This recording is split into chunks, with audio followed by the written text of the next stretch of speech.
with my childhood friend who is a genius actress, to perform a kissing scene in a TV drama. Volume 2 by Mugi Amemiya. Translated by Romcom at JP Translations for Fun. Audiobook by Masquerade at Masquerade Audiobooks.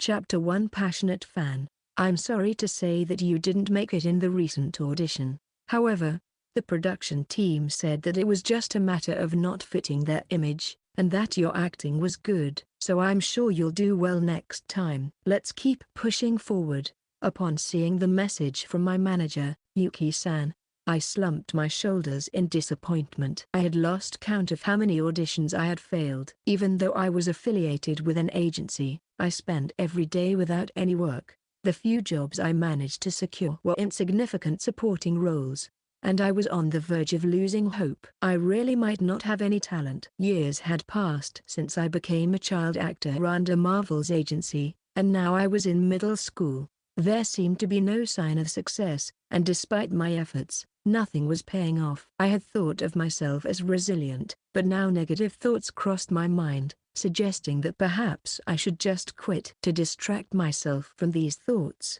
I picked up the remote controller and turned on the television. Then, "Hi, I'm Mizuzawa Reena. Nice to meet you." I was captivated by a girl who appeared on the screen. Amidst the studio filled with outstanding celebrities, she radiated an overwhelming presence as a stunningly beautiful girl and a rising star in the acting world. The girl, who was a guest on a variety show, displayed a composure that was hard to believe for someone in middle school, flawlessly delivering her comments. "I can't believe it, that this girl was my childhood friend." I couldn't help but think this to myself. The girl on the screen seemed like a completely different person from the Reena I remembered from childhood. She had grown into a breathtaking beauty, and the shy and timid personality I once knew had vanished without a trace. Even though she was my childhood friend, I felt little nostalgia or familiarity. She seemed like a resident of a distant world. For me, this girl had become a figure of admiration and a goal to strive for. I wanted to catch up to her one day, reunite as co-stars, and fulfill that promise we made when we parted ways. It might be a one-sided feeling, but it was my greatest motivation to continue as an actor, even through difficult times. I wanted to meet this girl soon. That desire reminded me of my original aspirations and invigorated my once negative heart. "All right, let's do our best." With renewed determination, I took the script for my next audition out of my bag and headed to the desk to practice. Section. Jiraiririri. The loud alarm blared in my ears, waking me up. Was that a dream? It was 6 in the morning. Rubbing my sleepy eyes, I got out of bed and opened the curtains. The intense morning sunlight poured in, gradually transitioning my body into wakefulness. It seemed I had been dreaming. About a year ago, before I had reconnected with Reena, the details of the dream were vivid, likely because the feelings from that time remained strong in my memory. Looking back, I had been so determined to see Reena, wanting to reunite and fulfill our promise by co-starring together. Now, I was acting alongside Reena as co-leads, and the ratings and audience reactions for the currently airing 6th episode were fantastic. It felt like I was living a dream, a situation I could hardly have imagined just a few months ago. While I was lost in thought, I suddenly remembered the reason for my early wake-up. Reena would be appearing live on the morning news program Morning Television, which aired for 2 hours from 6 to 8 on weekdays. After the kiss scene in the 6th episode garnered a significant reaction, a special segment on Season of First Love was hastily arranged, and Reena was set to be a guest. I had received an offer as well, but since I had a bit of an aversion to live broadcasts, I decided to leave it to Reena. I had set an alarm to watch the broadcast in real time. Oh no, it's already started. I hurriedly dashed out of my room toward the living room, turning on the television and tuning into the right channel. Fortunately, the special segment hadn't begun yet, and the announcer was reading the day's news. I let out a sigh of relief and decided to prepare for my morning routine until Reena appeared.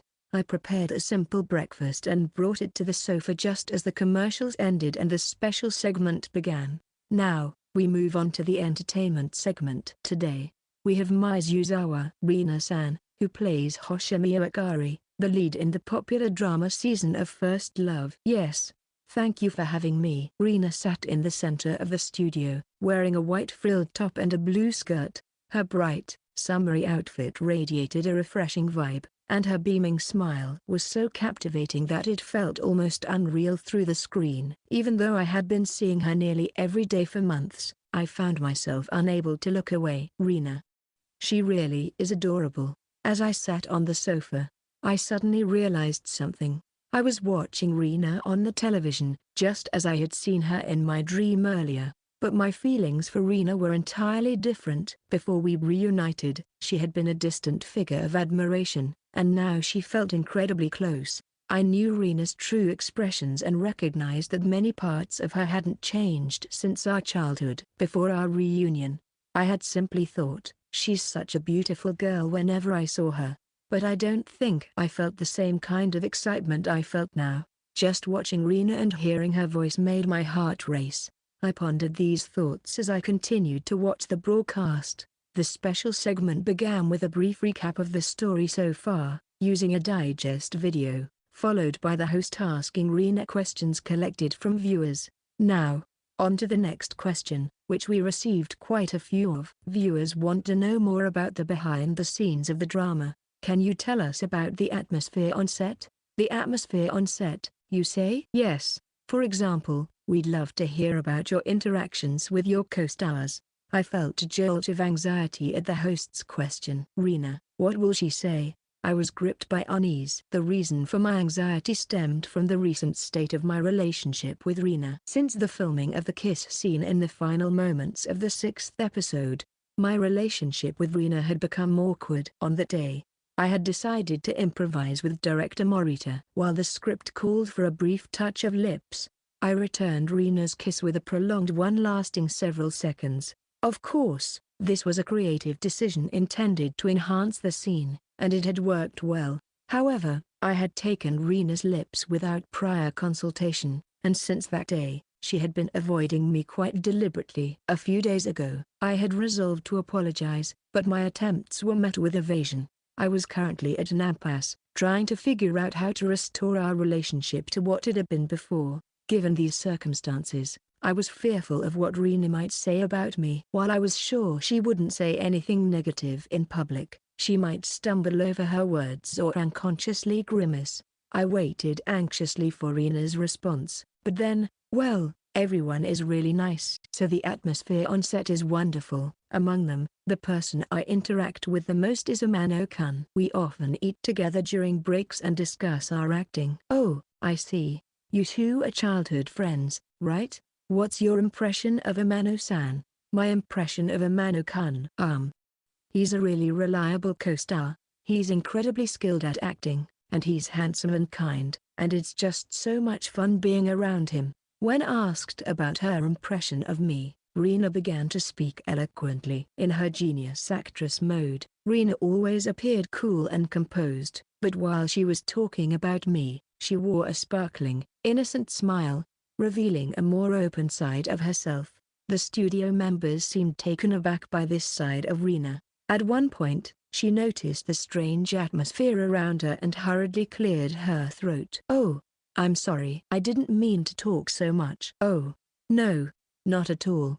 From what you just shared, we can really see how close you two are." The atmosphere on set seems like so much fun. Watching this exchange, I felt somewhat relieved. Reena was the type of person whose true feelings were clearly reflected in her expressions. So, her comments now were likely not mere flattery for the camera, but rather came from the heart. If that's the case, at least it doesn't seem like Reena hates me. I felt a sense of relief. It was possible that something had changed in her heart over the past few days, but from what I gathered in the interview, there were signs that I could return to the same relationship with Reena as before. I wanted to return to the way things were with her quickly. The current awkwardness was painful. To achieve that, I needed to find some kind of opportunity. I resolved to do just that. Since Reena's appearance came earlier than I expected, I finished my morning preparations much earlier than usual. However, with nothing specific to do, I decided to head to school. I arrived in the classroom just after 7:30, being the first one there. In the performing arts department, not many students participated in clubs, so most tended to arrive just before the start of classes. Once seated, I spread my script on my desk to pass the time, but about 10 minutes later, the back door opened. It was Aoyama-kun. "Hey, Amano, you're here early today. What's up?" "I watched a special on morning TV this morning featuring my drama. Mizuzawa-san was a guest, so I ended up waking up pretty early." "Right. I remember now. I recorded it, so I'll watch it when I get home." After placing his bag on his desk, Aoyama-kun came over and sat on my desk, grinning widely. "But speaking of Mizuzawa-san." "What is it? Don't play dumb." "I saw the last broadcast, the 6th episode." "Oh, are you talking about the kiss scene?" Since this was the first time I'd come to school after the 6th episode aired, I had anticipated this topic would come up. When I replied with a wry smile, Aoyama-kun nodded enthusiastically. "You've been acting all lovey-dovey with Mizuzawa-san every day, and you even kissed her. You were giving off the vibe that you weren't interested in girls, but you really went for it." Hey, it's not like that. It was just acting. I'm not an actor, so I don't really get that feeling. "But isn't a kiss scene something significant?" "I'd think it's a perk of the job, and I'd probably start developing romantic feelings." Well, I should have quickly denied that, but my hesitance only made Aoyama-kun grin wider. "See, you are aware of it, aren't you?" No way." "Or could it be that you and Mizuzawa-san are getting along really well?" His question left me flustered. In reality, it was quite the opposite, but saying that wouldn't accomplish anything. Just then, another classmate approached from behind. It seemed she had come in without me noticing and playfully shoved my back as she joined the conversation. "What's going on?" "Sounds like a fun conversation. Let me join in." "Matsumi-san, good morning. It's not really that interesting of a discussion." "No way. It's super interesting. It's about Amano's kiss scene." "Oh, I want to hear about that too. I watched morning TV this morning, so I was hoping to ask Amano-kun a bunch of questions." Caught between the two of them, I found myself in a tight spot. It didn't seem like they would let me escape easily. As I was being bombarded with questions, more classmates began to arrive. The performing arts students, hearing our conversation, gathered around us, making the situation increasingly chaotic. If only Reena were here, it might have dispersed the crowd, but she was busy with work after the live broadcast and had the day off. Before I knew it, a circle of classmates had formed around me, and I was in a situation I couldn't control. Just when I was at my wit's end, salvation came in the form of a phone call. "Huh? A phone?" As I took my phone out of my pocket, I saw that it was a call from my manager, Yuki-san. Seizing this opportunity, I decided to use it as an excuse to escape the situation. "Sorry, but I have to take this call from my manager." "Hey, wait, don't run away, Amano." "I'm not running away." "See? It's a work call." With that, I managed to dash out into the hallway section. "Thank you so much, Yuki-san. You really saved me." "Huh? What do you mean?" I expressed my gratitude right away, only to hear a confused voice on the other end of the line. "Well, actually, I was being bombarded with questions about the broadcast, and I managed to escape just in time." "Oh, I see. That sounds like a disaster for you this morning. A classmate's kiss scene is definitely a hot topic." "Haha. Well, that's true. But what's the reason for your call? It's unusual for you to call at this time." Yeah, Amano-kun. Do you have a moment?" As Yuki-san's tone shifted to work mode, I straightened up, ready to focus. "My class starts at 8:30, so I have about 15 minutes to spare." "Okay, then let's get straight to the point. First, from the administrative side, I've updated the schedule for this week and next week, so please take a look. I just sent you a message with the details as an image." "Got it, thank you." "Wow.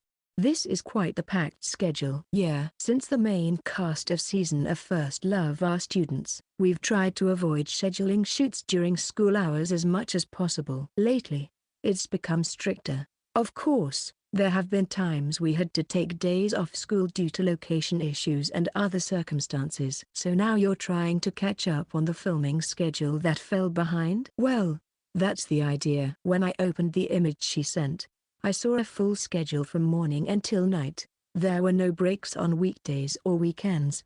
It was truly a daily grind. I couldn't help but let out a wry smile, but I clenched my fist to gather my determination. Only a few weeks until the wrap-up, right? I'll do my best to leave no regrets. That's reassuring to hear. About the schedule, please check it later, but there's one more thing I'd like to discuss. What is it? Do you know what her Momo's? I think we briefly greeted her together during the initial meeting. Oh, yes, of course, I quickly confirmed. Although I met her for the first time during the initial meeting, I had known about her beforehand. While she might not be as famous as Reena, she is a well-known figure among teenagers. Momo-san originally gained recognition as a singer-songwriter on the internet. One of her songs went viral as the audio for a short video, rapidly boosting her popularity, particularly among younger audiences. Since then, she has released a series of catchy songs and has become a hitmaker, with every new music video surpassing 1 million views. Like me, Momo-san is also affiliated with Marvel Entertainment. She is a year younger than me and currently in her 3rd year of middle school, making her technically my junior. Momo-san will begin filming from tomorrow, the day we start shooting episode 8, but she seems to be struggling with her acting. Apparently, she's anxious about jumping straight into filming. I see. This is Momo-san's acting debut, after all. I nodded in response to Yuki-san's explanation. As mentioned earlier, Momo-san is primarily an artist, but she will make her acting debut in this drama. I heard she was selected by director Morita through an audition. While there has been a recent trend of multi-talented individuals crossing over from music to acting, suddenly starting acting can be quite challenging. I heard she started expressing her insecurities last night. It's sudden, and with filming so close, her manager seemed to be quite troubled and turned to me, her colleague, for help.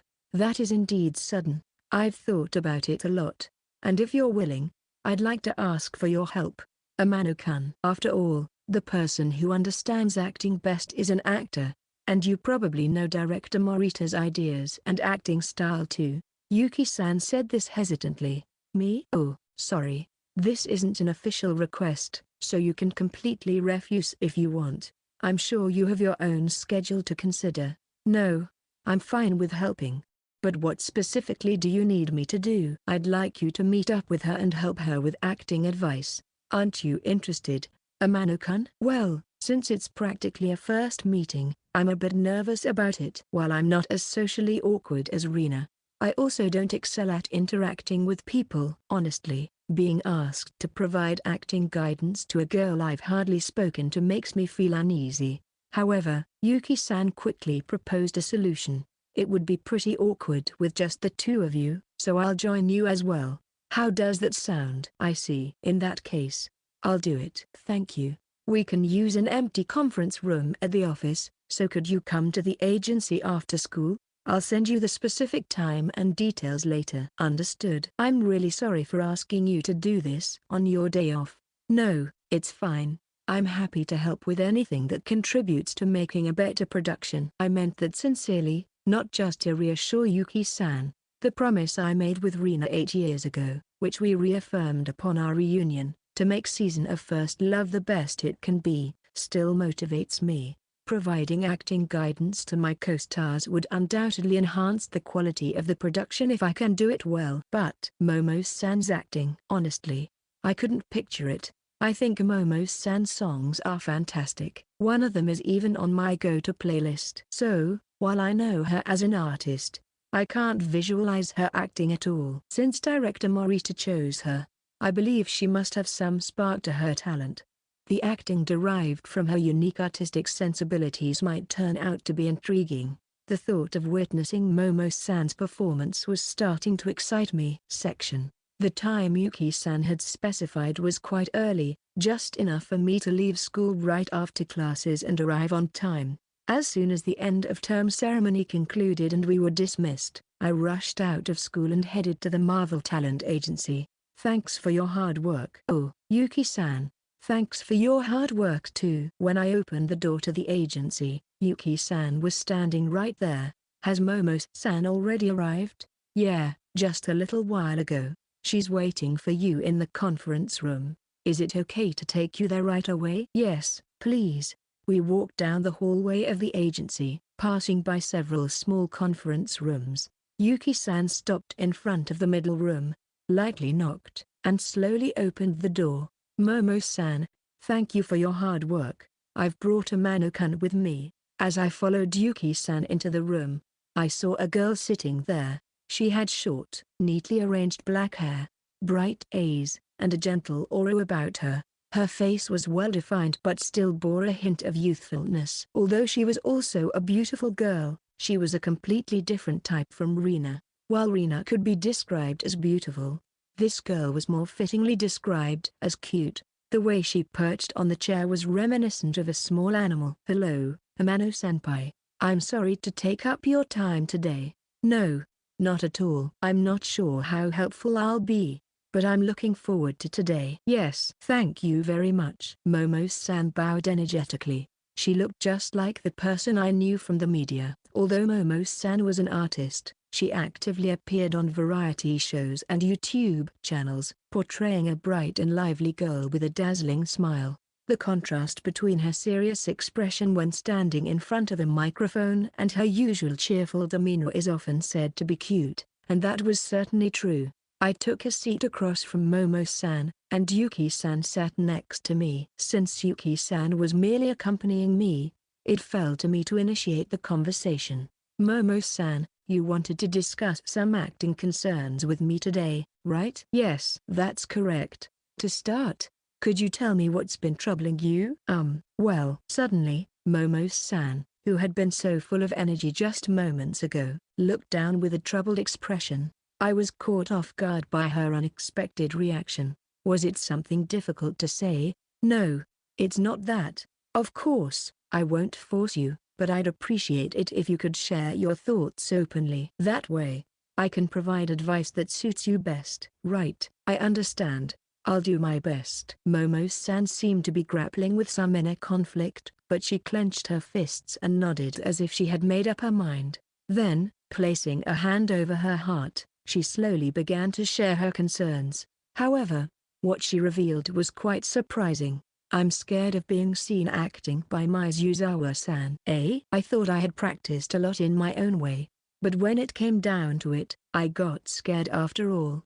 I started thinking about what Mizuzawa-san might think of me, and my confidence just vanished, making it hard for me to sleep. What do you mean? Why does Mizuzawa-san come into this? I was taken aback by the sudden mention of Reena's name. If I remember correctly, Reena had said that her first meeting with Momo-san was at the recent introduction. They shouldn't have had any prior experience working together, and I hadn't heard anything about them having interactions lately. I cautiously asked, Momo-san, do you think Mizuzawa-san is a scary person? No way. I've never thought of Mizuzawa-san like that. Then why are you afraid of Mizuzawa-san?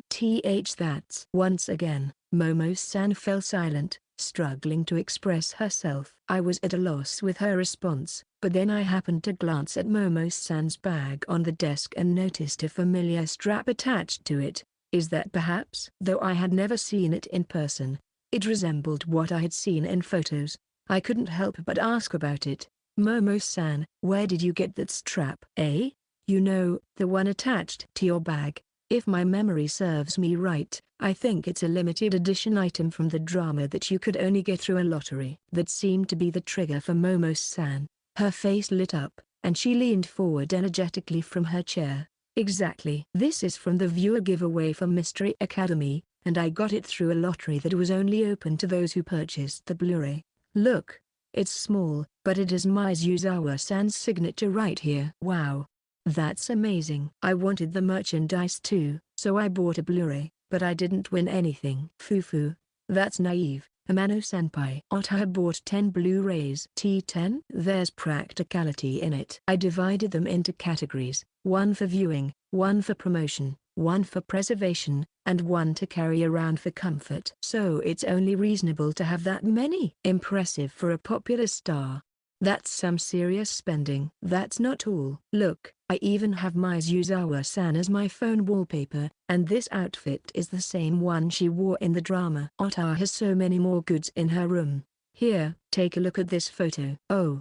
Wow, that's amazing. A photo book, posters, acrylic stands, everything Mizuzawa-san. I couldn't help but get excited. I had been following Reena's activities for a long time, and I had secretly collected merchandise, but I didn't have a collection this extensive. While we were engrossed in the conversation about merchandise, I noticed Yuki-san sitting next to me with a slightly taken aback expression, which brought me back to reality. I cleared my throat and turned my attention back to Momo-san. Momo-san, so you're a fan of Mizuzawa-san? Yes, I'm a huge fan. Mizuzawa-san is my favorite. Now it makes sense. If you're that dedicated to Mizuzawa-san, it's definitely nerve-wracking to be seen acting by her. Exactly. I hadn't realized how much of a fan of Reena Momo-san was. We were quickly warming up to each other, and I found myself leaning forward in interest. What do you like most about Mizuzawa-san? I love everything. She's so beautiful that it's eye candy, and her demeanor on TV makes her seem like a graceful, mature woman. So cool. But the best part is her acting. I used to be the type who didn't watch many dramas, but one day I happened to turn on the TV and saw Mizuzawa-san's incredible performance, and I was hooked ever since. The reason I wanted to act was because of Mizuzawa-san. Wow! Ota was animatedly chattering away. I watched the live broadcast this morning. You were so adorable. I heard that you're childhood friends with Mizuzawa-san and that you're close, so I'd love to hear some stories about her. Of course. But then, did you get a chance to talk to Mizuzawa-san at the face-to-face meeting? No. Actually, I haven't spoken to her yet. I was so nervous seeing Mizuzawa-san in person for the first time that I couldn't bring myself to say anything. Ahaha, I see. During the face-to-face meeting, I had been so focused on my own acting that I hadn't noticed anything around me at all. So I had no recollection of Momo-san's demeanor, but I could understand how, with such strong admiration, it could lead to her feeling that way. I had never encountered such an enthusiastic Reena fan before, and it felt like we could easily dive into conversations about Reena for hours. However, it was Yuki-san sitting next to us who brought us back to the main topic. Are you two okay with not discussing the acting consultation? I am sorry, Shiraishi-san. I got carried away. Section. We took a moment to collect ourselves and switched to work mode. I pulled out the script for episode 8 from my bag and placed it on the table. Momo-san already had her script in front of her. It was clearly well used, filled with notes and the markings. All right. Let's start by having you show me your performance. Since the beginning is a dialogue between us, let's try that part first. Got it? We could do a reading, but since we're at it, it might be better to move around and perform it like it's the real deal. Yuki-san, would it be okay to move this table? Of course. Should we shift it to the side? Oh, yes. Let's create some space in the middle. With that, the three of us moved the table, and Momo-san and I stood facing each other in the center of the conference room. Yuki-san sat at the back, filming us with her phone. It's important to capture different angles, as there are aspects that can't be seen from the front alone. We would review the footage later for more productive feedback. Are you okay without holding the script? Momo-san, I'm fine. I've memorized my lines. All right. Then let's get started. Yuki-san, can I get a signal? Okay. 5 seconds until we go live. 4, 3, 2, 1. Start. With Yuki-san counting down as if it were an actual shoot, we began our performance. Now, I wondered what kind of acting Momo-san would deliver. Momo-san would be playing Hanamura Sara, the best friend of Hoshimiya Akari, portrayed by Reena. While Sarah didn't have much screen time in the first half of the drama, she would play an essential role in supporting Akari as her relationship with her boyfriend, Akihisa, becomes complicated. Though a supporting character, she plays a significant and pivotal role in the story. bearing great responsibility. I quietly waited for Momo-san's first line. Momo-san slowly opened her mouth to speak. Good morning, Akai-kun. I have something I want to ask you. Hanamura-san. What's the matter? Since yesterday, Akari-chan has seemed a bit off. Did something happen? This was my first time seeing Momo-san act, and I was honestly surprised. Momo-san's performance was well developed and intricately constructed. The script for episode 8 was a bit unfriendly for actors, lacking a thorough introduction scene for Sarah, who makes her first appearance in the drama. In a way, the responsibility fell entirely on Momo-san to convey the character and her position within the limited screen time and lines, all while maintaining the natural flow of the story. Therefore, fulfilling the demands of the script to 100% was quite challenging. To be honest, when I first read the script, I thought it was an unreasonable request. I had assumed that director Morita didn't expect perfection, but it seemed that I was mistaken. Momo-san had at least understood the intent of the script correctly and had transformed it into her performance. Of course, there were rough edges stemming from her inexperience as it was her first performance, but her direction was on point. Was it simply a coincidence that her acting was fitting so well, or had Momo-san thoughtfully crafted her performance? In any case, the first scene came to an end. Momo-san sighed softly and then looked my way. So, how was it, Momo-san? What were you thinking during that performance? Well, what Momo-san shared next aligned perfectly with my own thoughts, and I couldn't help but be impressed. After that, we opened our scripts and discussed the finer points. Momo-san paid attention to every single line of the script, contemplating it deeply, and she brought up several sharp insights that I hadn't even noticed. Momo-san, this is your first performance, right? Yes. I've been taking acting lessons at the agency for about 6 months. That's really amazing. To be honest, I didn't expect the quality to be this high. How did you learn to read the script? Well, it's self-taught. My main profession is as a singer-songwriter, so I write a lot of lyrics, and I have quite a bit of confidence when it comes to my sense of words. I see. I wonder if director Morita found that sensibility intriguing. Momo-san was not the type to deliver a genius performance like Reena. Instead, she was more akin to me in that she performed meticulously constructed acting. Because of this, there was much I could advise her on. After finishing my thoughts, I began to point out areas of concern in order, starting from the beginning. Momo-san listened intently to my advice. She held a pen in her hand, busily taking notes, and occasionally asked questions whenever she didn't understand something. After about 30 minutes of thorough feedback, she closed the script with a satisfied expression. Thank you. I learned so much. Well, it's just my opinion, so it's up to you whether or not to take it to heart. No. Everything was incredibly helpful. I'd like to try putting your advice into practice, but would you mind doing it with me one more time? Of course. So we resumed our acting session. Momo-san's capacity to absorb information was remarkable.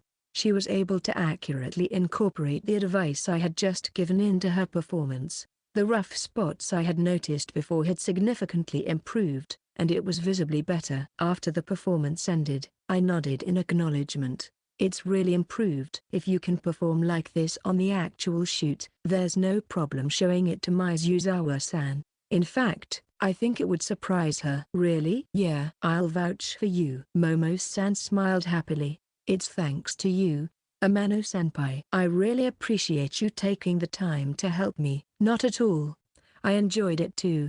Then, starting tomorrow, let's do our best together. Looking forward to it. Oh, by the way, Momo-san, aren't you supposed to go greet Mizuzawa-san before we start filming tomorrow? At my question, Momo-san blinked in surprise. Well, once we're on set, there won't be much time to chat with Mizuzawa-san. I thought you might want to talk to her about various things. Yes, I'd love to have a long chat with her. Okay, then I'll reach out to her. Let's go to Mizuzawa-san's dressing room together. Thank you. Otaha. I'm looking forward to tomorrow. The enthusiastic junior, who adored Reena, was clearly excited. That night, I was staring at my phone in my room. I had opened the chat screen online, The recipient was Reena. Ever since we exchanged contact information a few months ago, we had been communicating frequently, but after the incident with the kiss scene, our exchanges had dwindled to just a few formal messages. Thinking about it, this might be an opportunity for me. After this morning's interview, I had been searching for a chance to reconcile with Reena, and this felt like a natural way to reach out to her. After experiencing that kiss scene, I had become aware that my feelings for Reena were changing. That's why it was painful to be distant from her, and I wanted to return to the carefree relationship we had before. Should I call her or send a message? I hesitated for a while. I wanted to hear Reena's voice, and if I were to be greedy, I'd prefer to have a video call so we could see each other while talking, but maybe she wouldn't pick up if I called. In the end, I hesitated and opted to send a message instead. Reena, thank you for your hard work. I have a little something to tell you. I erased and rewrote the message multiple times before finally sending a light-hearted text and placing my phone down. Would I receive reply? As I stared at the screen, my heart raced when I saw the read receipt pop up almost instantly, followed by a quick response. What's up, Kaito? Just that one message made my heart leap. I quickly grabbed my phone and typed a reply. You know that Momo-san will be starting filming tomorrow, right? Yes, of course. I'd like to take her to greet you before filming. Is it possible for you to come to the dressing room a bit earlier in the morning? Huh? That's fine. But why you? Are you close with Momo-san? She's a junior at my agency. Oh, right. She's with Marvel too, isn't she? Reena sent me a stamp of a comical panda clapping its hands. Okay, I'll make sure to be in the dressing room by a little after 10. I'm looking forward to it. Thanks, Reena. I really appreciate it. Our exchange felt light-hearted, just like it used to be. I had braced myself for a more curt response, so I was pleasantly surprised. Judging by the texts, Reena seemed to be acting as usual, and it didn't seem like she had been avoiding me recently. The business-related communication about Momo-san ended there, but I decided to muster up my courage and continue the conversation. By the way, I watched you on the morning show today. As expected of Reena, you were perfect. I was really happy that you mentioned me. After a brief pause, I saw that she had read it, and then Reena replied, Thank you, Kaito. Hearing that from you makes me really happy. Then, she sent a stamp of a white rabbit bowing its head. After exchanging a few more messages, I ended the conversation and let out a sigh of relief. Maybe when we meet tomorrow, we'll be able to talk like normal again. At least throughout messages, we had been able to communicate normally. There might have been some change in Reena's feelings, but for now, my heart raced with the hope that our awkward relationship could be resolved. The next day, at 10 in the morning, Momo-san arrived at my dressing room right on time. Good morning, Amano-senpai. Good morning. What's with all that luggage? I brought everything I need to greet Mizuzawa-san. I have a gift, Ota's album, and the sweets she mentioned liking during the interview. And over here are the goods I want her to sign. An original t-shirt and a photo book. Momo-san pulled items out of her tote bag one after another. Upon closer inspection, the tote bag was also limited edition merchandise from the drama Reena starred in, showing her dedication. That's quite a preparation. I don't think you needed to go to such lengths. There's no way I can slack off. This is the biggest event of the year for Ota. I'm 10 times more nervous than I was for my solo concert. Honestly, I hardly slept at all last night. Isn't that going to affect your performance? Are you okay? I'll be fine. I can't let Mizuzawa-san down because of my performance. Momo-san made a peace sign. We then headed to Reena's dressing room. Since our dressing rooms were right next to each other in the studio, we only had to walk one space over. After knocking on the door, Reena slowly appeared. Good morning, Mizuzawa-san. I brought Momo-san with me. Good morning. I'm sorry for making you come all this way to greet me. When other co-stars were around, Reena slipped into her usual genius actress mode. Though I felt a bit tense about talking to Reena, my expectations from the night before were immediately dashed. Reena still wouldn't look me in the eye. She deliberately averted her gaze and directed it toward Momo-san. Please, come in. Looking at Momo-san, her earlier high spirits vanished. replaced by a tense expression. She had stiffened up like a stone. I should have stepped in to help, but I was too taken aback by Reena's continued aura of not wanting to talk to me, which felt just like before. So, I instinctively chose to leave the scene. "Well then, Momo-san, I'll head back. Take your time talking." Reena wasn't someone hard to talk to, and with her natural brightness, I thought things would work out somehow. I felt like Momo-san shot me an intense glance for a moment, but anyway, I left Reena's dressing room and returned to mine. However, not even a minute later, there was a knock on my dressing room door. When I opened it, there stood Reena with a troubled expression. Has Momo-san come here?" "Reena." "Well, she hasn't." "But why are you asking?" "After you left, I let her into the room, but she had a tense look and stayed silent. When I asked her what was wrong, for some reason, she just ran away." Reena slightly reddened her face and averted her gaze from me as she spoke. I buried my face in my hands. I may have underestimated the intensity of Momo-san's feelings toward Reena. Not knowing Momo-san, Reena hung her head sadly. I think she might dislike me. Even at the face-to-face meeting, when I tried to greet her, she ran away, and during the group reading, she kept glaring at me. "I don't get it. It's not like we've even met before." After saying that, Reena turned the conversation toward me. "Kaito, haven't you heard anything? Did she say she dislikes me?" "I think it would be quicker to ask her directly. Let's go look for Momo-san." "Why yeah, but where could she have gone?" "I don't know either. For now, should we check her dressing room?"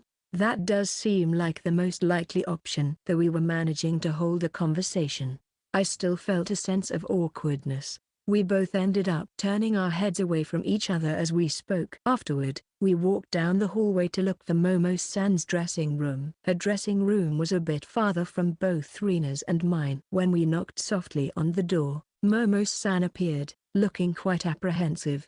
"Momo-san, I heard you suddenly left Mizuzawa-san's dressing room." Momo-san frowned, clearly embarrassed, and then showed obvious signs of agitation upon seeing Reena, who had entered from behind me. When Reena forced to smile, Momo-san bid behind me as if it were impossible to face her and whispered in my ear, her voice barely audible. "Senpai, why did you leave earlier? It's inhumane to leave Otto and Mizuzawa-san alone together." I didn't think it would be that serious. "I'm sorry. I couldn't handle it." I was so nervous my mind went blank. Even now, I can't look Mizuzawa-san in the eye. Momo-san shook my body vigorously, expressing her discontent. Meanwhile, Reena, standing a short distance away, seemed puzzled, wondering what we were discussing. "For now, Momo-san, just face Mizuzawa-san properly." While we were having this exchange, Reena cleared her throat. Then, with a faint smile, she slowly opened her mouth. Momo-san, do you perhaps have some sort of aversion to me?" "I'm sorry, but I have no idea why I would be disliked." "If there's anything I could improve on, I'd be glad to hear it. I've been listening to your music a lot and have unilaterally admired you, so I genuinely wanted to get to know you better." Momo-san seemed completely unaware that her actions were being perceived in such a way. Seeing Reena's lonely expression, her eyes widened in surprise. After biting her lip and clearly struggling with her inner turmoil, it seemed she finally made up her mind, as she clenched her fist and stepped closer to Reena. "No, that's not it." She said this with a voice that sounded on the verge of tears. Reena took a surprised step back. "Ota, I'm a huge fan of Mizuzawa-san." Really? I'm so sorry. I was too nervous to talk during the face-to-face meeting. But really, I love you so much." Can I shake your hand?" "Also, a photo and an autograph, and if it's okay, maybe a hug." Having successfully started a conversation, Momo-san seemed to gain confidence and rapidly bombarded Reena with requests. Well, of course, that's all fine. For now, let's shake hands." Ota is so moved. "I'll never wash my hand again." "No, please do wash it. If you want to shake hands again, just ask anytime." You're an angel." "There's an angel right in front of me." Momo-san's excitement was overwhelming. She looked as though she might faint at any moment. After that, I took on the role of photographer for the two of them. capturing their moments together. Following that, Momo-san presented the gifts she had brought and requested autographs on her merchandise. After a light hug, it seemed she reached her limit and anxiously clung to me. Senpai, I can't take it anymore. I've reached dangerous levels of Mizuzawa-san exposure. We need to retreat for a bit. Huh? But this is Momo-san's dressing room? Then, I'll take my leave here. Momo-san, let's chat a lot on set again. With a bright smile, Reena said this, bowed to Momo-san, and then exited the room. The moment the door closed, Momo-san crumpled to her knees. I thought I was going to die from excitement. I'm glad you were able to greet her properly. Yes, I got an autograph, and we took a photo. And then she even hugged me. She smelled so good. Well, it's great to see you so happy. Momo-san gazed blissfully at the t-shirt with Reena's autograph. Her reactions were so adorable that it made me feel warm inside. Then, recalling the earlier scene, Momo-san smiled and said, by the way, Mizuzawa-san really looks just like she does on TV. Huh? Why yeah. Her demeanor is so graceful. And she's truly a wonderful person, just as I imagined. My heart won't stop racing. Faced with her pure gaze, I found myself at a bit of a loss for how to respond. I knew that the image Reena had shown earlier was not her true self. It wasn't that Reena was deliberately trying to build walls, rather, I understood that her shyness necessitated this mask to facilitate communication. Still, I felt a pang of guilt for keeping secrets from someone who loved Reena so dearly. So, I couldn't help but ask. Hey, Momo-san. What is it? Amano-senpai. Just hypothetically, okay? If Mizuzawa-san were a completely different girl from her image on TV, would you be disappointed? Huh? Well, that depends, I guess. After a moment of thought, Momo-san answered with a smile. It depends on how she's different. But I might actually be happy about it because it means I'd get to know a side of Mizuzawa-san that the public doesn't see. Hearing Momo-san say this with her pure eyes, I couldn't help but blink in surprise. This girl. She's really a good person. If it were Momo-san, she would accept the real Reena. Moreover, she might even find the contrast between Reena's public persona and her true self to be charming. Right now, Reena doesn't have any female friends with whom she can show her true self. I found myself idly wishing that Momo-san could become that kind of friend for Reena. The day of Momo-san's shoot arrived, and it concluded smoothly. Thanks to the practice we had together, there were significantly fewer criticisms than usual for a first day of shooting. Of course, director Morita, being particular, threw out his share of critiques, but it seemed Reena's encouragement had given Momo-san strength, and she managed to keep smiling until the very end. The following day, during lunch break, I returned to the dressing room to find a cheerful Momo-san waiting for me. Amano-senpai, I was thinking of inviting Mizuzawa-san to have lunch together, but would you like to join us? Huh? Me too? I'm still a bit nervous about having lunch just the two of us. I mean, I know Mizuzawa-san is kind and welcoming, but I can't help worrying about whether the conversation will flow. Momo-san was flustered. I hesitated for a moment, then shook my head. I'm sorry, Momo-san. I really want to go, but I think I'll pass. Huh? Do you have other plans or something? No, it's not that. It's just I'd rather not have lunch with Mizuzawa-san right now. As I made my vague excuse, Momo-san tilted her head curiously and looked at me with a puzzled expression. I hope it's okay to ask, but are you and Mizuzawa-san not that close? Huh? Why do you say that? Well, I noticed you both haven't been making eye contact at all while you've been together since yesterday. The conversation seemed a bit awkward too. I was a little worried. I was surprised to learn that others were perceiving it that way. I couldn't help but frown. No, I think we're on good terms. That's right. I've seen you two on various variety shows for promotions, and it seemed like you had a comfortable relationship.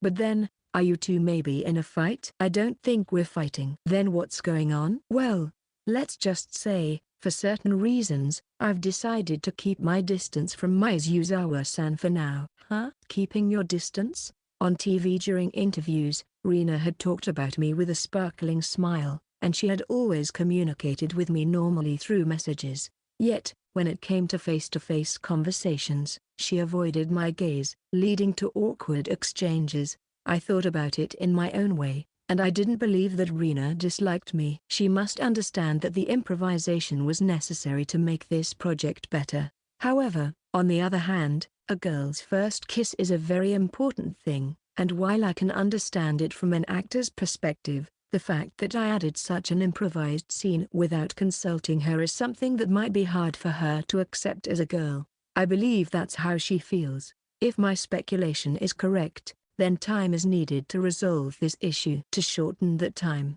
I should intentionally keep my distance from Reena, allowing her the space to calm down and sort out her feelings. With that in mind, I decided to deliberately create some distance between myself and Reena for a while. Of course, I wanted to talk to her as much as possible, and making that decision was difficult. But I truly wanted to return to our original relationship as quickly as possible. That desire to mend my relationship with Reena was sincere. Momo-san furrowed her brow, looking puzzled, but eventually nodded and smiled.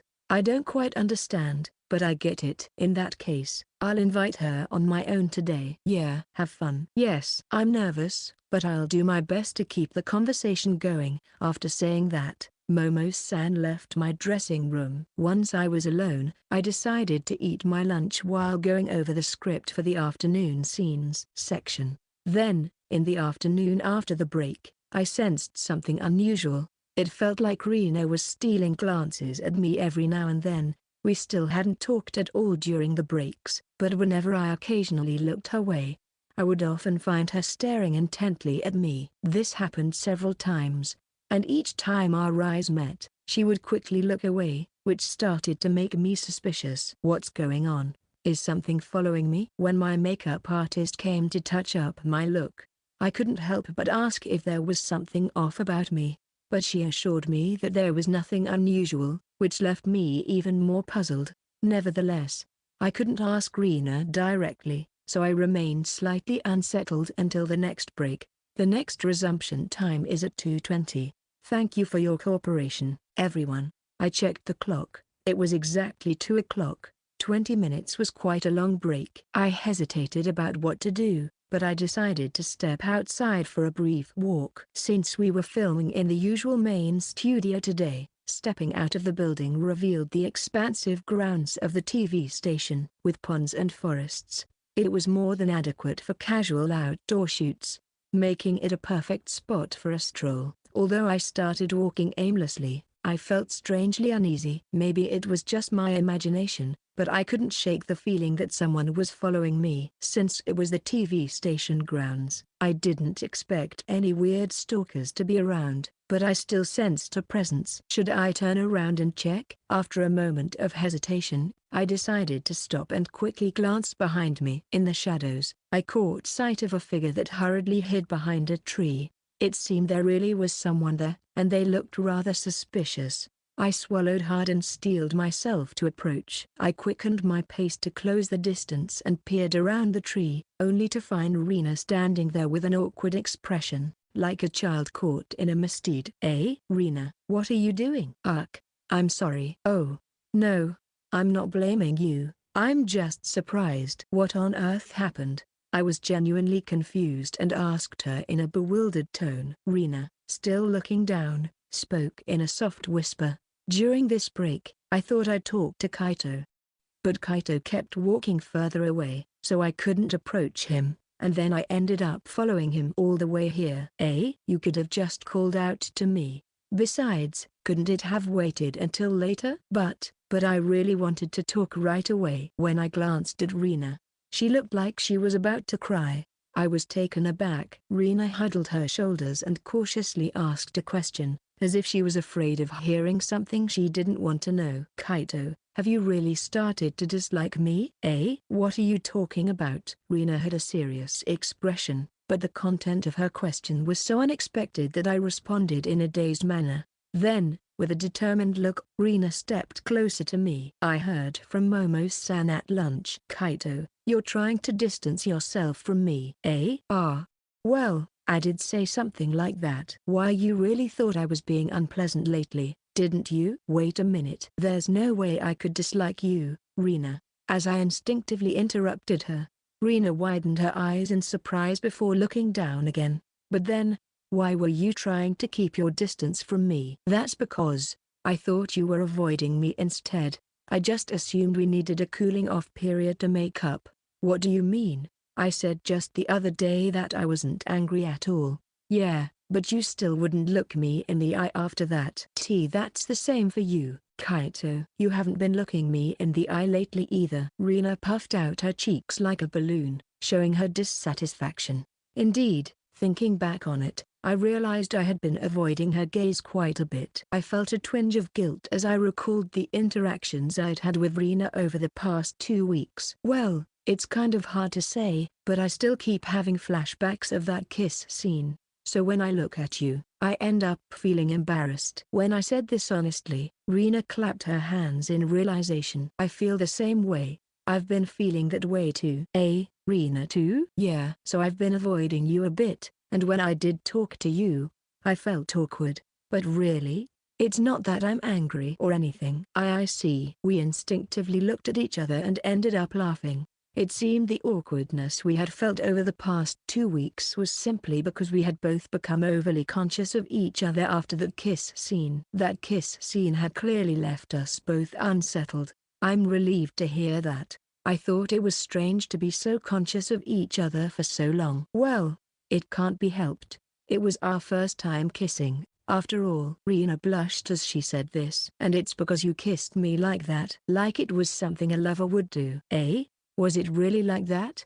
Of course I can't forget something like that. I can still clearly remember the feel of your lips. I am really sorry, Reena. It's fine. Like I said before, it was just acting. I didn't dislike it or anything. As Reena said this, her cheeks grew even redder, and soon she was unable to lift her head, looking down instead. In the end, we hadn't been able to meet each other's eyes at all since earlier. In fact, while we were discussing the kiss scene, we were likely recalling more memories that made the situation even more awkward. Then, Reena suddenly lifted her face, as if she had made up her mind. We can't keep this up. I still feel like I won't be able to look you in the eye and talk for a while. Yeah, I might feel the same way. So, let's practice. Practice? It's a practice to help us look each other in the eye when we talk. Kaito, will you join me? Of course, but how are we going to do it? It's simple. If we can't move our faces, we'll have no choice but to look each other in the eye. Reena had the look of someone who had come up with a brilliant idea as she explained the details of the practice. Kaito, hold my cheeks with both hands so I can't move. I'll do the same to you. That way, we can look into each other's eyes. We can't look away, okay?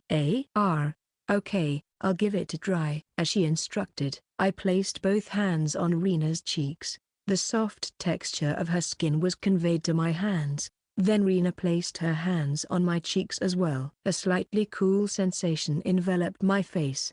Her hands were a bit cold. With our hands on each other's cheeks, we ended up staring at each other from a very close distance. So close. And, memories began to resurface clearly. This distance was exactly the same as that of the kiss scene from that day. Reena's lips were right in front of me, and with just a slight lean forward, I could easily capture them.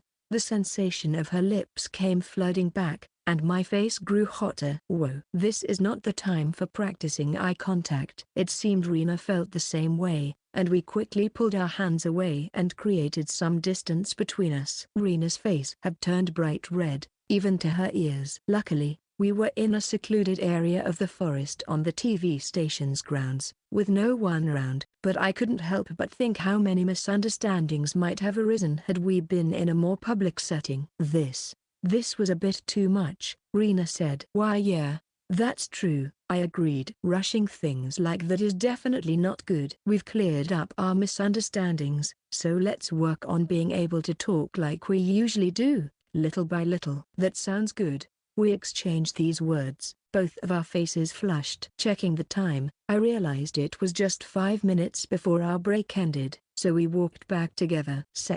After that, My relationship with Reena gradually returned to how it used to be.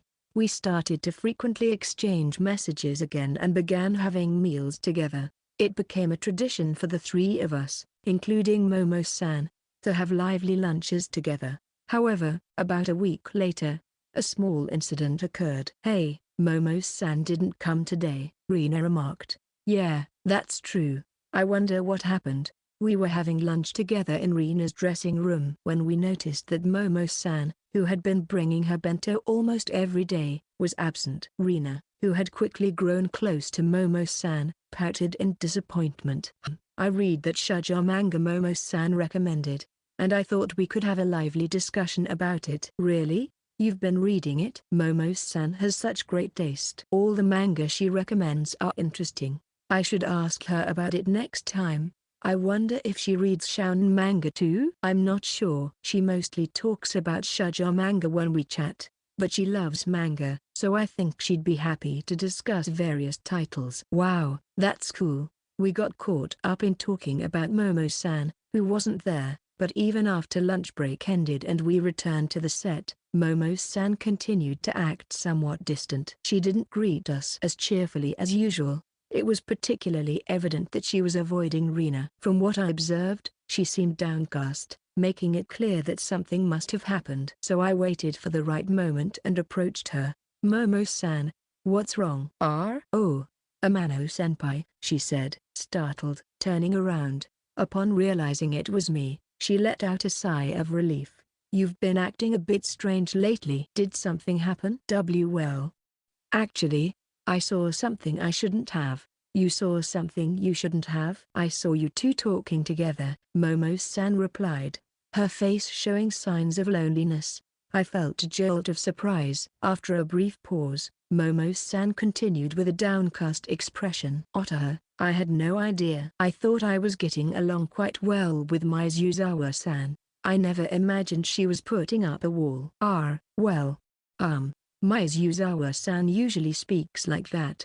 "Huh?" "Well, that's true." It was clear that a misunderstanding was forming, but I couldn't deny it either, leaving my response uncertain. As I struggled to find the right words, Momo-san's expression grew increasingly gloomy. She genuinely seemed disheartened. It made sense. She loved Reena so much that she had been flustered during their first meeting. Realizing that a wall had been erected between them would naturally be shocking. "Otta. When I'm next to Mizuzawa-san, am I a bother?" "No, not at all. But when it's just her and Amano-senpai talking, Mizuzawa-san seems much more lively. If I'm in the way, that's fine too." "For Otta, your favorite's happiness comes first." Wait, don't take it so seriously."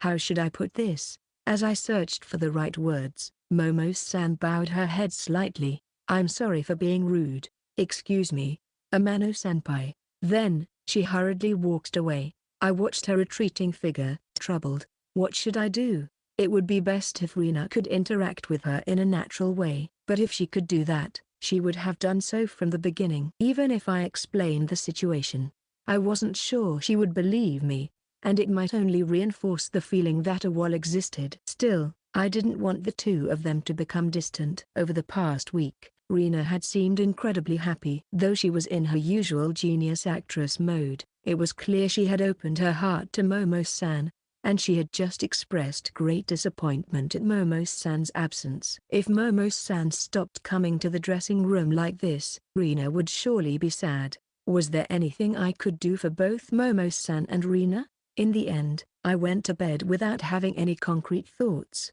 and the next day came. During lunch break, Reena, unaware of anything amiss, tilted her head in confusion. "Momo-san isn't coming today either?"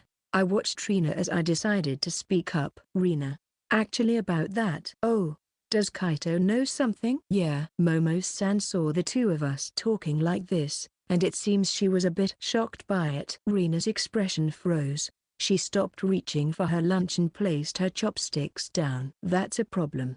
She was feeling down, thinking that maybe she was being a bother by getting too close to you. "I think that's why she hasn't come back." "That can't be true. I was really enjoying talking with Momo-san." "I knew that too." Reena looked troubled. "What should we do?" "Ideally, It would be best if you could interact with Momo-san just like you are now. Yeah, you're right. While Reena nodded, her face showed signs of bitterness. At that moment, I recalled a memory from the past. When we were in the first grade, Reena, being shy and timid, couldn't make any friends other than me after starting school. She always stuck close behind me, but one day, for some reason, she boldly declared something. I'm going to make friends besides Kaito. Eh? Yeah, that sounds good. Kaito, you just laughed at me saying I can't do it. I can do it. I really can. With that declaration, Reena puffed out her chest in pride, and I decided to watch her from a distance. Reena eagerly tried to join a group of classmates, but when the conversation started to flow, she struggled to find the right words and ended up looking down, leaving her classmates bewildered. As a result, she couldn't even make friends, and on the way home, she cried and clung to me. Something feels similar. Of course, it had been over 8 years since then, and Reena had changed. Still, I understood the reasons behind her hesitance, but at that moment, Reena clenched her fists tightly. Kaito, I'm going to give it a try. Eh? Give it a try? What? I'm going to talk to Momo-san, just like I am now. Are you sure about this? I couldn't help but voice my concern, but Reena bit her lip tightly. I don't know.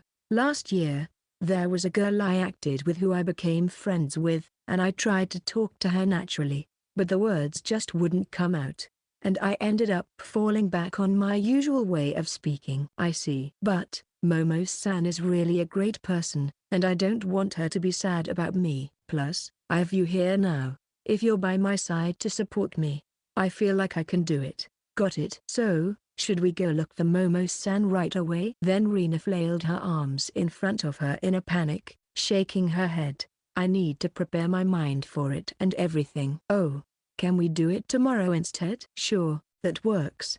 Let's go see Momo-san together tomorrow. Why yeah. Reena looked a bit anxious. The next day arrived, and I had called Momo-san over. Amano-senpai, what did you want to talk about? It's not about me. Reena has something she really wants to discuss with you. What? From Mizuzawa-san? I intentionally used the name Reena, which I reserved for moments when it was just the two of us. When I mentioned her name, Momo-san flinched slightly. Just then, Reena arrived. She wore an unusually tense expression. Without saying a word, Reena stood in front of Momo-san and firmly grasped her shoulders with both hands. Eek! Reena seemed to be trying to say something, but the words wouldn't come out, and she began to fumble. Momo-san was startled when Reena suddenly grabbed her shoulders, causing their faces to come uncomfortably close. Now, she wore a bewildered expression as nothing seemed to happen after that. Mizuzawa-san? What's going on? Looking at Reena, I noticed her face was flushed. She was anxiously opening and closing her mouth, but no words came out. I sighed and gently tapped her from behind. Reena, let's take a moment to calm down. Okay, deep breath. At my words, Reena released her grip on Momo-san's shoulders and stepped back. She placed her hand on her chest and took a deep breath. Meanwhile, Momo-san continued to gaze at Reena in a daze, clearly confused about the situation. I could see that Reena's hands were slightly trembling. I stepped closer from behind and took her right hand in mine, giving it a reassuring squeeze. See, Reena? You're going to be okay. Kaito. Why yeah. Reena glanced at me and relaxed her expression slightly before turning her face back toward Momo-san, her body still tense as she opened her mouth. Momo-san. Her voice was thin and weak, a far cry from the usual Reena. Momo-san looked wide-eyed. After gripping my hand a little tighter, Reena began to speak hesitantly, her gaze wandering. I am sorry. I'm really shy when I'm being myself like this. Mizuzawa-san. So, that's how it is. Actually, I've always been like this when I'm just being myself. So, to handle social interactions well for work, I've been playing the part of a genius actress. That's why, until now, I haven't been trying to put up walls with you, Momo-san. Do you understand? Why yes. Thanks to Reena's effort to speak honestly, it seemed Momo-san could finally understand, and she stared intently at Reena. Did I disappoint you? Reena looked up at Momo-san with a slightly fearful gaze. Since Momo-san had admired Reena's perfect persona as an actress, she might be let down upon seeing her like this. It was a worry that must have weighed on Reena's mind, but I had heard from Momo-san herself.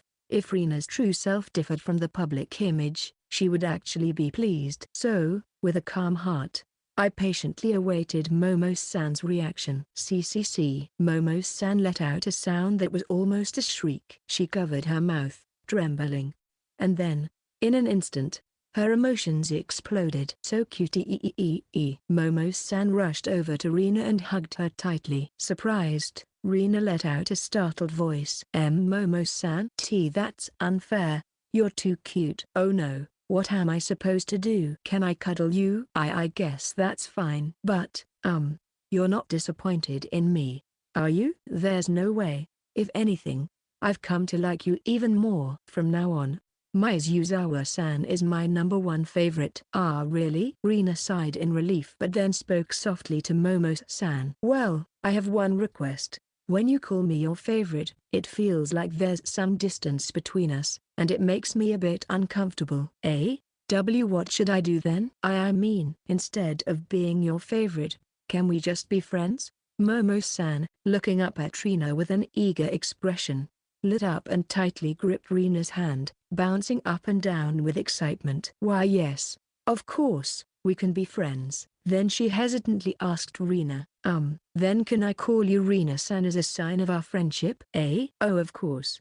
Then, can I call you Ota-chan? Fudge yeah. Momo-san let out a strange scream and collapsed onto the ground. That's overwhelmingly adorable. I can't believe Reena-san would call me that. I'm so happy. Ah really? I'm glad you like it. Amano-senpai can also call me by my first name. Got it? Then I'll call you Ota from now on. Yay. And thus, Reena gained a friend with whom she could finally be herself. Chapter 2 Relationship as Co-Stars. Filming for Episode 8 has wrapped up, and we're currently in the filming period for Episode 9. In the dressing room, Reena, Ota, and I are taking our lunch break when, unusually flustered, Director Morita rushes in. Sorry to interrupt your break, but I just realized I forgot to check something. What's up? Amano, can you swim? Well, I can swim decently enough. I'm fairly good at breaststroke and butterfly, but I'm really good at freestyle.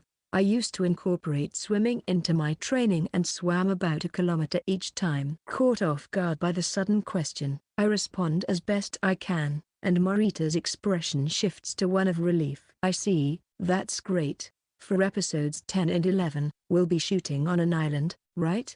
I didn't include a scene in the script I handed you, Mizuzawa, but I plan to add a swimming scene for you and Amano. I was just in the middle of arranging things when I realized I hadn't checked if Amano could swim. Got it, so that's what this is about. Understanding his intention, I nod once. Director Morita then turns to Reena, asking her casually for confirmation. And Mizuzawa, you can swim, right? Well, yes. Reena-san mentioned in an interview that her strong suit in swimming is breaststroke. That's good to know. I'll make that adjustment in the script and the move forward. Sorry for interrupting, everyone. Reena seemed like she wanted to say something, but before she could, Ota, the die-hard Reena fan, raised her hand and answered on her behalf. As Reena blinked in surprise, Director Morita hurriedly left the room. I'm looking forward to it. By the way, I've never seen Reena-san swim in a movie or drama, so this will be a rare scene. Yeah, how nice. I wish I could go swimming at the beach with you both. Ota's eyes sparkled with excitement. In contrast, Reena's expression darkened just a little. Kaito, help me. That day, when Ota started filming and Reena and I were left alone, she came to me, looking desperate. What is it? About what we talked about at lunch. Director Morita mentioned a scene where you and I swim together. Oh, right. He did say that. What about it? Reena looked down, showing a hint of hesitation before she seemed to resolve herself and confessed. The truth is, I can't swim at all. Wait, really? Reena's cheeks flushed with embarrassment. I couldn't help but blink in surprise. Then why didn't you say anything earlier? Because Ota-chan was shining so brightly when she said I could swim. I just couldn't bring myself to admit I couldn't swim. Why yeah, I get that. Reena placed her hand on her head, looking genuinely troubled. It seems that it was true she had answered that her favorite swimming style was breaststroke in the interview. However, at that time, the survey had listed swimming styles like freestyle, butterfly, and backstroke as options, and since there was no option for I can't swim, she ended up writing down the styles she could at least do a little. It's Karen-san's fault. She told me to just pick the best one out of the ones I couldn't swim at all. I see. Well, that kind of thing happens sometimes. I wonder if Director Morita knew about that article. He probably thought I could swim. Should we go tell Director Morita now? I can go with you. I suggested this thinking it would be the logical next step, but Reena shook her head and blushed slightly. That's not what I meant. I have another request for you, Kaito. Another request? Would you help me practice swimming? Wait, are you planning to learn to swim before filming? Reena nodded earnestly. Yeah. Even if it was a small misunderstanding, the information that Mizuzawa Reena can swim is out there. I don't want to make that a lie. Plus, the revised script I just received had that swimming scene as a really nice accent. You really are a professional. Well, Director Morita must have thought it was necessary to add it later, too. Reena was the kind of actress who meticulously worked on even the smallest details to maintain her image. I admired her dedication. Sure, I don't mind helping you practice swimming at all. Thank you, Kaito. So we'll keep this a secret, right? No telling Director Morita or Otta? Why yeah. Is that bad? I'll casually mention it to Director Morita, but if you're going to practice, it's better to start as soon as possible. If we don't see how you're doing, it might be hopeless to get ready for the shoot in time. Then how about tomorrow? There's no filming for the drama, but do you have any other work or plans? Just a second. I checked the schedule sent by Yuki-san, but there was nothing in particular on it. This was the first full day off since school started its summer break. I had no plans in my private life either, so I was free for the entire day. I'm good at any time. But, speaking of which, what about the location? Using a regular pool would be a problem, right? If Reena shows up, it'll probably cause a huge commotion. I have a place in mind. Kaito, you came to our apartment the other day, right? Oh, yeah, that was when we watched episode 1 together. Actually, our apartment has a facility for residents to exercise on the 10th floor. There's a fully equipped gym, and next to it, there's an indoor pool. Really? That's impressive for a luxury apartment. It's completely reservation only, so privacy is guaranteed. I think it would be perfect. What do you think? Yeah, that sounds good. As I nodded, Reena's face lit up with joy. Really? Then I'll contact you again in the evening. I need to confirm the pool reservation too. Okay, sounds good. And so, I ended up agreeing to help Reena with her swimming practice section. The next day, I arrived at Reena's apartment complex for the first time in a while. The meeting time was a bit late. We had reserved the pool from 4 p.m. to 6 p.m.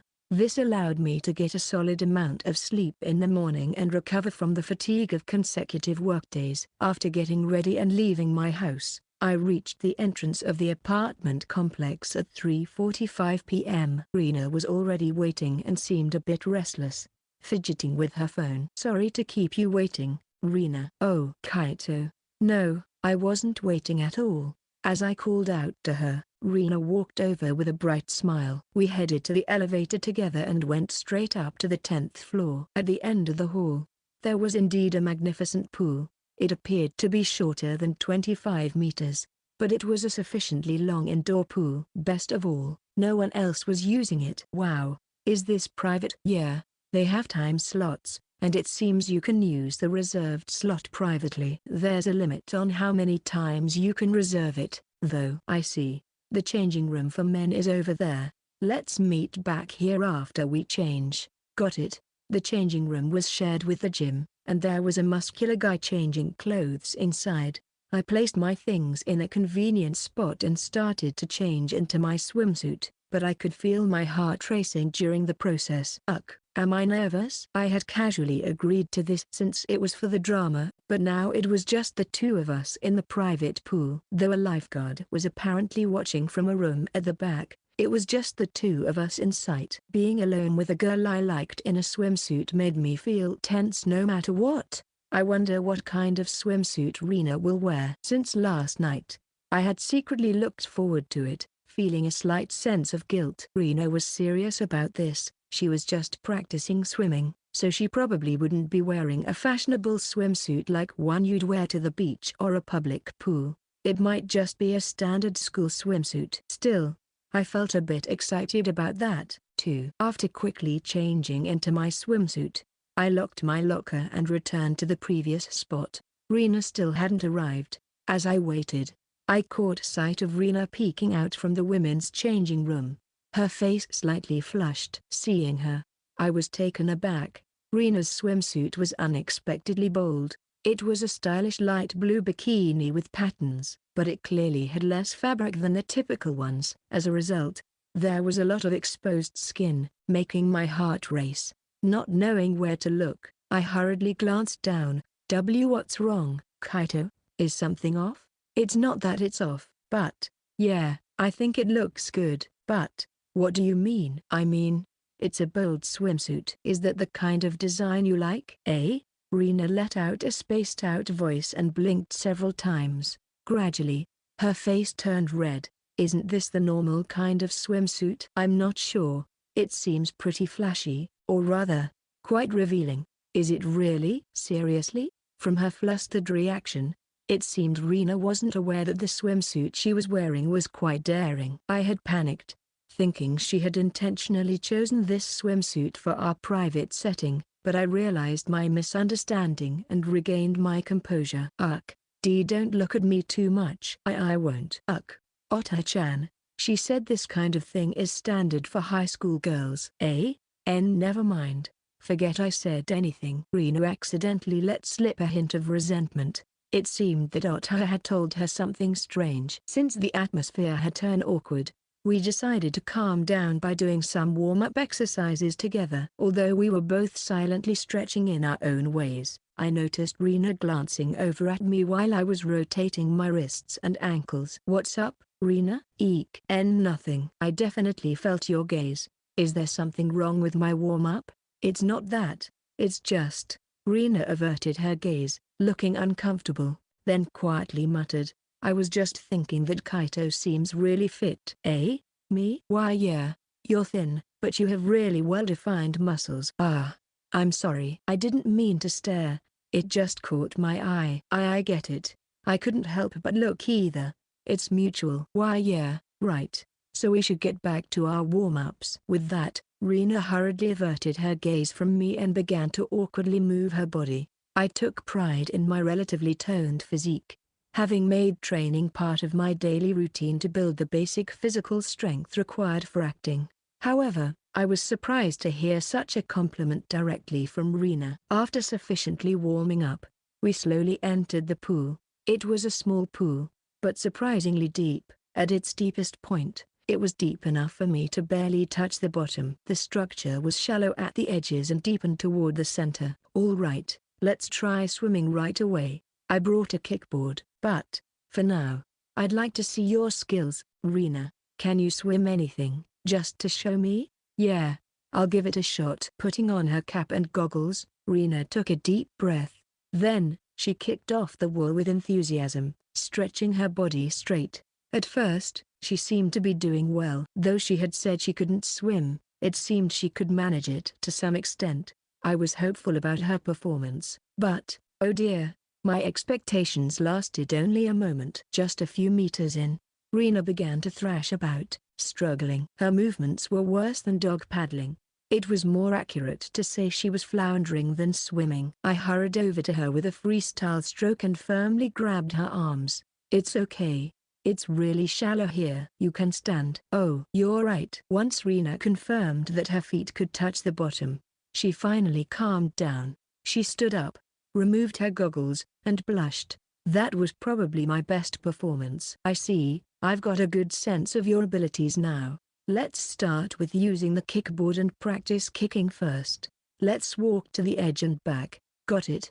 Thus began Reena's swimming practice. I didn't have much experience teaching others how to swim, but I had researched various techniques online the previous day, so I had a general idea. The ultimate goal was to swim in a way that looked natural on camera, so it wasn't necessary to swim for a long time. For breaststroke, it was sufficient to swim for just a few seconds between breaths. It seemed Reena had a mental block regarding swimming.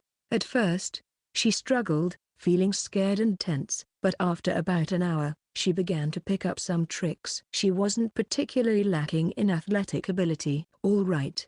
Next, let's finally try swimming with breathing. Remember the arm and leg movements we practiced earlier? Why yeah, I'll try.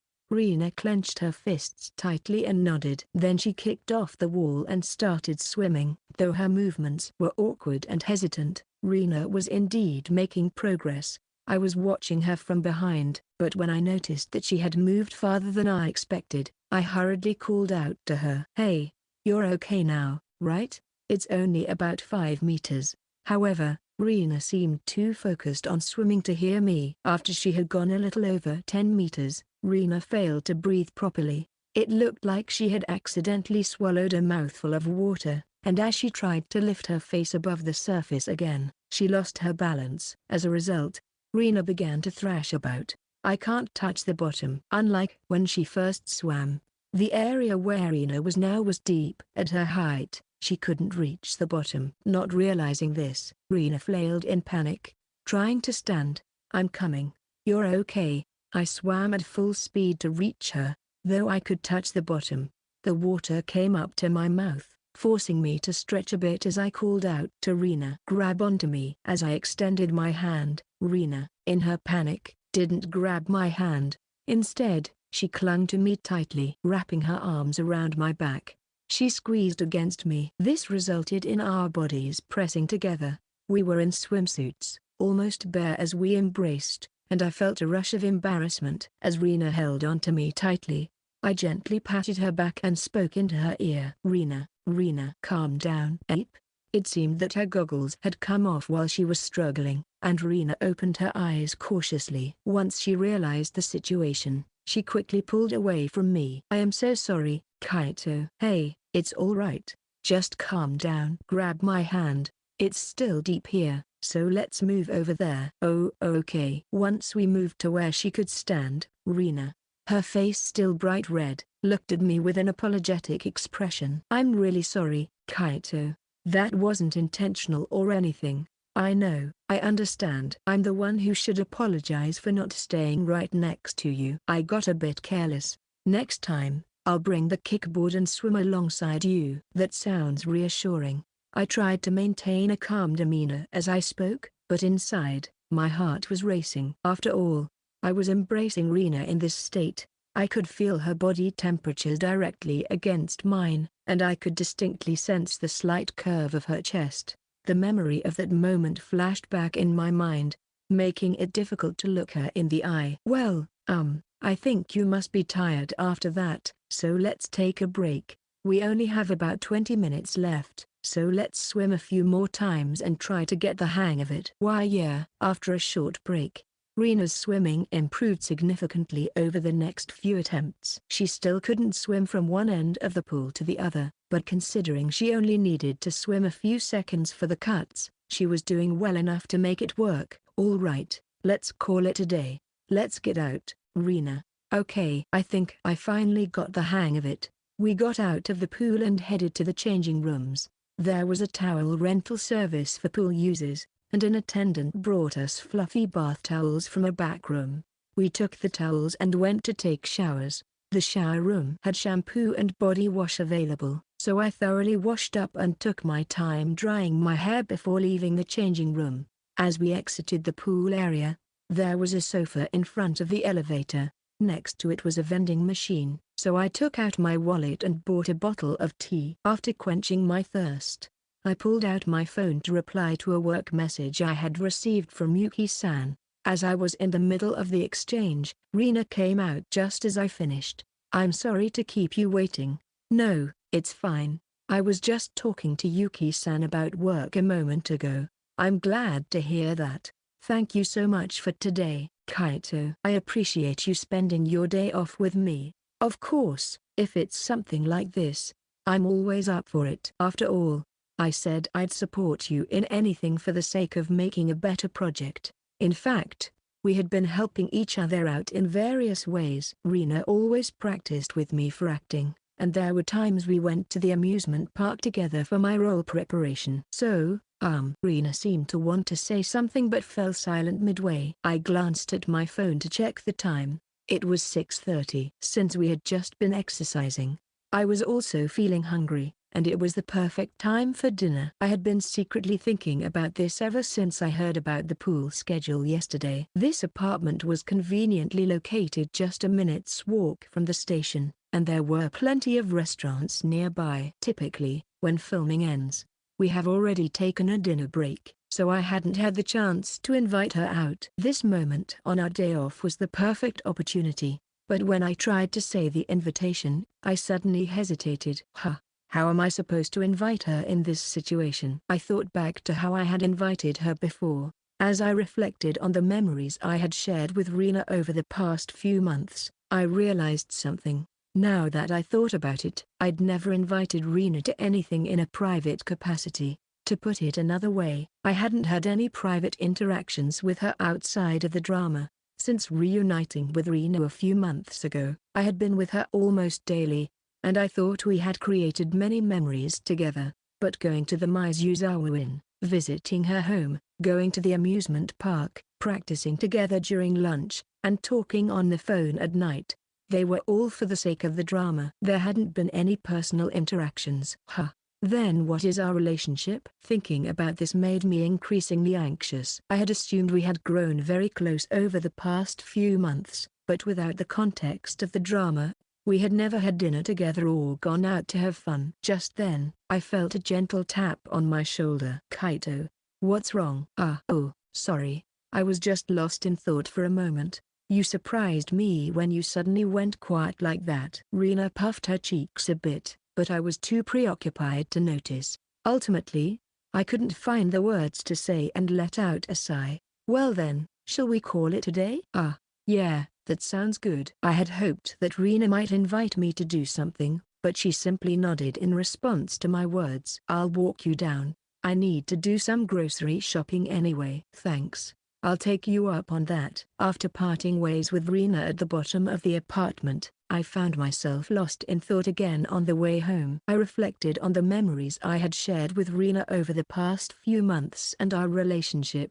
I wonder what Reena thinks of me? That question continued to trouble me for a while. Good morning, Amano-senpai. Good morning, Ota. You're here early today. The next day was a shooting day, and when I arrived on set, Ota was already there. It was still 30 minutes before the meeting time, so she was quite early. Ota was perched on a table in the landing area outside the room where the set was located. She was tapping the table playfully to encourage me to sit down, so I took a seat directly across from her. Hey, that's not the script, is it? What are you reading? It's material for the festival. My manager just handed it to me and told me to read it early. Festival? We're performing at a big festival at the Dome this weekend. This is related to that. Wait, what? You're going to perform at the Dome while also shooting? Well, that's my main job, after all. But of course, I'm not slacking off on the acting. I can make time if I cut back on my sleep. Is that why you look so tired? Just don't push yourself too hard, okay? At that, Ota stuck out her tongue a little sheepishly. It seemed she hadn't realized her fatigue was showing. It's easy to forget, but Ota is just as talented as Reena. There's no way she could take on such an important role in the latter part of the drama and perform at the Dome if she weren't. By the way, I guess the tickets for the Dome Festival are already sold out, huh? I would have loved to go if I'd known. Well, we might still have some seats available for related parties, but unfortunately, Amano-senpai, I think you'll be busy with filming. I see. So we're shooting on location this weekend? Yep, but I don't have any scenes in that shoot. I wanted to spend the night with Reena. Well, you'll be joining us for the big shoot afterward, right? Yes. I'm super excited. A 4-night shoot on a remote island is practically like a trip. Plus, it's with Reena. so it'll be the highlight of my summer vacation. I couldn't help but chuckle at Otta's sudden burst of energy. From this weekend into next week, we had a series of overnight shoots lined up. The weekend shoot would feature Reena and me for 1 night and 2 days, while next week's shoot would involve the 3 of us, me, Reena, and Otta, as the main cast for 4 nights and 5 days. The filming on the remote island would cover a significant portion of episodes 10 and 11, which meant a packed schedule. However, for us, who had been overwhelmed with work and hadn't had a proper summer vacation, it felt like a bit of an exciting event. By the way, how did yesterday go? Just then, Otta smoothly changed the subject, her face breaking into a gleeful grin as she looked at me. Yesterday, right? Wah, what about it? Don't play dumb. You went swimming at the pool with Reena-san, didn't you? How do you know that? Well, I went shopping with Reena-san at the department store in the morning because she asked me about buying a swimsuit. After that, we had lunch together and even got crepes. Look, she posted a picture of us on Instagram. Wow. Otta, I've never seen you smile so widely before. That's because I was super happy. I never expected Reena-san to invite me out, just the 2 of us. When she shared her crepe with me, I seriously thought I could die happy right then and there. Reena had mentioned something about wanting a new swimsuit yesterday, so it seemed Otta had been involved in that decision after all. Otta continued talking excitedly about how adorable Reena was for about 3 minutes, but then she seemed to come back to reality and cleared her throat. Her face slightly flushed. Excuse me. So, when I heard about her buying a swimsuit, I asked her why. She told me she was planning to swim with Amano-senpai at the pool, but she didn't have any swimsuits other than her school swimsuit, so she wanted to pick something safe. I see, so that was it. Safe, huh? What's wrong, Amano-senpai? Well, I can't help but think you were intentionally trying to provoke Reena. Was that a little bit mean? No. There's no way I would do something much like that to Reena-san. Absolutely not. Well, then it's just a little assist, you know. Otta shrugged her shoulders as she said this. I talked with Reena-san about various things, and when she asked me for advice with that kind of cute expression, how could I not step in to help? I'm totally cheering for Reena-san. The happiness of my favorite person is my happiness too. There's a certain nutrient you can only get from seeing Reena-san's happy face. What do you mean? I don't really understand what you're talking about. Fufu.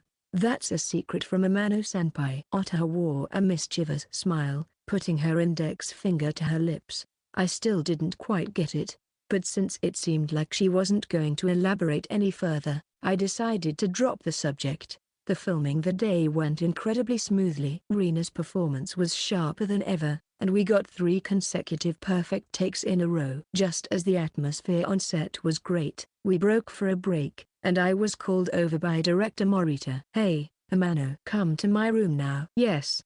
Was my performance today not good?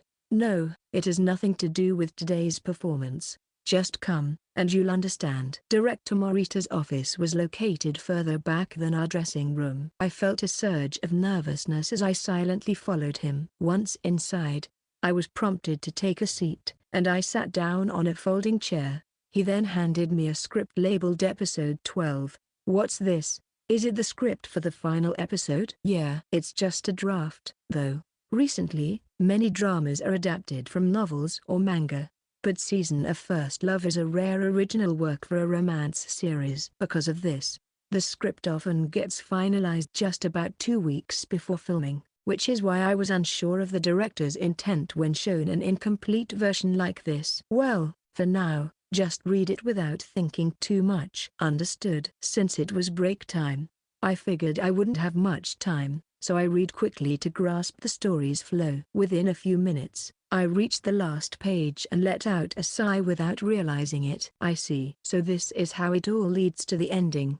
The development itself isn't that remarkable. Akahisa moves, and keeps moving, which shakes Akari's heart, who had decided to break up. Their mutual feelings remain the same from start to finish. Ultimately, their fractured relationship is mended, leading to a happy ending. Simple, right? Well, if you simplify it, then yes, that's what it is. But this script is incredible. Yeah, If we can shoot this 12th episode perfectly, building upon everything from the first 11 episodes, it would be the best culmination of a love story. I might even feel like I never want to shoot a romance again." With that, director Morita's expression hardened as he fixed his gaze on me. "So, can you perform this script?"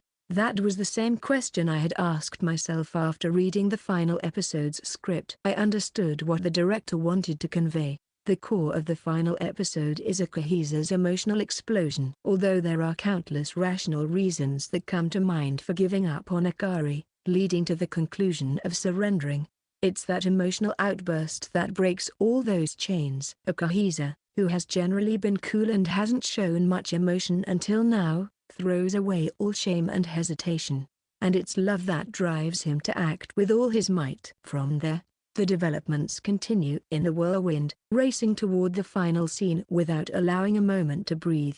This scene requires me to perform alone. Just me. This is at odds with my usual style, which is built on meticulously calculating my performance in relation to Reena, a star who often mumbles her lines. To put it plainly, I need to confront my emotions head-on without any tricks. I must deliver an energetic performance filled with emotion that can carry everything. Just like Reena does with her solo acting. "It might indeed be a challenging task," I said. "I figured as much." "I like your acting style, but this time, you need to break out of your shell. I just couldn't envision you doing that kind of performance, so I called you here." I understood Director Morita's concerns. But this time, I had a clear sense of confidence. So I was able to respond immediately. "It's okay. If I start preparing now, I think I can manage it." "Oh? You seem quite confident." Director Morita blinked a couple of times, seemingly taken aback by my words. Watching him, I reaffirmed the basis for my confidence in my mind. The foundation is understanding how to create a performance filled with emotion. One well-known method is the method acting technique, developed by Russian theater director Stanislavski and later expanded by American acting teacher Strasberg. This technique is widely used in Hollywood. To put it simply, it's based on deepening a role through the actor's personal emotions and experiences. I usually don't adopt such methods, as they interfere with my careful calculations, and Reena has a genius intuition that allows her to deeply grasp a character just by reading the script, so she doesn't use it either. However, if I'm to deliver an emotionally charged performance, then digging into my past to draw out feelings, as the method acting technique suggests, is the best shortcut, and I possess the emotions that Akahisa needs. Akahisa's emotional outburst occurs because Akari, whom he once dated and cherished, has vanished. The overwhelming feelings of not being able to meet the person he desperately wants to see lead Akahisa to take actions he normally wouldn't. The pain of being unable to see that person. I have harbored such feelings for 8 long years. If I were to turn that bucket of emotions I've accumulated over those 8 years upside down, countless feelings would pour out. By facing those emotions head-on, I was confident I could deepen my portrayal of Akahisa and deliver the performance required of me. I'll keep the basis for your confidence to yourself. It's best for you to prepare as you see fit. Just so you know, after the location shoot on the island, I'll have Mizuzawa come in for a rehearsal session, so it might be tough, but I want you to prepare for that in the meantime." "Understood. Leave it to me, just don't let your health decline. We have back-to-back shoots this weekend and next week, and then we'll dive straight into filming the final episode. So it's going to be challenging. Now that you mention it, you're right. I haven't been cautious enough. Haha, I had to save you from a lot of things during school, so it's only natural." That said, I'm not a complete hard ass. I've scheduled the shoot this weekend to be a bit more relaxed. If all goes well, we should wrap up filming by the evening on the first day. You'll have the night to relax. Director Morita continued, seemingly recalling something. "I've stayed at the hotel we'll be at this time before, and there's a hidden gem of a restaurant nearby. The steak there is fantastic, and since you can enter and exit the private rooms without being seen, many celebrities use it. It's my top recommendation." "Really? I didn't know there was such a place." "Yep. Here's the name of the place. If you're interested, you should check it out." It'll blow away any fatigue you have. Director Morita shared this information in a completely casual manner. After I noted down the restaurant name displayed on the webpage he showed me, I made sure to write it in my phone's memo app as soon as I left his office, so I wouldn't forget. That day's shoot wrapped up at 9 in the evening, and I was, as usual, getting a ride home from Yuki-san. Sitting in the back seat, I turned on the reading light and immersed myself in the final episode script that had just been distributed. At a traffic light, Yuki-san called out to me from the front seat, "Amano-kun, there's something I need to talk to you about." "What is it?" "It's about what comes after this drama ends." It seemed like an important conversation. I closed the script and looked up at her. "With the current schedule, season of First Love will wrap up in about 3 weeks. It's time to start thinking about what comes next." "I see. It's 3 weeks away, then." I had been informed of the filming period leading up to the wrap long ago. So, while it wasn't the first time I was hearing this, hearing the actual number made me feel dazed. I had appeared in many dramas before, but this was the first time I didn't want the wrap to come. It was my first leading role, and I had a special attachment to this project due to my promise with Reena. The atmosphere on set had been incredibly enjoyable, and, only 3 weeks left to act alongside Reena. I hadn't interacted with Reena outside of work in the past few months. I realized this the other day, but if we lost our connection as co-stars once this drama ended, what would happen to us?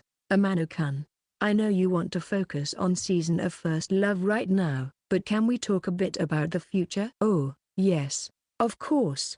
That's fine. If I left it alone, I would likely keep overthinking." But Yuki-san's initiative in steering the conversation allowed me to temporarily halt those thoughts. Just then, the light turned green, and Yuki-san shifted her attention back to the road, pressing the accelerator while glancing at me through the rearview mirror. "I hadn't mentioned it to you, but I've been receiving a lot of job offers lately. There are offers for the next autumn drama, winter drama, and even spring dramas.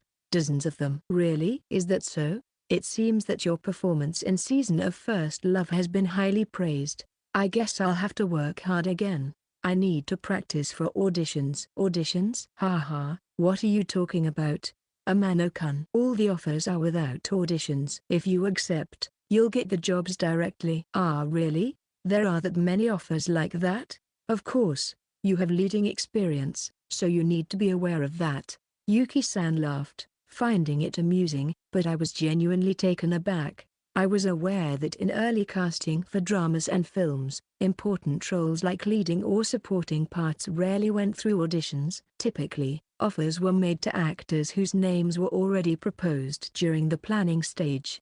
However, I never expected to receive dozens of offers myself. "From now on, we'll have to be the ones to choose our jobs." The president emphasized that now that you've had your lead role, you need to think carefully about how to advance your career from here, she said. "I see. In that regard, the autumn dramas are too close to the date, so the good roles are already filled.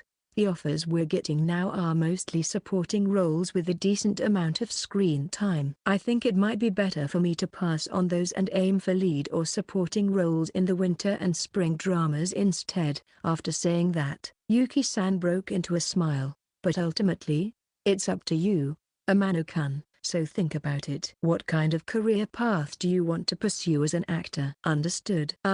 Could you tell me what kinds of offers are currently on the table, just for reference?" "Of course. The biggest one right now would probably be the spring drama next year." "Have you read the manga Oharu Classroom?" "Oh, yes. It's a really fun youth romantic comedy. I love it." "They're working on a live-action adaptation, and you've been offered the lead role. The heroine has already been confirmed, and it's Nanako Sakuraba." "Oh, but this is confidential, so keep it to yourself." I was left speechless. Oharu Classroom was an incredibly popular title, having sold nearly 1 million copies, and Sakuraba was a well-known actress who had just started university this year. While there was a slight age gap, she was one of the few young actresses who didn't pale in comparison to Reena in terms of popularity and beauty. There are various other offers, but most of them tend to be romance-related. Naturally, they want you because of your role in season of First Love. "Romance, Huh? Yeah. Speaking of which, Mizuzawa-san seems to be doing incredibly well. Karen mentioned that she's receiving an overwhelming number of offers compared to what we're getting for dramas or films in the works featuring high school girls as the heroines. I'd say she's probably the top choice for about 90% of them. That's amazing. It's possible that she could end up playing the heroine in all 4 seasons this year. For both Reena and me, this current project might become a pivotal point in our acting careers. I would become an actor who receives roles without needing to audition, while Reena would significantly broaden her work as a heroine in romantic dramas. This should have been something to celebrate, yet I couldn't envision what would happen after this project ended. It made sense, since I entered this world as a child actor. I had been focused on fulfilling my promise with Reena. I had never considered what would come afterward, but the fact remained that in 3 weeks, this project would conclude, and if I persevered, Season of First Love would become the wonderful production we promised. The promise I made with Reena 8 years ago would be fulfilled. So then, what will happen to my relationship with Reena? We would lose our connection as co-stars, and furthermore, the promise that had linked our hearts for those 8 long years would also fade away. I couldn't shake the feeling that my relationship with Reena would become empty. Since we wouldn't be working together on set anymore, the time we spent together would undoubtedly decrease. Moreover, without any private interactions, there would be no opportunities for us to be together. If that happened, I couldn't guarantee that our current relationship would continue. We might gradually drift apart. As I continued to think about it, I felt a growing sense of urgency. I only had 3 weeks left to be co-stars with Reena. At this rate, I couldn't let things end like this. The weekend shoot started with an early morning transfer. I took the Shinkansen with Yuki-san, and after arriving at the station, we boarded the location bus. Once we got to the set and were in the dressing room, I did a quick check of the script when I heard a knock on the door. It was Reena. She had already finished her hair and makeup and was in the form of Hoshimi Akari. Good morning, Reena. Good morning, Kaito. If it's okay, I'd like to practice a bit together. Are you free? Sure. I was just about to do a final check myself. Great. Can we go over the last scene for today? I want to make sure we're aligned on this one. Understood. After reading through the script once and confirming our timing, we moved on to acting it out. Since positioning and movement were important in this scene, it was better to incorporate physicality. Once we finished the run-through, Reena seemed satisfied, nodding her head and showing a soft smile. Yeah, I think we're good to go. Thanks, Kaito. Thank you, too. Your acting is amazing, Reena. You always surpass my expectations. Even after watching Reena's performances closely for nearly 3 months, she still surprised me every time. With each episode, it felt like her acting became more and more refined. When the practice was over, Reena seemed ready to leave, so I hurriedly called out to her. Oh, Reena. Wait a minute. What's up? Reena stopped and turned to face me. Did you check today's schedule? I haven't looked at it properly yet. According to director Morita, if everything goes smoothly, we should finish filming by the evening. Is that so? Then we can relax tonight. That's great. Actually, I was wondering if you could make some time tonight. I mustered the courage to say it. Reena looked a bit surprised, but quickly put on a smile. Sure. Are we practicing for tomorrow's shoot? Or maybe next week's? Oh, no. Then is it for the 12th episode? The script that came up last time was amazing. Reena kept talking about work. For a moment, I thought Reena might be indirectly telling me not to invite her to anything other than work, but that didn't fit her personality at all. She simply hadn't imagined that I was talking about anything other than work. This reflected our relationship since we had reunited. I slowly shook my head. Well, it's actually a topic completely unrelated to the drama. Unrelated to the drama? Oh, could it be about Ota-chan's concert? It's tonight, right? I bought the PPV too, so I'm planning to watch it live online. That's true. I'm planning to watch it too, but that's not it. I took a deep breath and opened my mouth. Would you like to go out for dinner? Just the 2 of us? Eh? Reena blinked in surprise. Actually, Director Morita told me there's a highly recommended steak restaurant nearby. They have private rooms, and a lot of celebrities go there. I thought it would be nice to go with you." As I spoke, my tone gradually diminished with anxiety. After I finished, Reena cautiously asked, does that mean it's not related to character development or acting practice?" "Oh, yeah. Sorry, I hope this isn't an annoying invitation." Reena shook her head vigorously. No, it's not annoying at all. I want to go." "Really?" "Of course, but can we go to Director Morita's recommended place without a reservation?" When I checked earlier, it seemed like they still had same-day reservations available, but it's a popular spot, and I'm not sure when it might get booked up. So if you're okay with it, I thought I'd make a reservation now." "Yeah, please do." Reena nodded enthusiastically. "Well then, we can't keep messing up our takes today. Let's do our best." "Right. Let's give it our all." It was my first private invitation, and I felt relieved that Reena had readily accepted. At the same time, I couldn't help but feel excited about the evening ahead. Thanks to our efforts, the filming wrapped up smoothly just before 6 o'clock. We had a reservation at the restaurant for 7, so there was a bit of time to kill. We decided to check into the hotel first and then head to the restaurant separately. The restaurant was nearby, just a few minutes' walk from the hotel. As I sat on the edge of my bed, I suddenly felt a wave of embarrassment wash over me. Had I gone a bit too far? Even though I wanted to have a private connection that was different from our relationship as co-stars, going to a restaurant with a private room, just the two of us, might have been a bit much. Reena had agreed, but I wondered what she really thought deep down. While I had the excuse of wanting to try a place recommended by Director Morita, I was aware that I had still crossed the line. This was one of the tricky aspects of being in the entertainment industry. It's hard to make natural choices as friends, like suggesting to grab some shaved ice at a nearby shop because it's hot. Because of the need to be discreet, our options were limited to places like private restaurants or each other's homes. While I was lost in thought, time flew by before I knew it. It was almost time to leave, and I steeled myself as I stepped out of the room. Holding the room key, I took the elevator down and relied on my map app to guide me to the restaurant. When I arrived, I was overwhelmed by the upscale appearance of the place. Even though I was technically a celebrity, I was still a high school student and had spent most of my time working as an unrecognized actor, so I had hardly any experience dining in such establishments. "Welcome. Do you have a reservation?" Yes, I'm Amano, and I have a reservation for 7. "Amano-san, yes. Please allow me to show you to your table. Your companion has already arrived."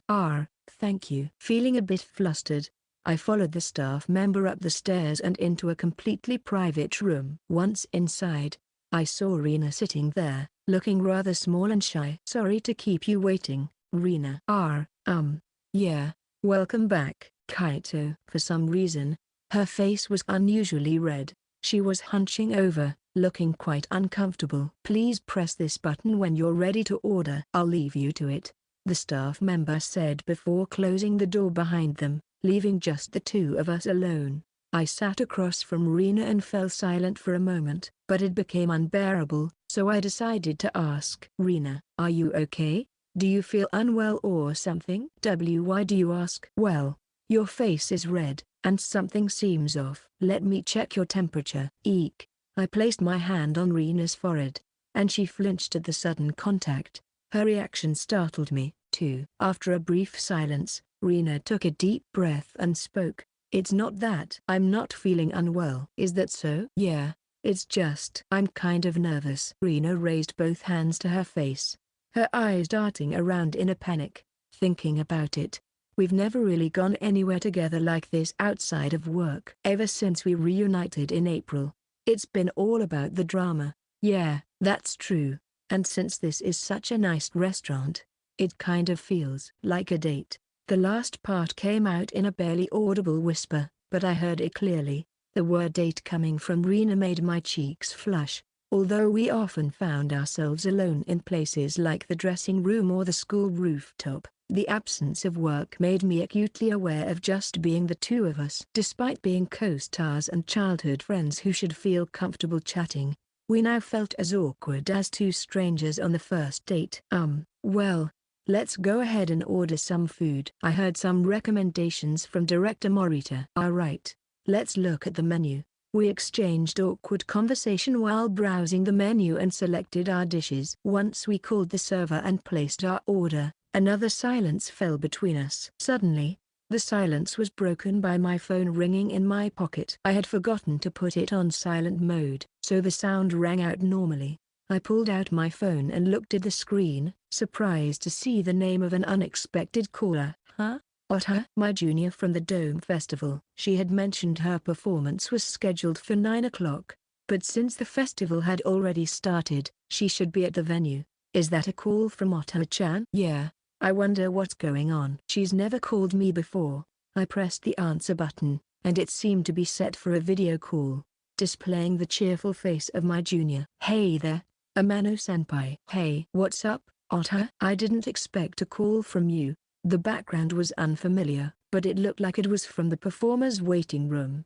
In the background, I could see a monitor displaying the live performance. I was just wondering how things were going on your end. We finished filming in the evening, and now I'm here for dinner. But more importantly, are you okay? Isn't your live performance going on right now? I'm fine. My turn is second to last, so I'm just relaxing and waiting while watching the monitor. I'm all ready to go. I see. But what do you need? Reena looked at me with an intrigued expression, so I switched to speaker mode so that Otter's voice could be heard by both of us. Otter hesitated a moment before scratching her cheek. Well, actually, this is my first time standing on a dome stage, you know. Oh, really? Yep. Honestly, I'm feeling a bit nervous, so I thought I'd call for someone to talk to. Senpai, can you give me some words to help calm my nerves? What kind of unreasonable request is that? That's a bit much for me. When I raised my voice, Otter laughed, though there was a hint of concern in her expression, indicating that she truly was feeling nervous. It seemed like she had called to distract herself while waiting for her turn. Is it really okay for me to take on that role? Wouldn't it be better to ask Reena? Well, of course, I want to hear some encouraging words from Reena-san too. But I can't bring myself to call her. Am I really that intimidating? Reena-san? At that moment, Reena popped her head into view next to me. Seeing her suddenly appear on the screen made Otter exclaim in surprise. What are you doing there? Hee, sorry for surprising you. I'm actually here having dinner with Kaito, and I've been quietly listening in on your conversation. Dinner together? Wow. Otter nodded slightly as if she sensed something, but Reena, unaware of this, directed a gentle smile toward the screen. So, Otter-chan, if it's all right with you, I'd like to send you some encouraging words. Why yes. Then, Otter-chan, do your best. Even though we can't be there in person, we'll be cheering for you through the pay-per-view. Reena waved her hands excitedly and beamed at Otter with a sunny smile. Otter trembled with emotion. I wish I had recorded this conversation. Wait a minute. I'd say something like this any time. Thank you so much. Otter is so moved. Otter said this and gave a thumbs up. Well then, you two, do your best. Let's meet again next week. With that, the call ended. We couldn't help but look at each other and laugh. Otter-chan is so funny, Reena said. Yeah, it's hard to believe she's about to perform at the Dome. She's really fun and such a good kid. As we talked about this, we naturally found ourselves conversing comfortably again. The initial awkward silence faded, and our conversation flowed easily. Even though she probably didn't intend to, Otter had helped us a lot. Soon, the dishes began to arrive one after another.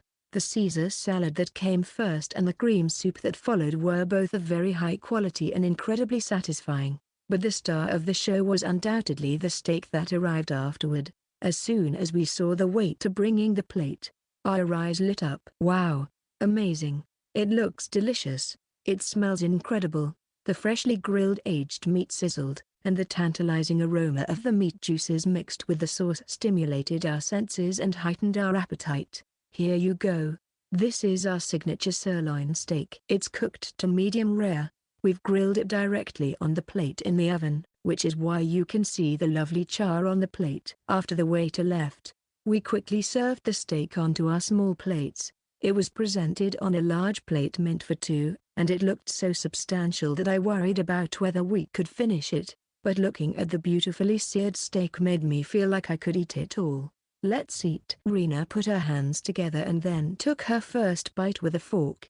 Her body shivered as an ecstatic expression spread across her face. Wow, this is delicious. With a beaming smile, Reena continued to take bite after bite. She seemed so engrossed in her meal that she didn't look up until her fourth bite, at which point she finally glanced my way. Hey, Kaito, aren't you going to eat? You have to hurry. The best time to eat is when it's fresh out of the oven. Oh, sorry. You looked so cute with that big smile while you were eating that I got a bit distracted. Really? Did I have such a relaxed expression? Reena then fidgeted shyly before puffing out her cheeks and accusingly pointing at me. By the way, Kaito, that's not fair. I want to watch you eat too. Come on, eat. What? If you say that, it's hard to eat. While receiving Reena's gaze, I took my first bite, and my eyes widened in surprise. It was genuinely shockingly delicious. The outside was perfectly crispy and fragrant, while the inside was tender and juicy. The sauce was exquisite. It must have been the butter that contributed to its lovely aroma. A wild yet refined flavor filled my mouth, and I couldn't help but relax my expression. This is so delicious. Wait, Reena? Your face is red. What's wrong? Ugh, I'm self-destructing. Because Kaito has such a great smile. Reena covered her face with both hands but quickly broke into a grin. But I might be having the best steak of my life, as expected of the place recommended by director Morita. Totally. I wouldn't have had the courage to come here alone, so I'm glad you came with me. If you're saying that, I think if you hadn't invited me, I would have just settled for room service or something. Thanks to you inviting me, I got to experience this. Plus, I think it tastes even better because I'm eating with Kaito. As she spoke, Reena's voice lowered toward the end, perhaps feeling shy, but in the quiet private room, her words clearly reached my ears. Hearing her say that made my heart race as well. The substantial steak was gone in no time. They say you go silent when you're enjoying something delicious, and both Reena and I were savoring our meal with few words. After finishing, Reena wore a happy expression. Wow, that was delicious. After wiping her mouth with a handkerchief, she briefly glanced in my direction. Then, she asked a bit hesitantly, but why did you invite me today? Huh? Well, it's the first time you've invited me like this, so I was wondering why. As she said this, Reena's cheeks were slightly flushed. I hesitated for a moment, unsure how to respond, but ultimately decided to share my honest feelings. I might scare Reena away by saying this, but I was feeling a bit anxious. Anxious? About what? I realized when talking to Yuki-san the other day that there are only 3 weeks left of filming for season of First Love. Once it's over, we won't be co-stars anymore. I started thinking, we really haven't had any interactions outside of the drama. Reena blinked in surprise. I see. So we only have 3 weeks left as co-stars. Huh. I thought that if things went on like this, we might become quite distant after the drama ends. That's why I wanted to have various connections with you, even in private. Huh? Kaito, you were thinking that? Sorry, I didn't mean to scare you away. No. I'm happy. I wanted to hang out with Kaito on my days off too, but since we see each other on set all the time, I was a bit anxious about whether it would be a bother if I wanted to see you even on my days off. Not at all. There's no way I would find it bothersome. I'd want to be with you every day if I could. After saying that, I felt a bit anxious about having said something so bold, but Reena smiled brightly at me. Thank you, Kaito. Then let's hang out on my next day off. Why yeah, I have so many things I want to do with you. By the way, remember when we watched the broadcast together the other day? You promised to take me to your house, but you haven't mentioned it since then. Ah, sorry, I totally forgot about that. I'll definitely go this month. I want to chat with your mom again since it's been a while. Yeah. Mom was looking forward to seeing you too. The conversation flowed easily. I felt somewhat relieved. Maybe I had been worrying over trivial things lately. Even after this project ends and we're no longer co-stars, we'll still be classmates, and more importantly, we're childhood friends. I want to stay close with you, Kaito. Yeah, I feel the same way. Our relationship wasn't just that of co-stars. We were childhood friends. Knowing that Reena felt the same way as I did genuinely made me happy. The large plate that held the steak was taken away, and a dessert plate was brought out. It was vanilla ice cream topped with fruit.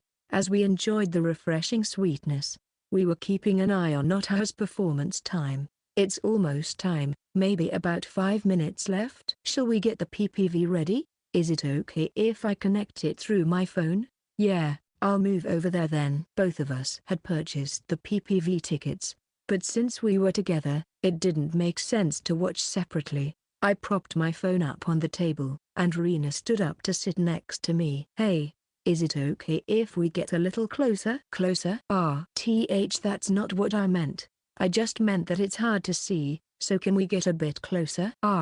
Yeah, of course. It would have been nice to have a tablet to watch on, but unfortunately, the only device that could stream the video was my small phone. We had to huddle close to see, and Reena moved closer to me. Though she was only leaning her shoulder against mine, the distance closed more than I had expected, so our shoulders were brushing against each other. Since it was summer and we were both in short sleeves, our arms were almost touching. After the rather intimate conversation we had earlier, I felt oddly conscious of it. Oh, it's starting, Reena exclaimed. After the previous performer finished, the lights dimmed, and the stage was illuminated in vibrant colors. As the exhilarating promotional video played, Ota's hit song, Momo, echoed through the venue.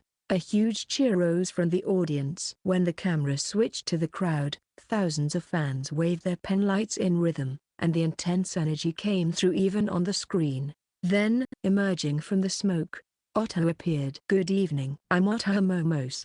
Her warm-toned outfit looked sharp and well put together. She energetically moved to the center of the stage and began to sing into the microphone.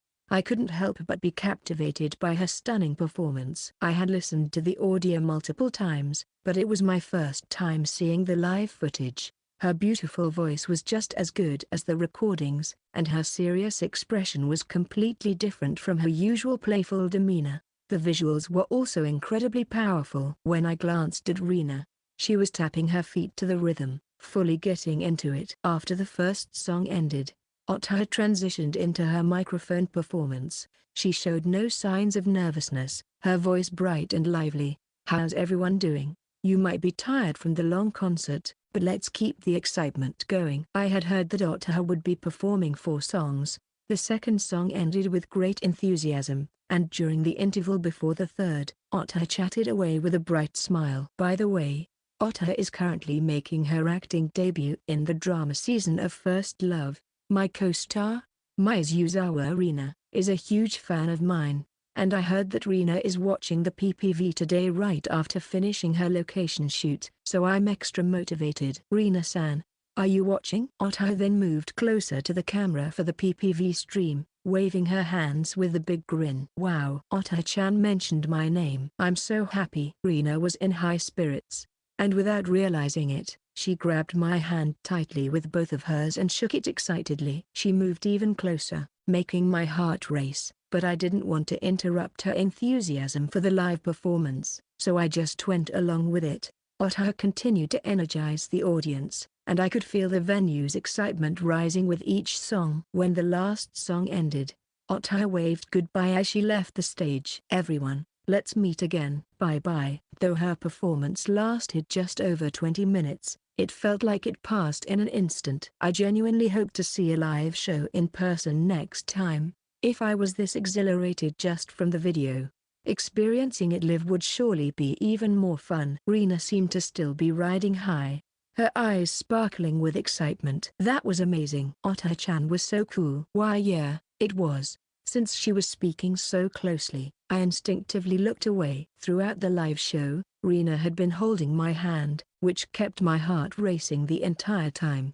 I spoke in a quiet voice. Do you mind letting go of my hand for a bit, huh? Reena seemed to finally snap back to reality and, upon realizing the situation, her face turned bright red as she released my hand. I didn't even notice when I It's been like this since the live show started. Ape. I am sorry, Kaito. I got so caught up in the live. Reena looked down, seeming to shrink away a bit. I couldn't help but chuckle. That just means the live was so immersive, right? Otaha was really amazing. Yeah, that's true. Oh, I should send Otaha-chan my thoughts. Reena took out her phone and began typing a message to share her feedback. I got a reply right away. It was surprising how quickly she received a response, especially since Otaha had just been on stage. Reena eagerly showed me the chat screen. Otaha had sent a sticker of a happy dog wagging its tail, followed by the message, "If you can, please come to see me in person next time. I'll make sure to get tickets for you." See? We should go to a live together next time. I really want to go. Yeah, that sounds great. I learned that there would be a solo concert next month. I had been thinking about wanting to see Otaha live, and now I was unexpectedly able to make plans with Reena, which made me feel elated. We chatted a bit more, but I didn't want to overstay our welcome, so I chose the right moment to speak up. Well then, let's head out. Time to settle the bill. Right, let's do that. Since we had come to a private room, it wouldn't make sense to leave together, so we decided to exit the restaurant separately. Reena was the first to leave, and as she gathered her things, she waved goodbye to me with a hint of reluctance. "See you later, Kaito." "Yeah, see you, Reena." After Reena left, I sat there for a moment, lost in thought. That was fun. For the first time, I had spent time with Reena completely separate from work. We had enjoyed delicious food, had fun conversations, and watched live footage together. If I could continue to have enjoyable times like this with Reena even after the drama ends and we're no longer co-stars, then perhaps our current relationship was more than enough. As I basked in the afterglow of my private time with Reena, I thought about it this way. Chapter 3, Remote Island Location. A cloudless blue sky, the sun shining brightly, and a sparkling, transparent sea. The pleasant scent of the ocean carried by a refreshing breeze filled the air. Before us lay a dazzling summer. Wow, this feels amazing. I'm feeling so excited. This is the best. It's so much fun. We were on location for a 4-night, 5-day shoot on a remote island. The journey to the filming site involved a transfer from the Shinkansen to a ferry. As we stepped out onto the deck of the chartered ferry, filled with the cast and crew, we couldn't help but feel elated at the breathtaking scenery before us. Due to my jam-packed schedule of work, I hadn't been able to make any travel plans for this summer vacation. I guessed that Reena and Otaha were probably in the same boat. Yet, I felt satisfied enough to experience this extraordinary moment of riding a ferry to an island. Even if it was for work, can we see the destination island from here? Probably not yet. They said the ferry ride would take about 30 minutes. It's such a beautiful day that it seems a waste to be filming. How about we all go swimming instead? Haha. That does sound fun, though. I chuckled at Otaha's joke. Unfortunately, the schedule given to us in advance was packed with filming plans that extended late into the night. Filming a drama takes a lot of time. Sometimes it can take a whole day to capture just a few seconds of footage. To shoot a 1-hour drama, covering a little over 1.5 episodes in 4 nights and 5 days is quite an intense schedule. Although the weather was perfect, we would likely be consumed by work once we reached the island. But to be serious, this shoot is a series of crucial scenes, right? I feel like we prepared thoroughly, but there were quite a few scenes I struggled with. True, it's where the story really starts to unfold. The purpose of this location shoot was to film the part where Akihisa, Akari, and Sarah, along with their classmates, go on a trip to the beach during summer vacation. This corresponds to the segments of episodes 10 and the first half of 11. During this beach trip, Akari displays an unusually gloomy demeanor. There are 2 reasons for this. The first is that she got into a petty argument with Akihisa about a week before the trip and hasn't reconciled yet. The second reason, revealed at the end of episode 9, is that due to her parents' work situation, she will have to move away. The latter is the more decisive reason, and it has weighed heavily on Akari's mind. Akari considers continuing to attend her current school even if it means living alone. She has many friends, and most importantly, She doesn't want to be separated from her beloved Akihisa. However, her overprotective father does not allow her to live alone, and they are currently in the midst of a parent-child argument. So, during this trip, Akihisa and Akari will continue to misunderstand each other, leading to a fight. Akihisa will acknowledge his faults and apologize, but Akari will fall further into self-loathing and ultimately decide to break up with Akihisa. As Otaha recounted the story in an orderly manner, she turned to us with a cheerful expression. I'm actually looking forward to seeing how the argument scene between Akihisa and Akari will turn out. Huh? What do you mean? I just can't imagine you two fighting. Do you really argue in real life? Fight between Reena and me? Well, I'm not sure. At least since we reunited, I don't think we've had a single fight. That's true. There were times in the past when Reena would get mad and wouldn't talk to me. That was Kaito's fault. He said mean things to me. Reena puffed out her cheeks. Otter chuckled lightly at our banter. I still can't imagine it at all. You two always seem so close. Ah really? But I'm kind of curious about what would happen if you two really did get into a serious fight. For example, Reena-san, what would you do if Amano-senpai said, "We are no longer friends"? Though Otter spoke lightly, Reena suddenly froze. After a moment of silence, she looked down, and when she lifted her gaze again, her expression seemed on the verge of tears. I might not be able to recover from that. Reena-san? It was just a joke. Please don't look so sad. Kaito. You wouldn't really say something like that, would you? Of course not. There's no way I'd say something like that, I hurriedly assured her. In reality, I couldn't imagine ever getting into a fight with Reena. We had been together almost every day for the past few months, and even over trivial matters, we had never argued. Being with Reena always put me in a good mood. Well, more importantly, it looks like we're about to arrive at Dorojima. Let's cheer up and get ready. Otaha, who had started this conversation, skillfully changed the topic, and our focus shifted back to the upcoming shoot section. Upon arriving at the island, we immediately became busy.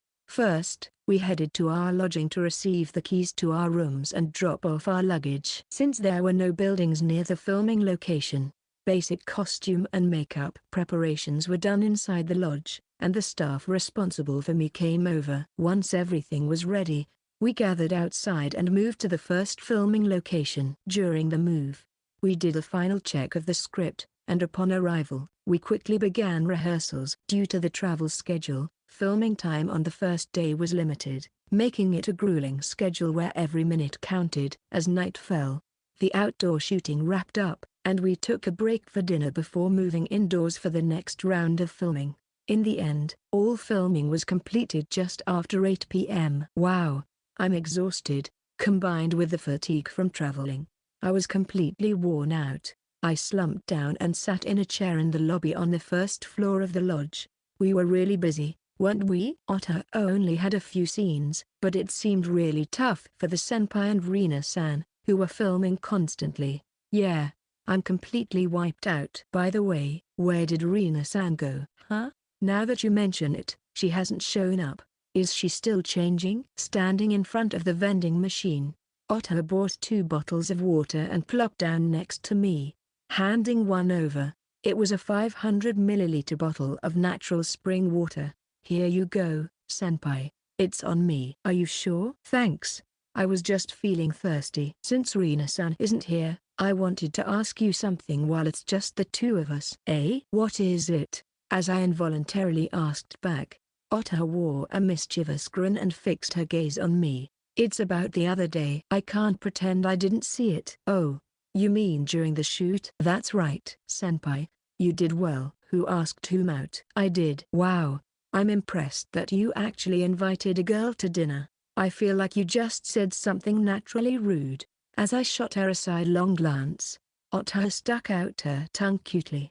Then, still smiling, she asked, "So, did anything come of it?" Come of what? I mean, did your relationship progress? Oh, yeah. We made plans to hang out on our day off, and we also agreed to go to your solo concert together. When I proudly stated this, Otter blinked several times in surprise and then gave me a skeptical look as if she couldn't believe it. Wait, is that really what you call progress in your relationship? Yeah, the truth is, since reuniting with Reena a few months ago, we haven't had any private interactions at all. So, being able to make a personal plan like this is a significant development. Or was that not what you meant? Oh no, what I was expecting was, how should I put it? Otter looked up at the ceiling in frustration and then leaned in closer. I mean, isn't there more of a romantic development? Romantic? Between Reena and me? Of course, a private dinner at a high-end restaurant for just the two of you is obviously something else. That's definitely not something friends do. So, did I overdo it? Since I hadn't invited her with that intention, Otter's straightforward observation made me flustered. Otter then let out a dramatic sigh. Well, knowing Amano-senpai, I figured as much. No, but I thought it was a really fulfilling time. Recently, I've been worried that after this drama ends, I might become distant from Reena since we won't be co-stars anymore. But Reena said that even after the drama, she wants to hang out a lot as childhood friends. Well, if that's good for you, I have nothing to say, Otter replied, shrugging lightly before continuing. However, senpai, you might want to be careful. Just between us, ever since the airing of episode 8, when Otter made her debut, I've had a lot of inquiries from classmates and colleagues asking if I could introduce them to Reena-san. Eh? Really? Of course, I turned them all down, but Reena-san is definitely quite popular. She has a lot of male admirers.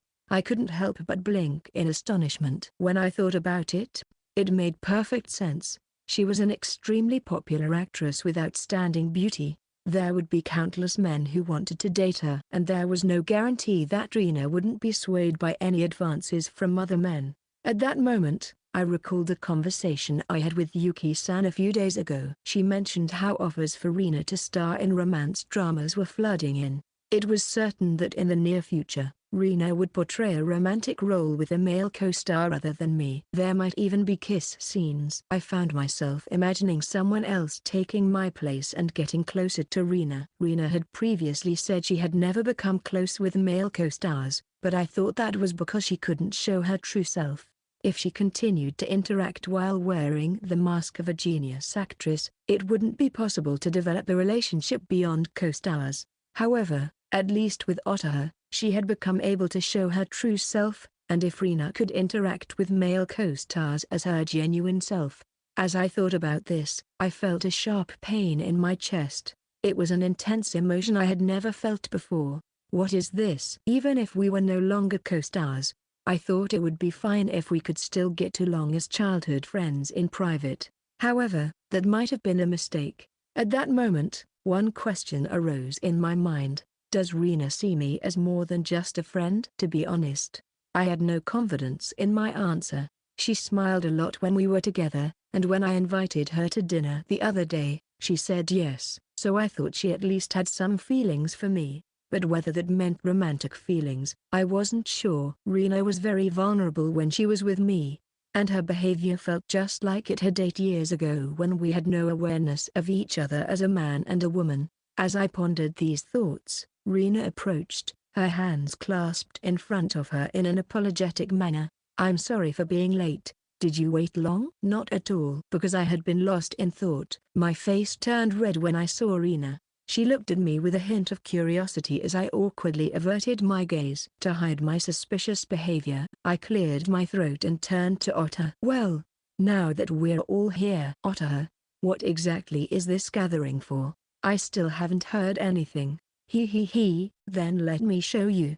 Otter had invited us to go out for a little night adventure after filming, and both Reena and I had agreed because it sounded interesting, but we hadn't actually received any details. Otter opened the bag she was holding and revealed its contents. Oh, fireworks. Exactly. When you think of summer, this is a must. Did you prepare this, Otter-chan? Yes. My manager has been to this island before and told me there's a place to watch fireworks. I thought it would be fun to do it with both of you, so I bought them before coming here. Otter puffed out her chest with pride. Our excitement soared. It's been such a long time since I've seen fireworks. How many years has it been? Now that you mention it, we used to do this a lot when we were younger. We did them in my backyard. We had a contest to see whose sparklers would last longer, who was stronger. That would be me. Reena would always end up shaking and drop hers right away, and then she'd sulk. I want to see Reena-san cutely sulking.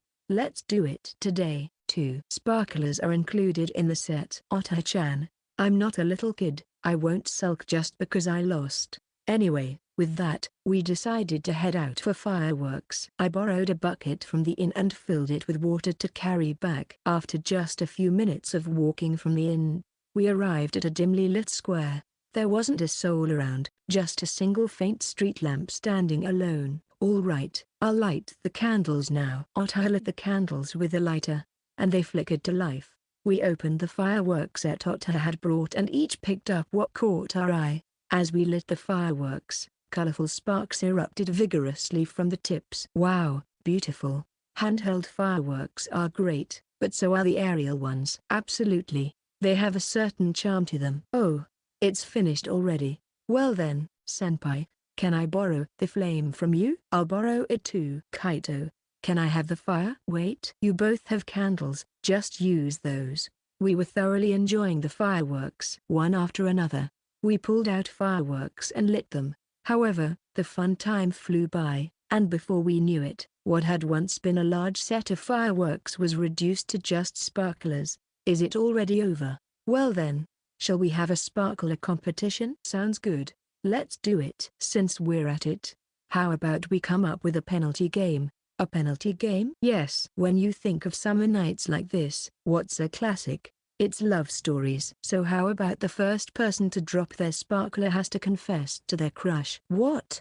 I couldn't help but let out a strange sound at the unexpected suggestion. Love stories? Confessing to someone I like? When I glanced at Reena, our eyes met directly. I quickly averted my gaze, but all I could think about was Reena. I kind of want to know what Reena would say. Maybe, just maybe, Reena might mention my name. Feeling flustered, I looked at Reena again and, trying to appear nonchalant, responded. Well, if you two are okay with it, then I guess I'm fine with it too. I'm okay with it too, if you both are. Then it's unanimous. All right, let's do it. Huh? Oh, so that's how it's going to be. I was somewhat forced into it, but we started preparing for the competition. We each readied a sparkler and set the rules. Let's all get close to the candles and light them at the same time. If someone fails to light theirs, we'll do it again. Okay, we'll consider the drop point to be when the sparkler completely touches the ground. But we're not allowed to lift it up to gain distance. You two are really serious about this, aren't you? Your eyes look a bit scary. Though Otter, the instigator, seemed slightly taken aback. The competition began nonetheless. We each picked a sparkler from the 10 or so available, choosing the one we thought would last the longest, and simultaneously lit them. The sparks started with a few pops and then intensified. As I watched my sparkler, I also glanced at the other two. Reena was trembling her hand slightly. Just like in the old days, her face showed clear signs of nervousness. In contrast, Otter kept her hand steady and maintained a calm expression. Then, Otter made her move. She turned her face slightly to blow a gentle breath toward Reena's ear. Eek, what are you doing? Otter-chan? Hee. There was no rule against interference, was there? Oh, that's dangerous. Otter-chan, I'm going to get you back. Ha. Eek. However, the result was a complete self-sabotage. Reena blew a breath into Otter's ear in exactly the same manner, causing Otter to jump in an exaggerated way. As she let out a sweet gasp, her hand trembled, and with a plop, Otter's sparkler's ball fell to the ground. Otter was the only one to lose. Stunned by the outcome, Otter quickly rushed toward me. Ayamano-senpai, that was a foul, right? Well, I think it was completely self-inflicted. But it's unfair when Reena-san does it. If Otter gets treated like that, there's no way I can hold on. Well, you did say there was no rule against interference. That's. As Otter mumbled, Reena suddenly hugged her tightly from behind. She wrapped her arms around her and wore a beaming smile. Otter-chan. Eek. Well, I'm happy to be hugged. But, Reena-san is kind of scary. All right, Penalty game. You have to say it now. Wait. Otter doesn't have anyone like that. There's no way you can escape that. I really don't have anyone. So,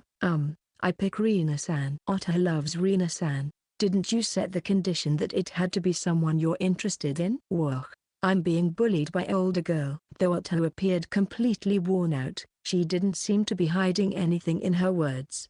It seemed she truly didn't have anyone she was interested in. So why had she suggested such a competition? Perhaps she had intended to use her interference strategy to make Reena lose and extract some romantic stories from her. Once freed from Reena's grasp, Otter dashed to retrieve the bucket and ran away with the speed of a mouse escaping a cat. Well, Otter will take care of the cleanup in place of the penalty game, so you two can take your time. Actually, this is a great spot for stargazing, so if we go a little further, we'll see a beautiful starry sky. Oh, Otter-chan has already gone. What should we do, Kaito? Should we chase after her? Well, I think it's fine, right? Otter really seemed troubled.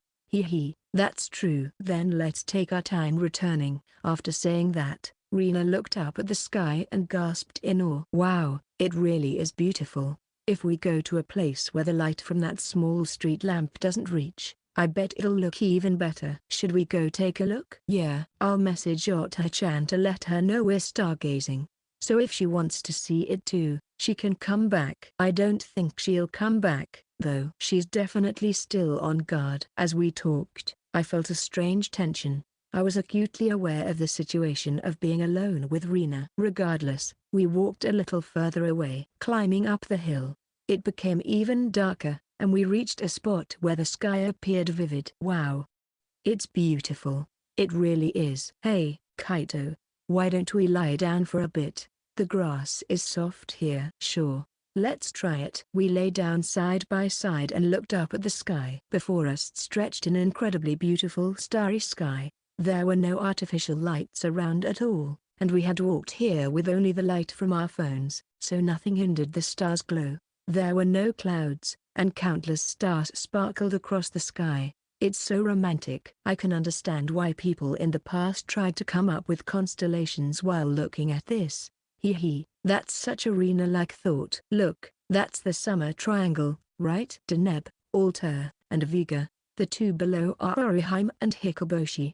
The names of the heroes and heroines from the love stories that even children know might have been what Reena was reminded of when she mentioned them. She leaned slightly toward me, turning her face my way, and asked hesitantly, "By the way, Kaito, what is it about what we were just talking about? If you had lost the Sparklers match, what would you have said, huh? Why are we talking about that?" Well, Otter-chan was like that, so it felt unresolved. Reena said this with a slightly flustered tone. I quickly shot back with a question of my own. What about you, Reena?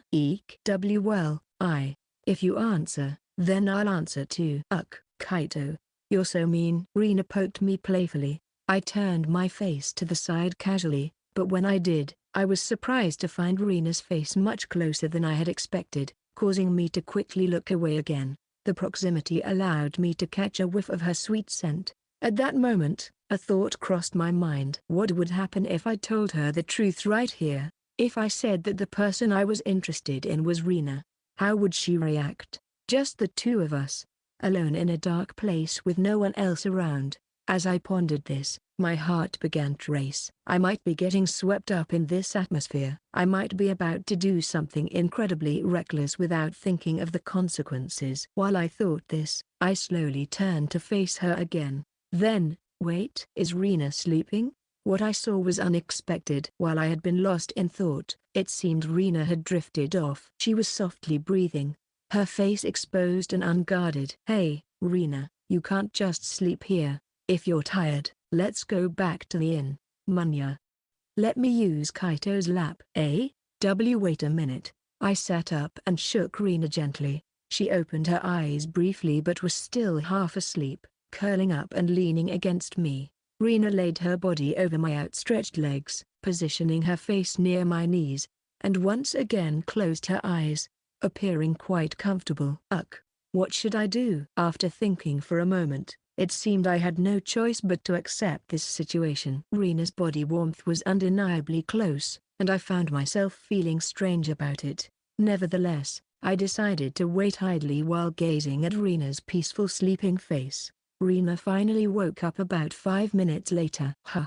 Where am I? As she rubbed her eyes and tried to sit up, she seemed to realize the situation and her face turned bright red. She sat up abruptly, looking stunned. Kaito, what's going on? We were stargazing together, remember? Then you fell asleep. When I tried to wake you up, you started sleeping on my lap, so I figured I'd wait for you to wake up. You should have just woken me up.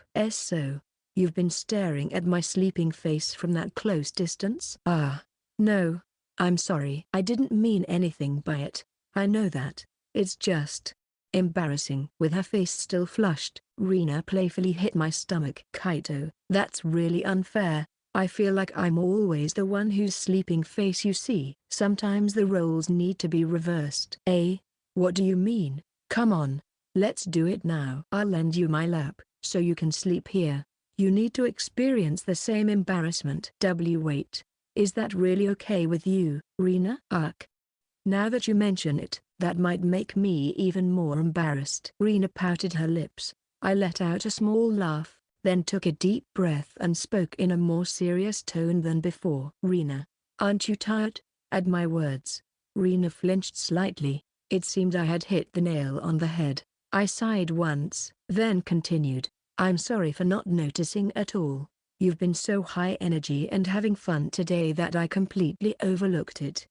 But with a schedule like this, it's no wonder you're tired. Not long ago, just before the airing of the first episode, Reena had experienced some mental strain. I had promised myself to pay more attention to her, but apparently, I had been blind to her needs until now. Reena looked down, feeling awkward. Well, maybe I'm a little tired. But you're tired too, right? Well, yeah, the schedule has been relentless without any breaks. But you've got other work outside of this project too, so you're definitely busier than I am. Why yeah, that might be true. Are you okay? Are you nearing your limit? I'm fine. I'm just a bit tired, but it won't affect my work at all. Even though I hadn't asked, Reena mentioned work. She was undoubtedly a little worried about it herself. I sighed again. For now, let's head back to the inn. Once we get there, make sure to rest properly. It's only 9 o'clock. So if we head back now and get ready for bed, you'll have plenty of time for sleep. Yeah. Thank you, Kaito. With that, we made our way back to the inn. Ultimately, I would come to regret not taking some action at this moment, but that was a story for a little later. Good morning, Amano-kun. Come on. It's already time. Yes. Good morning. The next morning, I was forced out of bed by an aggressive method of having the comforter yanked off me. As I rubbed my bleary eyes, I saw Yuki-san standing there, already dressed and ready for the day. Wait, why is Yuki-san here? I thought you were only supposed to call if you couldn't confirm I was awake. Geez, I already called. You can check your call log if you want. Oh no. There are 3 missed calls. I'm sorry, Yuki-san. I'm glad I asked for a spare key just in case. Otherwise, I wouldn't have been able to come and wake you up. After saying that to Reena, I might have been more tired than I thought. It was unusual for me not to notify someone I was awake until I received a morning call, and it was the first time I hadn't noticed my phone ringing at all. Yuki-san scratched her head, then opened the curtains and pointed outside. Be careful today. Be careful. About what? When I stepped outside earlier, it was surprisingly cool for August. It had rained heavily since last night, and while it's stopped now, the sky is completely dark. The temperature isn't rising at all. What does that mean? Are you still half asleep? You know we have that shoot scheduled this morning, right? I completely forgot, and that finally jogged my memory. Today's filming schedule was packed from morning until night, but the swimming scene was set for early morning. Since we didn't have exclusive use of the island, there would be regular tourists around, most of whom were there for swimming. Filming during the day would be difficult due to other beachgoers. According to our location scout, There was a high probability no one would be around between 6 and 8 in the morning, so we planned to shoot during that window. As a result, Reena and I had to wake up at 5 a.m., which was a tough schedule. After taking a shower right after returning from the fireworks yesterday, I had managed to get nearly 7 hours of sleep, so I felt fine physically, but early mornings were still rough. The water might be cold, so I'll prepare some warm drinks as snacks. Of course, I'll bring a few towels as well. Also, just in case, you should take some herbal medicine. Got it, thank you. Okay, once you're ready, come downstairs. It's already getting close to crunch time. Yes. Once Yuki-san left the room, I hurriedly finished getting ready and headed downstairs. I managed to make it just 1 minute before the designated time. Since the costume and makeup would be done at the filming location, we were on a bus heading to the set. The travel time from the inn was about 15 minutes, during which I had a light breakfast. As I got off the bus, I could indeed feel a slight chill in the air. It's probably because I'm underdressed. But still, it is a bit chilly. The seaside breeze made it feel even cooler. I usually associate August waters with warm temperatures during the day, but it seemed wise not to let my guard down today. I quickly got into character as a Kahiza with the help of the costume and makeup crew. Since it was a swimming scene, the costume was just a single pair of swim trunks, leaving me feeling quite exposed, and I definitely felt the coolness once I stepped onto the beach. Oh, you're done changing, Kaito? Yeah. Is Reena all set? Let's do our best. Since you practiced with me, I'm going to swim perfectly. Reena raised her fist energetically, looking cheerful, which was a relief. This scene was just between Reena and me, and the other co-stars, including Otaha, weren't present. Some filming staff had arrived early and prepared the equipment, allowing us to dive right into the shoot smoothly. Under director Morita's guidance, rehearsals began immediately, starting with the beach scene before we entered the water. It was finally time for the swimming scene. We were about to step into the water for the rehearsal. As my bare feet touched the water, I felt a slight chill. This was not the warmth typical of August. Just as Yuki-san had warned, it seemed my body would get quite cold. I'll shower as soon as the shoot is over. Even while thinking that, the rehearsal began. For most scenes, there would be dry runs, camera rehearsals, and walkthroughs with waiting times in between for the staff to prepare. But this scene would proceed in a more streamlined manner. Thankfully, we were quickly ready to go for the actual shoot, and just then, a single drop of water hit my head. At first, I thought it was my imagination since I was in the water, but as more drops began to fall, 2, 3, and more, I couldn't ignore it any longer. Whoa, rain, huh? Both Reena and I made faces as if we had bitten into a sour lemon. Sudden changes in weather conditions were a nightmare for drama filming. For example, if a particular scene in a drama takes only a few minutes in the story's timeline, but filming stretches over several hours or even days, any discrepancies in that timeline could make the narrative incoherent. If the sun was directly overhead in the previous scene but became a setting sun in the next, it could lead to such accidents, and if it started raining now, it would disrupt the continuity with the earlier beach scene. Therefore, we couldn't continue filming under these conditions. That's why filming is halted for the day. Everyone, please come out of the water. As expected, Director Morita quickly gave the order. We climbed out of the sea and headed towards the staff. According to the rain cloud radar, it seems to be just a passing shower. I'm sorry, but please wait for a bit. As soon as the rain stops, we'll get back to filming. Understood. Got it. With this weather, the arrival of general tourists would likely be delayed as well, so a short delay was acceptable. The staff busily tended to protecting equipment from the water and made various calls, all while a sudden gust of wind blew. Since we were still in our wet swimsuits, the chill hit us all at once. Ugh. It's cold. Reena, let's hurry back. We each headed toward different vehicles. When I reached the car where Yuki-san was waiting, she handed me a towel outside. Holding an umbrella over me, I quickly dried myself off beneath it before getting into the car. Here, put this on for now. Thank you very much. Wow, what a disaster. The forecast said it wouldn't rain. Well, At least it's just a passing shower. If that's the case, our schedule won't be thrown off, so that's a relief. True. Yuki-san took out a warm drink and handed it to me. Then she looked at me with a hint of concern in her eyes. How are you? Are you okay? Yes, I'm fine. Thank you.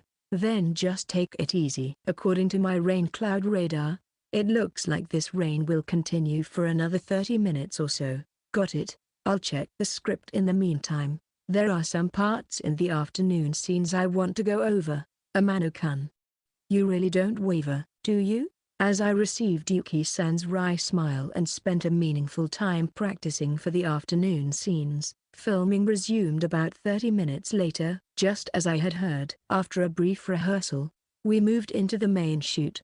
However, the filming was interrupted again due to rain, and as a result, we finished shooting at the beach an hour later than planned. After returning to the inn, we quickly took showers and ate a meal before preparing for the subsequent scenes. The rest of the day was quite intense, and after a lot of movement, the final scene wrapped up just after 9 o'clock. Finally back at the inn, I lay down exhausted in my room. Maybe I should just go to sleep today. Since I had to get up early again tomorrow, it would be best to rest as much as possible. With that thought, I quickly took a bath in my room and changed into my pajamas. While brushing my teeth, I found myself lost in thought. By the way, I wonder if Reena is okay. During this shoot, there had been many moments when we filmed separately, and Reena had gone back earlier since she wasn't in the final scene. She had seemed fine when we parted, but it was entirely possible she was just putting on a brave front. Feeling a bit worried, I decided to send Reena a message. Hey, great job today. Are you okay right now? Almost immediately, I saw that the message had been read, and Reena replied, "What's up?" Well, it's not urgent, but I was just wondering how you were doing. Is your health okay? Then there was a pause. The sudden silence in our conversation made me feel uneasy. After more than a minute, I finally received a reply from Reena. You're worried about me, huh? I'm fine, really. I sighed. This was probably a sign that she wasn't okay after all. After sending a casual response, I left my room and headed toward the room where Reena was staying. I knocked softly, but there was no response. Since we had just been in contact, it seemed unlikely she had fallen asleep. Perhaps it was a silent signal for me to leave. Since the room was locked, I couldn't just enter, so I thought I might have to head back. As I contemplated this, I unconsciously reached for the doorknob. To my surprise, the door opened easily. I unintentionally stepped inside, startled. Reena was lying on the bed and blinked in surprise when she saw me. I'm sorry. I didn't mean to just walk in. I thought the door was locked, so I just grabbed the doorknob and it opened. Wait. Did I forget to lock the door? I'm really sorry. I'll leave now. Wait, Kaito. You don't have to go. It's not that I was ignoring your knock. Reena trailed off, a slightly awkward expression crossing her face. Seeing that, I realized what was going on and sighed softly. So, you really aren't feeling well after all? I'm sorry, Kaito. I lied to you. Let me take your temperature. It doesn't feel like you have a high fever, but you might have a slight one. I approached Reena and placed my hand on her forehead. It felt slightly warmer than normal. The fact that Reena, who is usually so meticulous, had forgotten to lock her door suggested that she was really struggling. Have you contacted the director or the staff yet? No, not yet. With just this slight fever, I should be fine after a good night's sleep. I took some medicine after dinner. Well, that might be true, but what about Karen-san? Not yet, so for now, I'm the only one who knows. You should definitely let Karen-san know right away. It would be best if this turns out to be nothing. Yeah, you're right. Though Reena said this, her tone sounded a bit anxious. She seemed to believe that reporting it might lead to something bad happening. That was likely the same reason she tried to hide it from me by lying. I let out a sigh and tried to offer her as soft a smile as I could muster. If you need anything, just let me know. I'll get whatever you need. Oh, then could you buy me something to drink from the vending machine downstairs? My wallet is over there. It's fine. I'll cover that for you. I'll grab a few bottles. What do you want? I'd like some tea, and something like a sports drink. Got it. Wait here. I'll be right back. As I left the room and went down the stairs, I found myself deep in thought. This filming on the island was going to last for 5 days and 4 nights, a long period without any buffer days. If we couldn't finish filming in these 5 days, it would impact the structure of the entire drama. Unlike shooting in a studio or nearby location, sending such a large crew back again would be difficult, considering the filming permits for the island as well. Reena must understand these circumstances, which is why she's trying so hard. But today is only the 2nd day. We still have 3 days left. With a grueling filming schedule ahead, I wondered if Reena could make it through in her current state. Even if she did manage to push through, wouldn't her health deteriorate even further? I really didn't want to see her suffer. What should I do? After purchasing 4 500ml bottles from the vending machine, I carefully carried them in my arms as I climbed back up the stairs. When I returned to the room, Reena had already fallen asleep, so I quietly placed half of the drinks in the refrigerator and the other half on the table next to her bed, making sure not to make any noise as I exited the room. For now, I decided to just keep an eye on her. It would be best if Reena felt better by tomorrow. With a heavy heart, I drifted off to sleep. The next morning, in stark contrast to yesterday, it was a clear, cloudless day with bright sunshine. It felt pleasantly warm. Good morning, Otter. You're full of energy today, too. Yes, this is the kind of nice weather that really screams summer.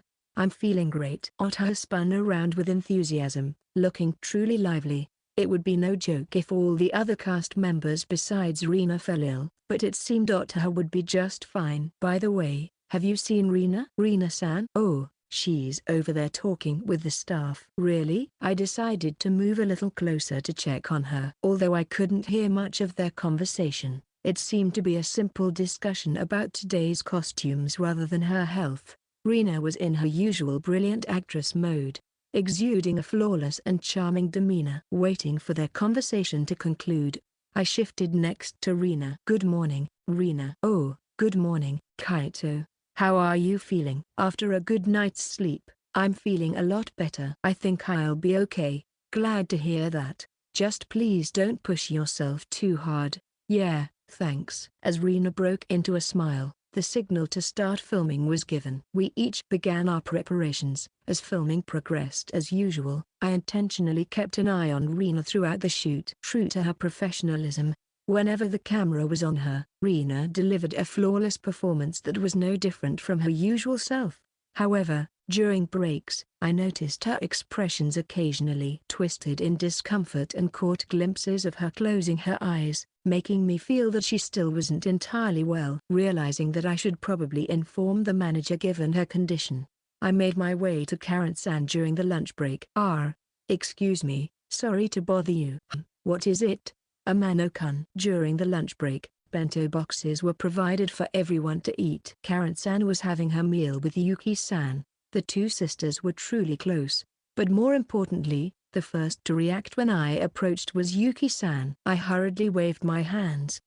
Sorry. I don't need anything from you, Yuki-san. I have something to inform Karen-san. Is it for me? Yes, you might have already heard it from her, but Reena hasn't been feeling well since last night. Not feeling well? Karen-san's expression immediately hardened, while Yuki-san blinked in surprise. Really? She was acting wonderfully sharp during today's shoot, though. She had a slight fever last night, and I've been watching her today. While it seems her performance hasn't been affected so far, she doesn't look quite herself. I see. I'm sorry. I hadn't noticed.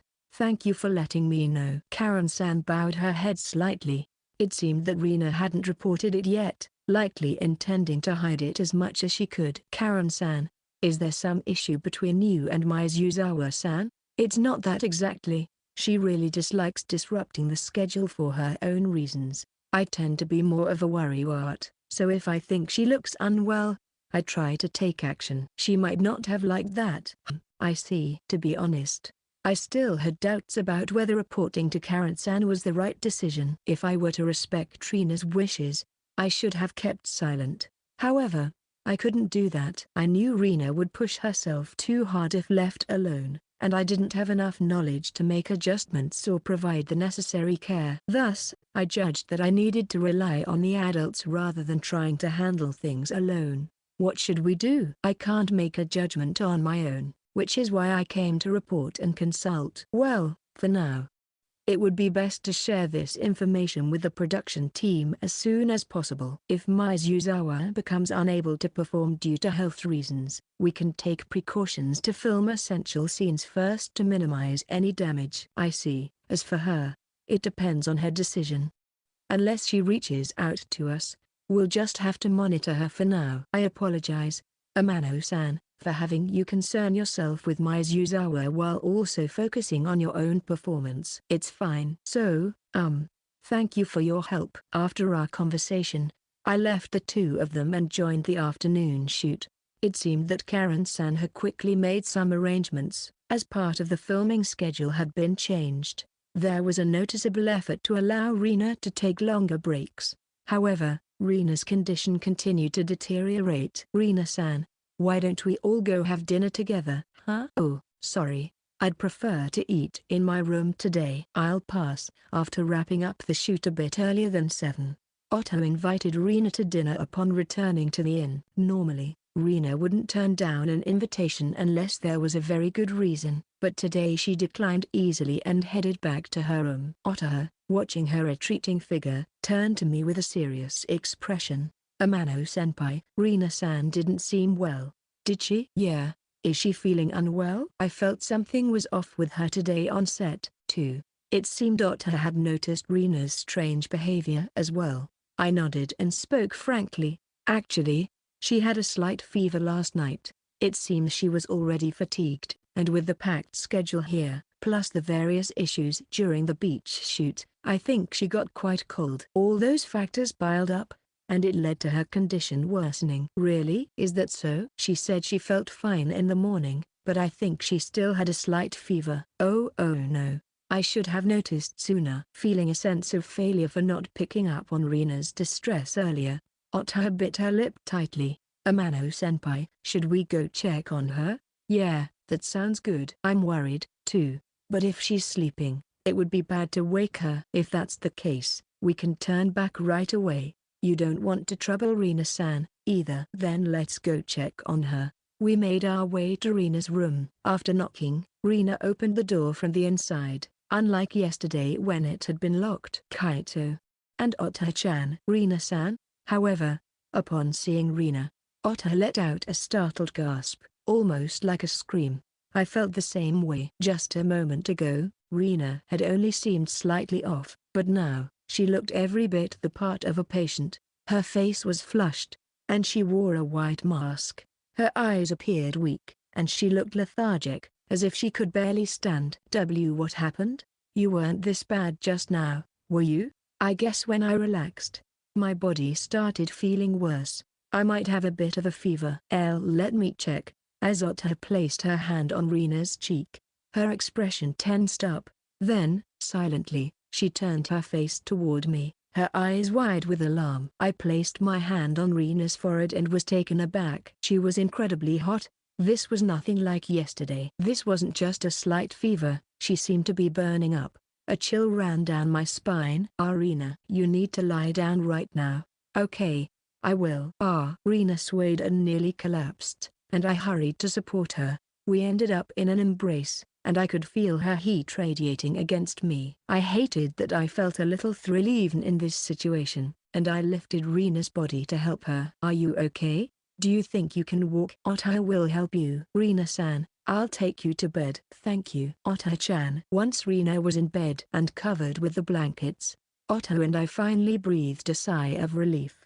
However, that didn't ease my concern, and I quickly asked, Reena, you acted today while feeling like this? No, that's not it. I think when I was acting, adrenaline kept me going, so I didn't feel that bad. But after coming back to my room, I suddenly started to feel worse. You've been pushing yourself without realizing it. As we talked, Reena, wrapped in the blanket, shivered slightly. It was summer, and she only had a thin blanket over her, perhaps because she hadn't prepared for the weather.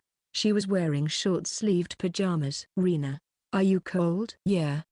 A little cold. I'll ask the front desk for an extra blanket. I brought some long-sleeve clothes, so I'll lend you those, too. Is there anything else you need? Could you get the medicine box over there? Of course, I'll get it. Which one do you need? Otto and I hurriedly rushed around, gathering the things Reena needed. Regardless, Reena needed to eat something, so Otto ran to the nearby shop and bought everything she could find, jelly, fruit, and more. It seemed she returned just minutes before the store closed for the night. Panting from her sprint, Otto handed Reena some food she could manage to eat and then helped her take her medication. Well, Otto and I will step out now, so please rest comfortably, I said. If anything happens, just send me a message, and I'll come running, Otto added. Thank you, both of you. Just as we were about to leave, the door to the room swung open from the outside. In walked Karen-san. Karen-san blinked in surprise as she saw Otto and me. I came to check on Mizuzawa's condition. But have you two already been here? Yes. Let me take a look at her. Upon seeing Reena, who was hidden behind us, Karen-san literally gasped in shock. Reena looked far worse than expected. With an unusual sense of urgency, Karen-san pulled a thermometer from her belongings and handed it to Reena. Please take your temperature. Put it under your arm. You understood. As we held our breath in anticipation, the familiar beeping sound of the thermometer rang out, and Reena pulled it from her armpit. She looked at the number and her expression darkened. Karen-san let out a deep sigh upon seeing the reading. 38.2 degrees. You really pushed yourself, didn't you? I am so sorry. I should have stopped you sooner. I thought I should respect your wishes as long as you didn't raise any alarms yourself. But I never imagined you would keep it to yourself until it got this bad. Karen-san, when did you notice? Amano-san told me at lunch today. Kaito did? Sorry, Reena. I thought I needed to inform Karen-san. I didn't know how to handle it myself. Karen-san put the thermometer away and instead pulled out a notebook, flipping it open. I just had a meeting with the staff. We discussed how to proceed based on your condition, and I'm glad we prepared for the worst-case scenario. The worst-case scenario? Of course, that means you'll have to withdraw from the shoot here. You can't continue like this. What are you saying? Reena raised her voice, clearly agitated. Although her face was strained from feeling unwell, her eyes were fixed intently on Karen-san. We can't just skip the scenes for tomorrow and the day after. If I drop out here, the footage will be incomplete. I understand that, but you can't possibly participate in filming in your current condition. Otto and I stood beside her, unable to interject. Karen-san's firm response was entirely expected from a manager. No manager would allow their talent to work in such a state. However, Reena shot a glare at Karen-san. The two of them locked eyes in a standoff, but after a moment, it was Karen-san who relented. Fine. Then I'll compromise.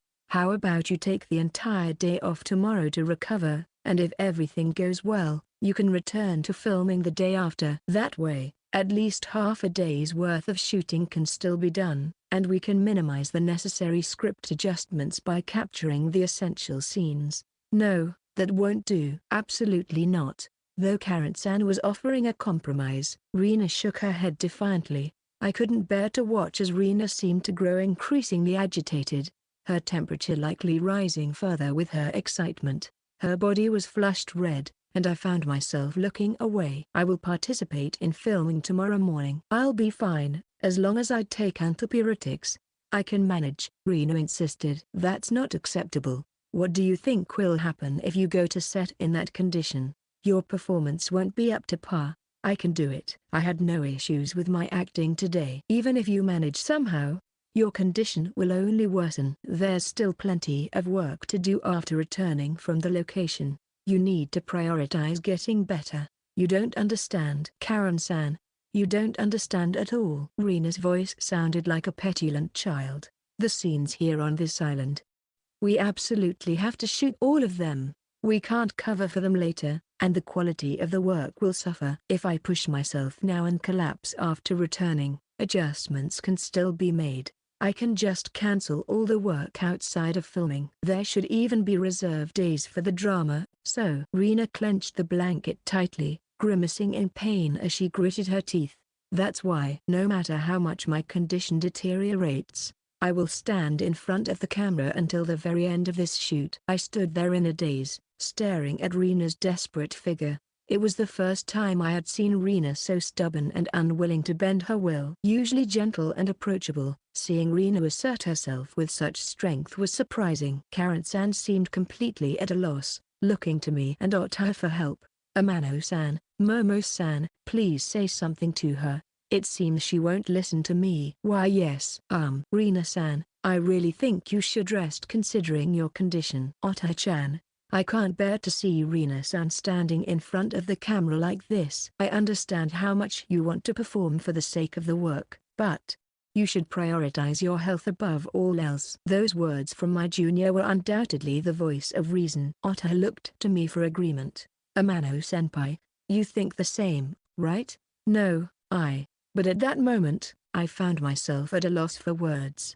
Of course, I was worried about Reena. With a fever of 38 degrees, it would be impossible for her to manage a grueling shooting schedule the next day, and just thinking about what might happen afterwards sent shivers down my spine. As her childhood friend, I wanted to tell her to take a break. However, as an actor, I painfully understood Reena's feelings. If I were in her shoes, I would likely argue to take antipyretics and go to set. I could comprehend her decision to push through, considering the importance of this shoot, the irreparable consequences of taking a break, and the impact on the work. While I had no intention of forcing Reena to make that decision, I found myself at a loss for words to stop her when she was so determined. Reena must have sensed my hesitation. With a fragile look in her eyes, she reached out toward me and tightly grasped my hand. Her hand was hot. I could feel the heat radiating through our touch. Kaito, please. Reena, you promised. We agreed to collaborate to create the best work possible. I don't want to rest now and regret it later. Her words struck a chord deep within me. That's right. If I were in the opposite position, I would definitely regret seeing a half-hearted version of the broadcast if I had taken a break. The strength of Reena's grip conveyed her determination, even without words. I bit my lip, and then I made up my mind. Karen-san. As Karen-san, startled by my loud voice, tensed up, I deeply bowed my head. Please let Reena do this. Amano-san? Amano-senpai? I completely understand how Reena feels. If I were in her position, I would absolutely be saying the same thing. So, I want you to let her do it. Silence filled the room. After a few seconds without anyone speaking, I cautiously raised my head to find Karen-san wearing a stern expression. Her mouth was set in a straight line, and she had furrowed her brow deeply. I know that Mizuzawa has a special attachment to this project. However, this is just one of many leading roles she has to take on. If she overexerts herself and ends up damaging her health,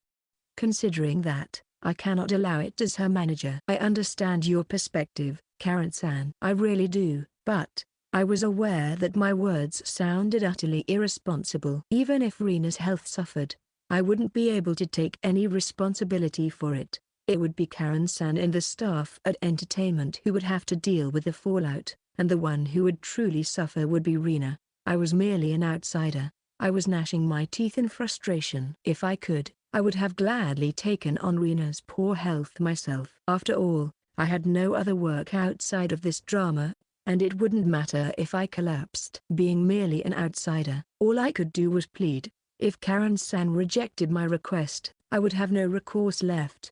As I pondered this, I found myself questioning once again. Am I really unable to do anything? It frustrated me that, despite Reena suffering so much, all I could offer were irresponsible pleas. From my position as a co-star, what could I do for Reena? There must be something, anything. I racked my brain, but nothing came to mind. If I practiced diligently to ensure the filming didn't drag on too long, it might help her a little, but I doubted that would be enough to convince Karen-san. I thought and thought, and although I didn't come up with any ideas, I still blurted out, Karen-san, I propose a schedule that minimizes Reena's burden. If I do that, will you allow her to participate in the filming? Do you have a good idea in mind? No, but I'm sure I can come up with something, so please give me a little time. I'm begging you. Well, I don't mind waiting. But for now, I will contact the company to inform them of the situation. Mizuzawa is our top actress, and her health management may sometimes fall outside my jurisdiction. With that, Karen-san quickly exited the room. For now, I had managed to prevent the possibility of Reena being completely sidelined from the shoot. However, that was conditional on my ability to present a convincing proposal to Karen-san. Since the schedule for tomorrow had already been shared, I had no choice but to consider it carefully. Kaito, do you think I'll be able to stand on set tomorrow? Reena's eyes were filled with anxiety. I let out a sigh. It'll be fine. Just focus on resting and taking care of yourself. I'll do everything I can to make sure you can be on set tomorrow. Okay, I trust you. Kaito, all right, Otaha, let's go. Staying here any longer will only hinder Reena's rest. Yes. Reena-san, I'll turn off the lights now. Is that all right? Thank you, Otaha-chan. Oh, could you lock the door from the outside? Feel free to take the key with you. Understood. I'll return it in the morning. If you need anything, just contact me on my phone, and I'll come right away. With that, we left Reena's room. Then, Amano-senpai, what are you going to do? Once we stepped into the hallway, Otaha fixed her gaze on me. You said something like that to the manager, but you still don't have an idea, do you? Yeah, I can think of some minor time-saving measures, but we already did those this afternoon. I still haven't come up with any ideas that would make Karen-san agree. I want to help too. It's so frustrating that I can't do anything while Reena-san is in that state. Otaha fidgeted restlessly, clearly anxious. I felt the same way. I wanted to do something to help. I wanted to support Reena. The frustration was overwhelming. I had told Karen-san that I would propose a schedule that minimized Reena's burden, but I still couldn't think of anything. If this continued, Karen-san would ultimately refuse permission, and Reena wouldn't be able to stand on set tomorrow. After the airing, Reena would be sad and might even blame herself. I didn't want that future. If Reena desired to stand on set tomorrow, I wanted to make that happen for her. My strong feelings were going in circles, only increasing my irritation. I bit my lip while looking at Otaha standing in front of me. Wait, Otaha? Then it hit me. To assess whether this idea was feasible, I stared intently at Otaha. Otaha, feeling my gaze, scratched her cheek in confusion.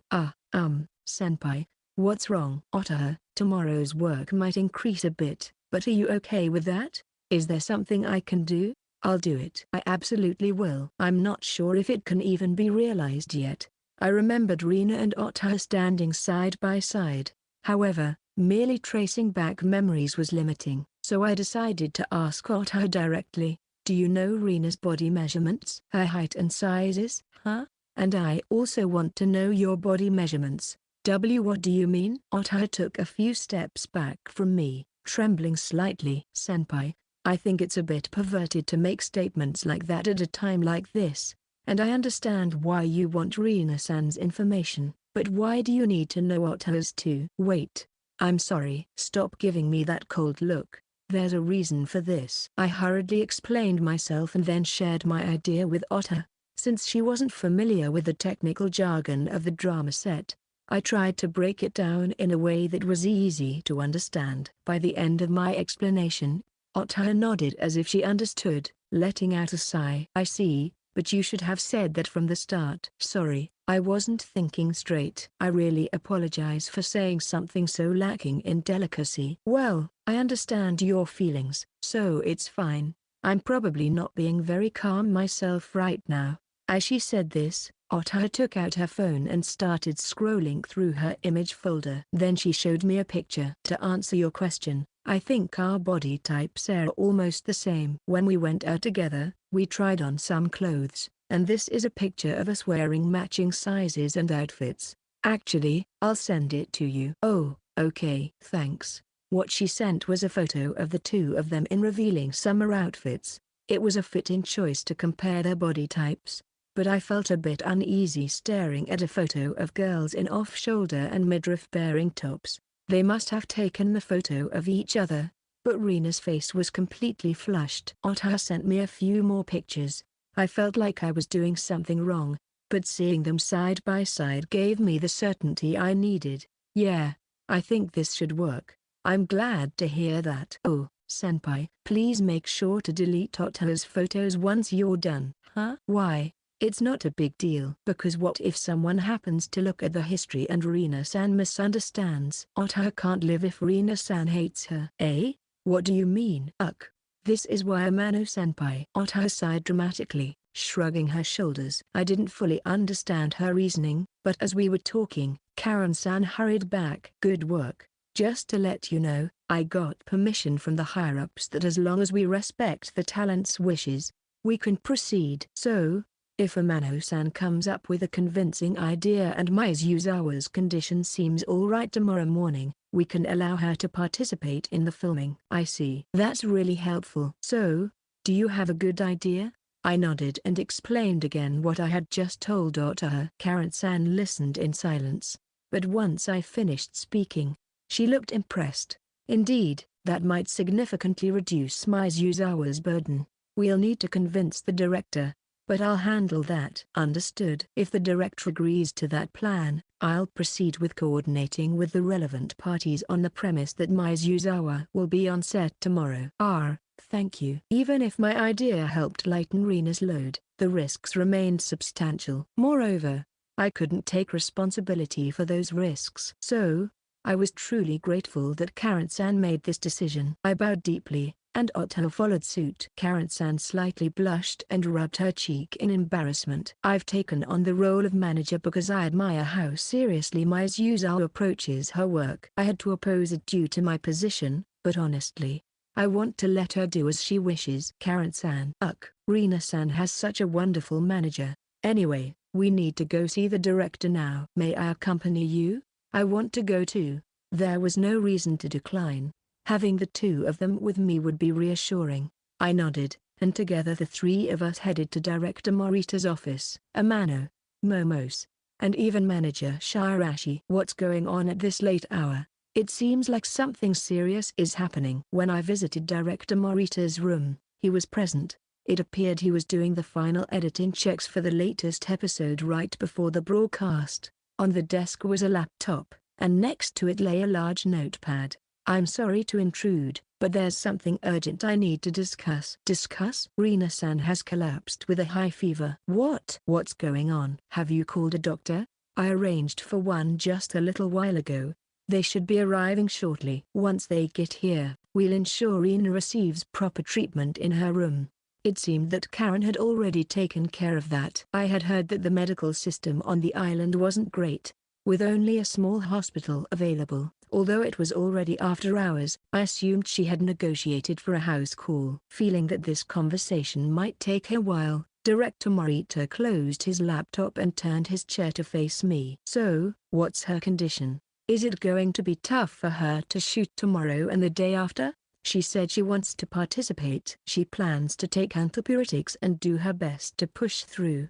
But at this rate, I'm not sure how long she can hold up. Damn it, then we'll have to make significant revisions to the script. No, that's why I came to consult with you, so we can avoid that. When I said this, Director Morita's eyes widened, and he nodded quietly. I understand. So, go ahead and tell me. What do you have in mind? I'd like Reena to participate in just one rehearsal. Just one?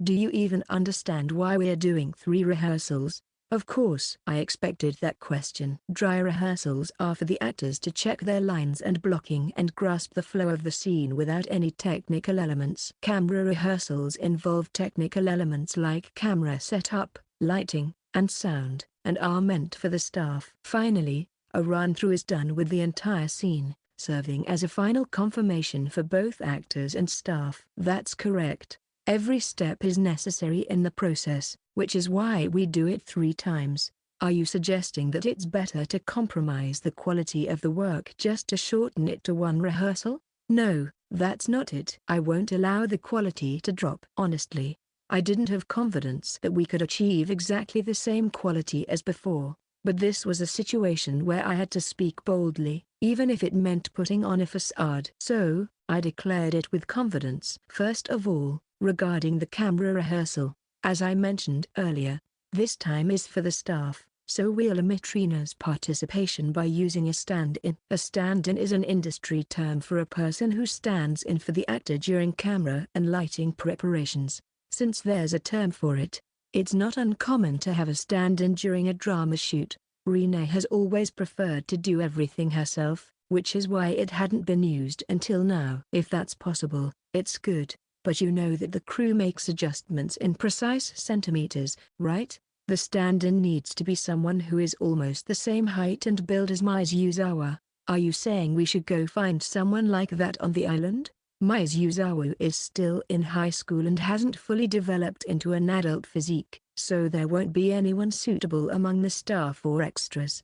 Don't worry, we've already found someone who fits the criteria. You've found someone? Yes, right here. Ota waved her hands cheerfully. Director Morita blinked at Ota. I see. I hadn't noticed until now, but their builds are indeed similar. I checked with photos earlier, and their physiques are almost identical. I can share those later if necessary. No need for that.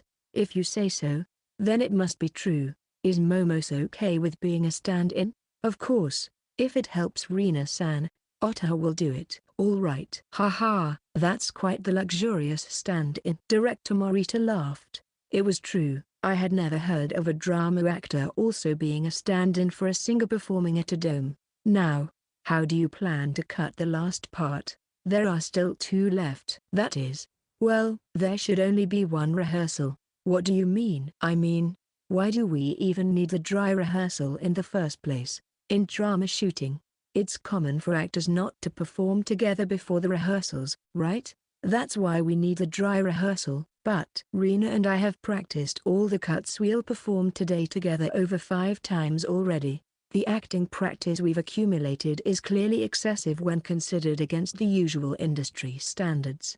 However, I believed that all the time we spent together wasn't wasted and was necessary to fulfill our promise of creating the best work. As a result, today, I can proudly say, even in previous shoots, there were few instances where corrections were made during the dry rehearsals. If that's the case, then if we just do one run-through and communicate any corrections verbally, Reena can make adjustments during the actual shoot. Well, it's true that there were few, but there were still some corrections made. Director Morita replied. Most of those were probably points directed at me. Reena's immersive acting doesn't focus on fine details.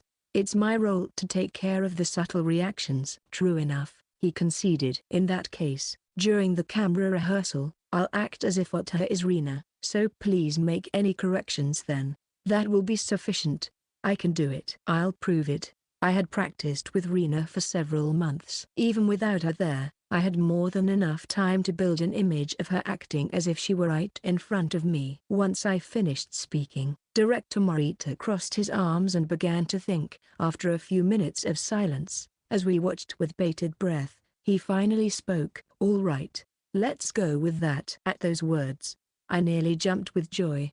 Mizuzawa will participate in just 1 rehearsal and the actual shoot. The rest will be done without Mizuzawa. Additionally, we'll rearrange the shooting order as much as possible and film the scenes without Mizuzawa in the morning. That way, Mizuzawa can sleep in and rest. Now, we just need to figure out how to let Mizuzawa rest between shots. I will arrange for a large rental van where Mizuzawa can lie down and rest by tomorrow morning. I don't mind if the office covers the expenses. I knew Karen-san would handle that perfectly. Director Morita nodded. Then I'm counting on you for tomorrow, Amano.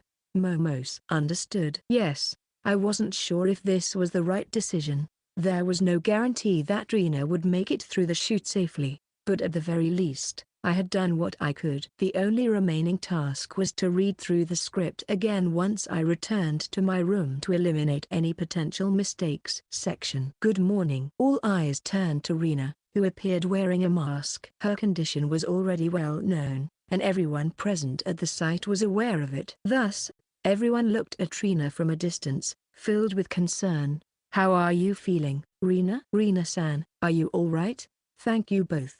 I'm not doing very well, but I did take a fever reducer, so my temperature is down. I had them apply a bit more makeup, so I think the redness in my face shouldn't stand out too much. What do you think? That's just fine. Your face is as pale and beautiful as always. Really? Reena smiled brightly. But I heard that Kaito and Otter-chan have been working hard for me. You went to negotiate with the director directly, right? Thank you, both of you. Oh, no. It's not a big deal. Otter just rode on your coattails. More importantly, Reena, please don't push yourself too hard today. I can't tell you not to try your best, but if you reach your limit, don't hesitate to tell us and ignore the shoot. Reena nodded earnestly, and then the shoot began. Since the initial scene's camera rehearsal had already been completed by Otto and me, we started with the rehearsal that included Reena. What I saw left me in shock. Despite being dizzy from the fever reducer, Reena managed to draw strength from deep within her body and performed without any noticeable difference from her usual acting once the camera started rolling.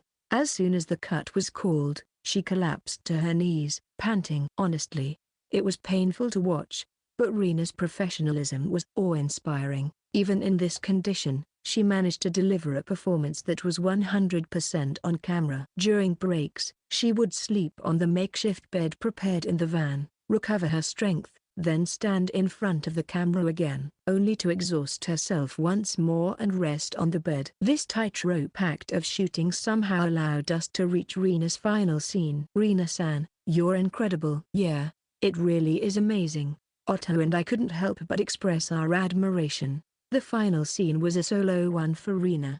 Akari, having continuously missed her chance to connect with Akahisa during the island trip, faced the harsh reality of having to be separated from him while completely misunderstanding each other's feelings. After struggling alone with her loneliness, Akari made the desperate decision to vanish. This scene was the most tension-filled and crucial moment in the second half of the story. Once Otter completed her camera rehearsal, Reena stepped out of the car. After finishing the rehearsal, she moved on to the actual shoot. Otto and I quietly watched her performance from the side, alongside the staff. Enough. Already in the evening, as the setting sun cast its glow, Akari stood alone. Quietly, as if to reassure herself, she muttered a single word and then sighed. Enough. Already. So much had happened in the past few days that Akari was starting to feel a bit unhinged. She shook her head vigorously, her beautiful hair becoming tousled as she pressed down on her temples. Her performance was so sharp that it was hard to believe she was doing it under such precarious health conditions. Akari brilliantly expressed her chaotic emotions and the instability of her fluctuating feelings through her actions alone. She stood up and moved forward. If she continued on this path, she would reach the ferry terminal. This meant carrying her belongings and leaving the island. With a heavy heart, she forced herself to take a step forward, trying to shake off the feelings that held her back. Goodbye, Akahisa-kun. It was perfect. Perhaps knowing about Reena's condition caused me to view it through a slightly biased lens, but even taking that into account, it was a magnificent performance. My heart was stirred deeply. Cut. Okay. However, immediately after Director Morita's voice rang out, Reena swayed on her feet. Reena. In that moment, I was the first to spring into action. I rushed over to Reena and helped her sit up. She looked dazed, her eyes vacant. When I touched her, she was burning up. Are you okay? Can you walk? I'm sorry. I don't think I can. Then I'll carry you. It's not far to the car, just hang in there. Even when I offered my back, Reena didn't reach for it. When I turned to look at her, she shyly murmured, "Carry me." Eh? Oh, okay, but was it the fever affecting her? Reena had made an unexpected request. I didn't fully understand her intentions, but with Reena in such a weakened state, there was no time to hesitate. I quickly scooped her up with both hands. Even in this urgent situation, my heart raced, and I desperately tried to suppress those feelings as I started to carry Reena. Just then, Otto approached. He like a princess. Geez. It seems like Reena has flipped some strange switch and is acting all funny. Amano-senpai, should I help too? No. It seems fine. Reena is surprisingly light. This was the first time I had supported Reena's weight since we reunited. Aside from my past experiences with Reena, I had no other point of reference for carrying a girl, but even so, she felt light. Was every girl this light? Regardless, I continued on, carrying her to the car. I gently laid Reena down on the makeshift bed I had prepared. She grimaced in pain, but soon began to speak in a faint, almost whisper-like voice. Kai, too, huh? What is it? I leaned in close to Reena's face, trying to catch her words. But the next moment, Reena did something completely unexpected. I'm cold. Warm me up. As soon as she said that, Reena wrapped her arms around my back and pulled me tightly against her. I ended up practically lying on top of her, with her lying on her back. I tried to get up in a panic, but she wasn't just using her arms. Reena also wrapped her legs around me. I was completely trapped, unable to move. Wait, Reena? What exactly are you two doing? Karen-san, please help me. Reena won't let go. Reena had fallen asleep at some point, her eyes now peacefully closed, but no matter how much I tried to pull away, I couldn't escape. I was genuinely flustered, but Karen-san just gave me a cold look. We need to get moving, and honestly, this seems like too much trouble. Should I just throw a blanket over both of you? Okay, Karen-san, the inn is close, so I'm afraid you'll have to bear with it for a little while. And with that, the car started moving. In the end, I remained locked in Reena's embrace, her soft body pressing against mine. I could feel everything directly, and it was making me feel strange. Reena, her acting today was truly incredible. She never once complained, even though she was pushing herself to the limit. She delivered a flawless performance, despite how much it drained her. As an actress, she earned my utmost respect today, and because of that, because she was such an amazing girl, there was no way I could stay calm while being held so close to her like this. My heart pounded furiously in my chest. With the last bit of rationality I had left, I gently placed my hand on Reena's back and silently whispered in my mind, "You really did your best today." Reena. She'd given her all for season of First Love, to make it the best it could be. To make sure none of her effort went to waste, and to fulfill the promise we made, I had to do my part. In my heart, I vowed to see it through. Chapter 4. Last scene. When the scheduled filming period ended, the entire staff returned home, but Reena, who had fallen ill, couldn't make the long journey and decided to extend her stay at the lodge to recuperate. Staying with her were just Otto and me. Karen-san wanted to stay as well, but she reluctantly returned to Tokyo due to commitments related to model shoots, magazine interviews, commercial filming, and YouTube appearances, all of which she had to apologize for missing. On the first day, Otto and I took turns caring for Reena, but unlike me, Otto, who is busy with many activities, received a call from her manager that night and had to leave the following morning. Before I knew it, I was the only one left to care for Reena. One morning, I received a message that she wanted to eat, so I hurriedly prepared a meal and headed to her room. Using the spare key I had, I opened the door and stepped inside. Reena, in her pajamas, sat up when she saw me enter. "How are you feeling?" "I'm feeling much better than yesterday. I still have a slight fever, though." "That's good to hear. You look much better, too." I placed the meal on the table next to Reena's bed. It was congee that the lodge had specially prepared for her. The manager, a huge fan of dramas, had offered to make her a different meal when I mentioned Reena was unwell. I was really grateful for that. "Can you eat by yourself?" "Yeah, I'm fine." Reena picked up a spoon and slowly brought the congee to her mouth. While she ate, I sat in a chair, sending updates to Karen-san and checking in on work matters with Yuki-san. About 10 minutes later, after Reena finished eating and took her prescribed medicine, she lay back down. As I was about to leave with the empty dishes, Reena called out to me from behind. "Wait, Kaito. I want to ask you something." "What do you want to know?" Well, I set the dishes down for a moment and looked at Reena. She had a somewhat anxious expression on her face. "What's wrong?" The memories from the day I collapsed are a bit hazy, and I can't remember clearly, but did I do anything weird to you, Kaito?" I immediately understood what she meant and couldn't help but recall the sensations from that moment, causing my face to flush as I fell silent. Seeing my reaction, Reena's voice became higher in pitch, tinged with panic. Did I?" "So, I really did something like that?" "Why yeah. I am going to ask, but, did I, ask you to do a princess carry? Or did I hug you?" When I nodded, Reena's face turned bright red. and she buried her face in her blanket. Her ears were flushed too. "I'm sorry, Kaito. I really wasn't myself at that time. It's not like I think about wanting you to do things like that normally or anything. I know. You don't have to worry about that. So, I'd appreciate it if you could just forget about that." Reena lifted her face slightly, looking at me with a mix of fear and hesitation. As for me, the memories of that moment flooded back, making my heart race. She had sweetly asked for a princess carry and had clung to me tightly. It was something that the usual Reena would never consider. Honestly, there was no way I could forget that, but I didn't know how she would react if I were to be completely honest, so I desperately tried to brush it off with my words. "It's fine." I didn't think anything of it at all. Reena's expression clouded a bit, but I didn't notice that as I continued speaking. "Actually, that day, I ended up respecting you even more than before, Reena. You put yourself on the line for the project.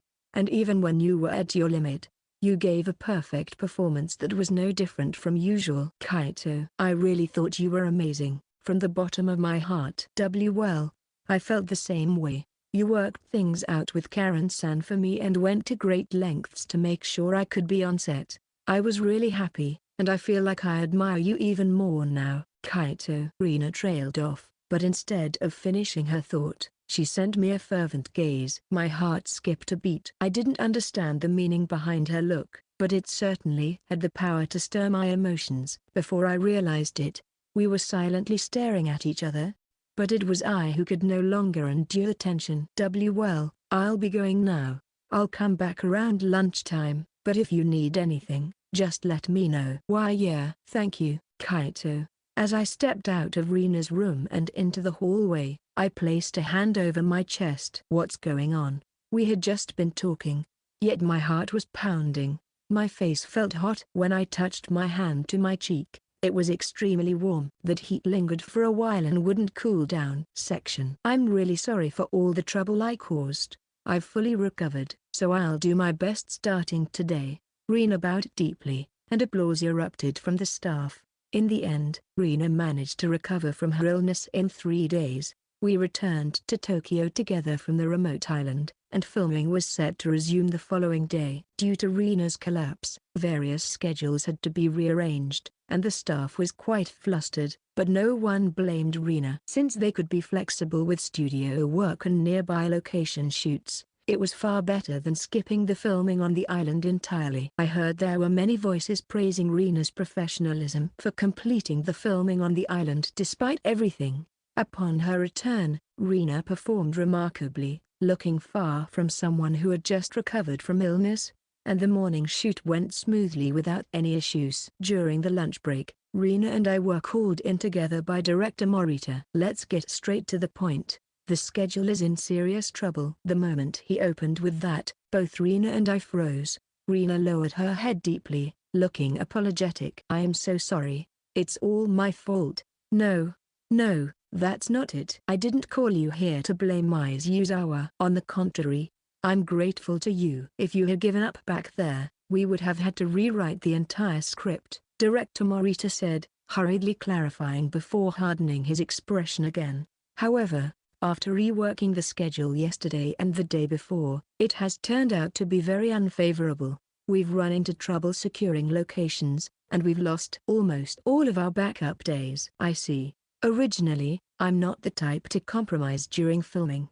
I keep calling for retakes until every scene is satisfactory." "At the beginning, I gave Mano a hard time with endless NGs, didn't I? But having to scrap a broadcast is the worst-case scenario, so that must be avoided at all costs." Director Morita had a grim look on his face. Being someone with strong convictions, he probably wasn't satisfied with this outcome either. His tone sounded almost like he was trying to convince himself. "So, from now on, the standards will be somewhat relaxed. If you two happen to give some lukewarm performances, I might overlook it and just use the footage." Wait a minute. Does that mean there were actually performances today that would have been considered NG? "No, so far, it's fine. There are no problems with the previous standards." So, I thought, perhaps this meeting was merely a warning for the future. However, It seemed that this discussion was not yet the main topic. Director Morita cleared his throat and then turned his gaze toward me. Well, putting that aside, Amano, I assigned you some homework a while back, didn't I? The performance for the final episode, right? Exactly. While the first 3 episodes are crucial for the show's ratings, I believe the final episode is by far the most important in terms of viewer satisfaction. The quality of the final episode depends on how much you can raise the standards of your performance. His straightforward words made me gulp involuntarily. That's why I had left a little leeway in the schedule for reshoots. I thought that by giving you the opportunity to experiment and improve your performance, you'd be able to deliver. Unfortunately, that leeway has disappeared. So, what you're saying is I have to deliver a perfect performance on the first try? I appreciate your quick understanding. A week from now, you have a solo scene to film, and you need to have it fully polished by that point. A week from now, fully polished, but I must admit, I'm afraid of a one-shot deal as well. So, I'd like you to show me your performance once before that. Since it's sudden today, let's aim for about 3 days from now. You'll stay late after filming. Understood. I'll prepare by then. Good. I'm counting on you. Once our discussion concluded, Reena and I left the room together. Seeing my expression clouded, Reena looked at me with concern. Kaito, how are you feeling? Are you okay? To be honest, I didn't want to show any weakness here. I didn't want Reena to feel responsible for any of this, but I couldn't lie either. I'm not feeling very confident, maybe. At that, Reena's expression twisted with concern. You've gone over the script, right? In the final episode, Akahizu is on the verge of giving up on Akari, but he breaks through all the barriers of reason and lets his emotions explode. He searches for Akari and finally charges in to confront her. What I need to portray there is pure emotional acting. That's right. It will definitely be like that. I've been preparing in my own way. I've taken the time to delve deeply into the emotions I've experienced over the past 8 years since I last saw Reena. Each time I saw her on screen, I longed to meet her again. That frustration and impatience, above all, the feeling of wanting to meet but not being able to. That emotion is still fresh within me. Pulling that feeling up, digging deep, and igniting it within myself wasn't hard at all, but to channel that into my acting, that was difficult. No matter what, my previous acting style has become a habit ingrained in me. When I perform, I have a detached, overarching perspective. I pay attention to many details and quickly calculate how to build my performance. I do that unconsciously now, so pouring the ignited emotions into my performance hasn't been going well. Well, in any case, I'll give it my all for the next 3 days. I managed to force a smile as I said that. But Reena wasn't ready to let the conversation end there. She leaned in closer, her eyes bleeding. Let me help you with something. Eh? Are you sure? Of course. We promised to cooperate to create the best work possible. Besides, this happened partly because of me. I'd really appreciate your help. To be honest, I've been a bit stuck and wanted some input from someone else. Then, what do you think would be best? What do you want me to do? I thought for a moment about Reena's question. Well, if possible, I'd like you to watch all my performances. Then we can look for areas to improve together. But that might be a bit tough, right? You've got a packed schedule from morning to night, and on top of that, you're also juggling other work besides filming, right? Yeah, that's true. So it's hard for us to find time together. We both furrowed our brows in thought. Reena was originally a versatile talent involved in many activities. Since Akari's screen time decreased after she disappeared from the island in episode 11, all the other work that had been put on hold for the drama shoot was now crammed into her schedule. I guess we could connect via video call and do a remote performance review. If that works for you, I'm totally on board. But are you sure about that? Well, that scene relies more on movement than dialogue. Ideally, I'd want you to see it in person, but if we can't meet, then I guess we'll have to make do. While discussing this, we arrived back at the dressing room. When we opened the door, Otaha was waiting for us, eating a bento box that had been delivered. Good work. Wait, you two look a bit down, don't you? Well, we're just a little troubled. I decided to share the situation with Otaha. As I explained everything that had happened, Otaha frowned in thought. I see. So you want to practice with Reena, but can't find the right timing. Exactly. If it's just about finding time to practice together, I have an idea. An idea? Do you have something in mind? Yes. How about a training camp? A training camp? I repeated the unexpected suggestion in surprise, and Otaha nodded in agreement. With the current schedule, the main time for you to practice, Amano-senpai, would be the time before heading to the set in the morning and after you return home at night. So, to make it possible for Reena to practice during those times, a training camp is the only solution. Reena and I exchanged surprised glances, our eyes wide. It certainly seemed like a good solution, but at the same time, it was quite risky. Isn't that a bit problematic? If we got caught by a tabloid or something, it could lead to misunderstandings. Yeah. Even if we say we were just practicing together, it might not come across that way. In that case, what if Otaha comes along? That way, any potential scandal would be avoided. That might be true. Plus, if Otaha can join us for practice, that would be a huge help. But are you both really okay with this? I feel kind of bad about putting that much of a burden on you. But as soon as I said that, both of them gave me incredulous looks. I already said it before. If doing a training camp and practicing together is the best option, I'd be more than happy to do it. Reena insisted. Otaha will cooperate too. I might not be as useful as Reena-san, but I've received a lot of help from you since before the filming started, and I want to give back. Otaha added. Thank you, Reena and Otaha. Then, could you both join me for the 3 days? Of course. Only as much as you can manage, I replied. Sure.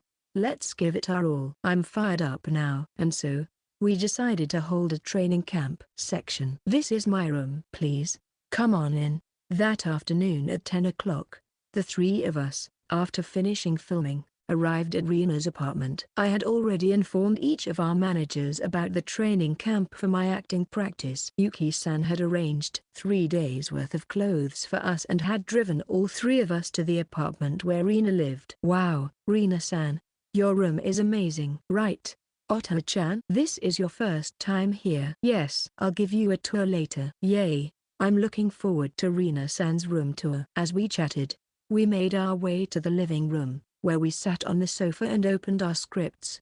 Reena's sofa was L-shaped, so Reena and Otaha sat on the longer side while I took the shorter side, and we were ready to begin. The moment we settled in, both Reena and Otaha shifted their expressions and entered work mode. With both of them in that mindset, I couldn't help but feel more focused. How should we proceed? I asked. First, let's see Kaito's acting. If we don't see it, we can't provide feedback, Reena replied. Yeah, that makes sense. Let's do that. I set down my script, stood up, and took a deep breath. With Reena and Otaha both watching me intently, I felt a rush of nerves. I closed my eyes, pulled up the emotions I had been digging into, and began. This performance was the culmination of the season of First Love. Thinking it was the actual performance, with multiple cameras aimed at me, I poured my heart into the acting. After a solid few seconds of earnest performance, I finished breathlessly. I placed my hands on my knees to steady my breath and asked the two of them, how was it? At that moment, I felt a fair amount of confidence. However, their reactions were not what I had hoped for. They exchanged worried glances, their eyes darting about. Well, Reena-san, what did you think? Based on their response, I could tell how it had gone. My shoulders slumped in disappointment. I guess it wasn't good, huh? Right. It felt somewhat awkward. It didn't feel like you, Kaito. It wasn't the smooth performance you usually give, and the emotions didn't come through cleanly either. Yeah, it might be presumptuous of me to say this, but it felt disjointed, Otaha added. Ouch. That's a bit harsh. The unrelenting criticism from the two of them hit me hard mentally. Both Reena and Otaha were professionals, and even though we were friends, they had no qualms about being frank. But that honesty was invaluable for me. It seemed my lingering concern was indeed valid. I struggled to infuse my acting with emotion. While I could prepare the feelings I needed, I lacked the skills to convey them effectively. Kaito, how did you construct your performance just now? Reena asked. I took a seat on the sofa before answering her question. This time, I needed to portray pure emotion, specifically, an overwhelming explosion of feeling. So I decided to approach my performance quite differently than usual. I dug deep into emotions I experienced in my past, stoked those feelings, and then infused them into the character. I see. By the way, what kind of emotions did you dig into? Well, I hesitated for a moment, then opened my mouth cautiously. The feelings I had during the 8 years before reuniting with Reena. Me? Yeah. The emotions that a Kahiza harbors are likely a strong desire to meet someone important whom he can't see. So, when I reflected on those feelings I experienced throughout my life, it inevitably brought me back to thoughts of Reena. The physical distance between us, along with our positions as actors, felt insurmountable at times. Back then, Reena had been an important person I couldn't meet. I had always wanted to see her. Those feelings matched perfectly with Akahisa's emotions. As I finished speaking, Reena's face turned bright red. I see. You think about me that way, Amano-senpai. You're saying something pretty embarrassing out loud. Otaha teased. Well, I can't lie if I'm going to get acting advice. Even as I said that, seeing their reactions made me feel a bit embarrassed myself. Reena returned to a serious expression, placing her hand on her chin as she thought. Giving advice is quite challenging. In my case, I don't really use the method acting approach where I pull my emotions into my role.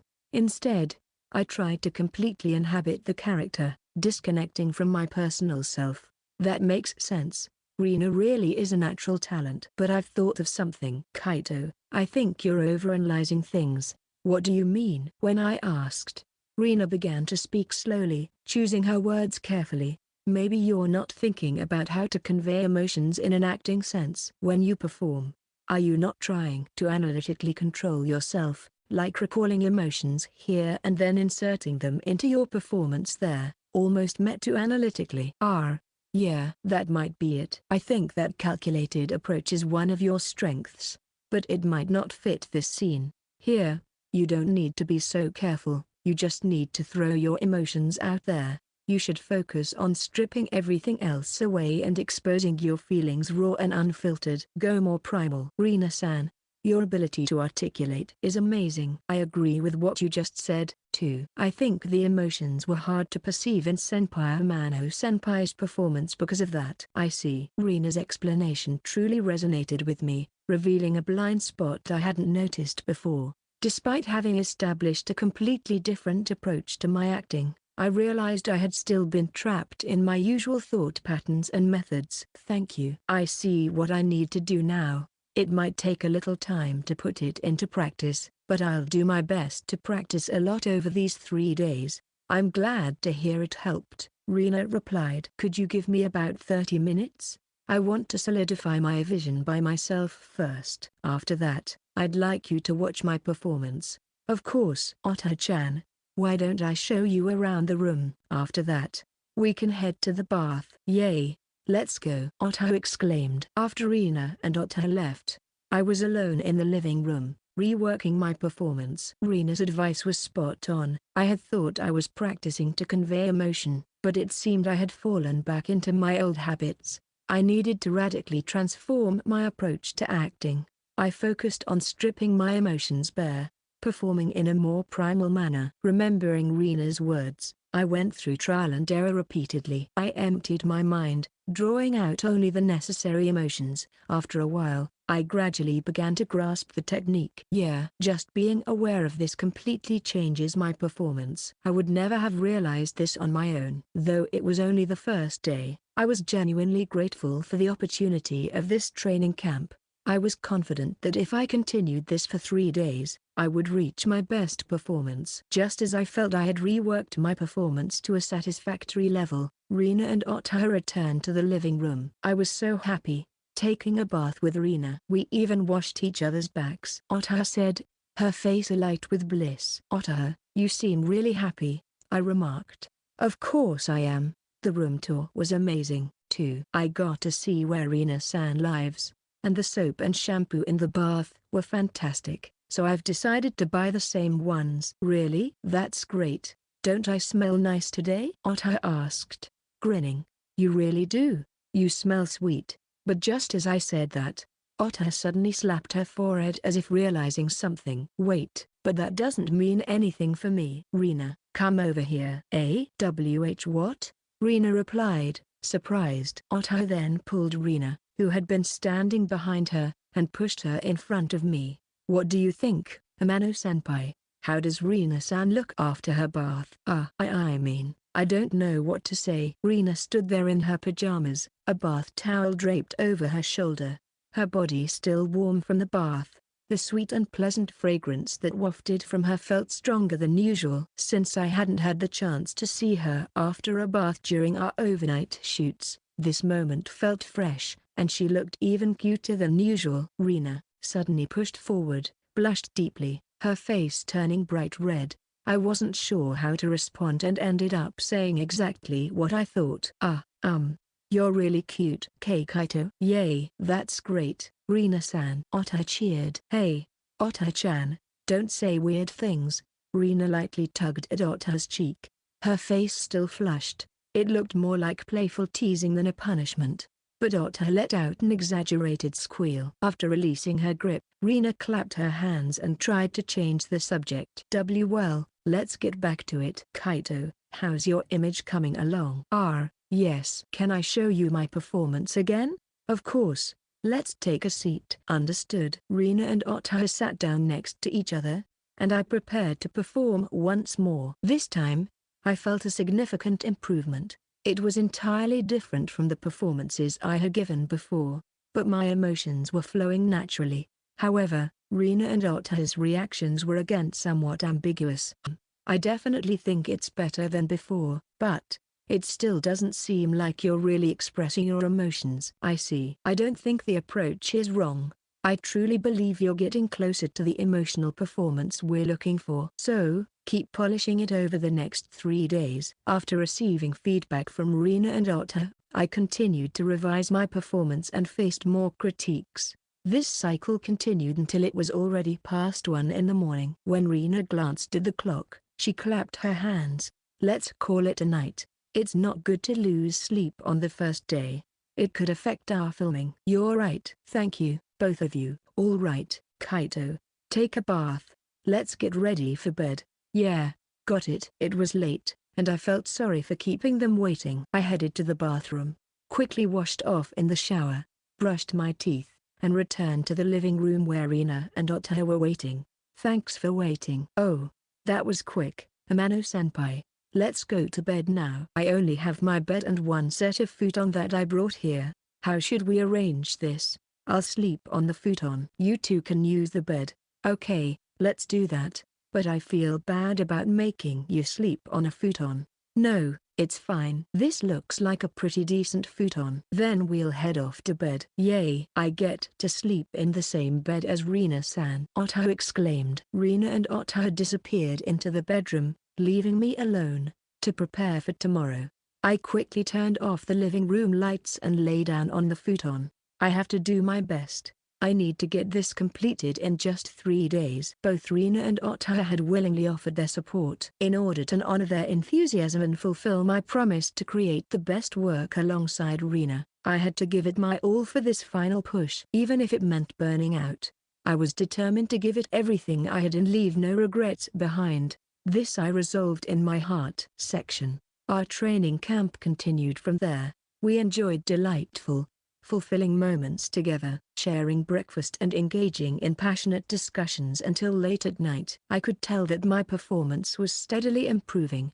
During any free time on set, I practiced based on Reena and Otaha's feedback, constantly thinking about that one scene, even in my sleep. Finally, on the last night, Otaha and I wrapped up filming and were free from our duties. I headed to Otaha's room. Otaha, are you ready? Yuki-san said the car is all set. Oh, Amano-senpai. I'm sorry, but I don't think I can go today. Really? I found some corrections that need to be made on the tie-up song I delivered the other day. I have to work on it at home. I really thought I'd get to go to Reena-san's house today. I see. Thank you for hanging out with me despite your busy schedule. Of course, I had fun too. Then, Otter whispered as if sharing a secret. But, since Otter isn't going today, it's your chance, Amano-senpai. Chance? For what? It's the chance to sleep in the same bed as Reena-san. Eh? No way. I'm not aiming for anything like that. Really? Honestly, I thought you might resent me for stealing Reena-san's spot. I didn't think that at all. I inadvertently said it louder than intended.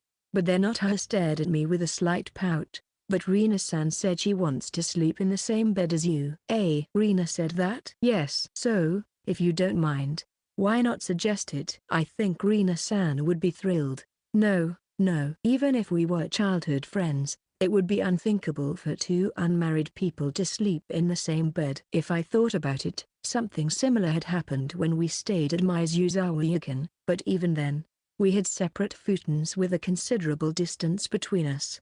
Besides, back then, it was due to a mix-up with my room arrangement. However, Otter's mention of Reena's words stirred a flutter in my heart. Reena. Really? Since the island shoot, I had often found myself wondering how Reena felt about me. Ultimately, I headed to Reena's room, feeling a mix of excitement and anxiety. Otter-chan isn't with you? Seeing me come alone, Reena tilted her head in confusion. She said she had to work on some revisions for the tie-up song at home, so she can't make it today. I see. That's too bad. Reena looked genuinely disappointed. Well, let's shake it off and get to work. Today is the final polish, after all. I'm really looking forward to watching your performance, Kaito. Yeah, thanks. With Reena fully in performer mode, I was able to concentrate on my acting without any distractions. We sat on the living room sofa as we had before and opened the script. After a brief discussion, I stood up and showcased my performance in front of Reena. She watched intently, and when I finished, she clapped her hands. I think it's improving. Ah, really? Absolutely. Compared to the first day, your emotions are much clearer in your performance. Hearing Reena say that confirmed that my acting was indeed moving in the right direction. I couldn't help but clench my fist in excitement, but then I quickly asked Reena, were there any areas for improvement? Well, there were a few things that caught my attention. It's this part here. I see. That definitely seems like something I should fix. With that, I restructured my performance in my mind and presented it again. As I received feedback from Reena and engaged in discussions, I was rapidly mastering a new technique of infusing my own emotions into my acting. This was all thanks to Reena and Otter. With Reena's immersive and genius-level acting talent, and Otter's analytical approach and sensitivity as a singer-songwriter, I absorbed their different perspectives and elevated my performance. In just these 2 days, I was making progress at a pace I could never achieve alone. Around 1 in the morning, Reena finally gave me a perfect score for my performance. Yes, that last performance was it. Did I really pull it off? It conveyed so much emotion. I thought it was a perfect performance. There's nothing that needs improvement. Her unreserved praise brought a sigh of relief from me. In truth, I felt a significant sense of achievement. The emotions I had felt during the 8 years I hadn't seen Reena, longing and excitement, became the driving force behind my performance. I experienced a deep sense that emotions could give rise to acting. This might be the essence of acting infused with emotion. Looking back, I realized that in the beginning, I was just reciting my lines while trying to conjure up feelings. But in that last performance, it was as if my emotions naturally propelled the lines out. Thank you, Reena. Ah, why yeah, what's wrong? Your face is all red. Well, watching your performance made my heart race. Eh? Why? I didn't quite understand. But Reena flailed her arms about. Because you're laying bare your feelings of wanting to see me. Oh, yeah, I guess so.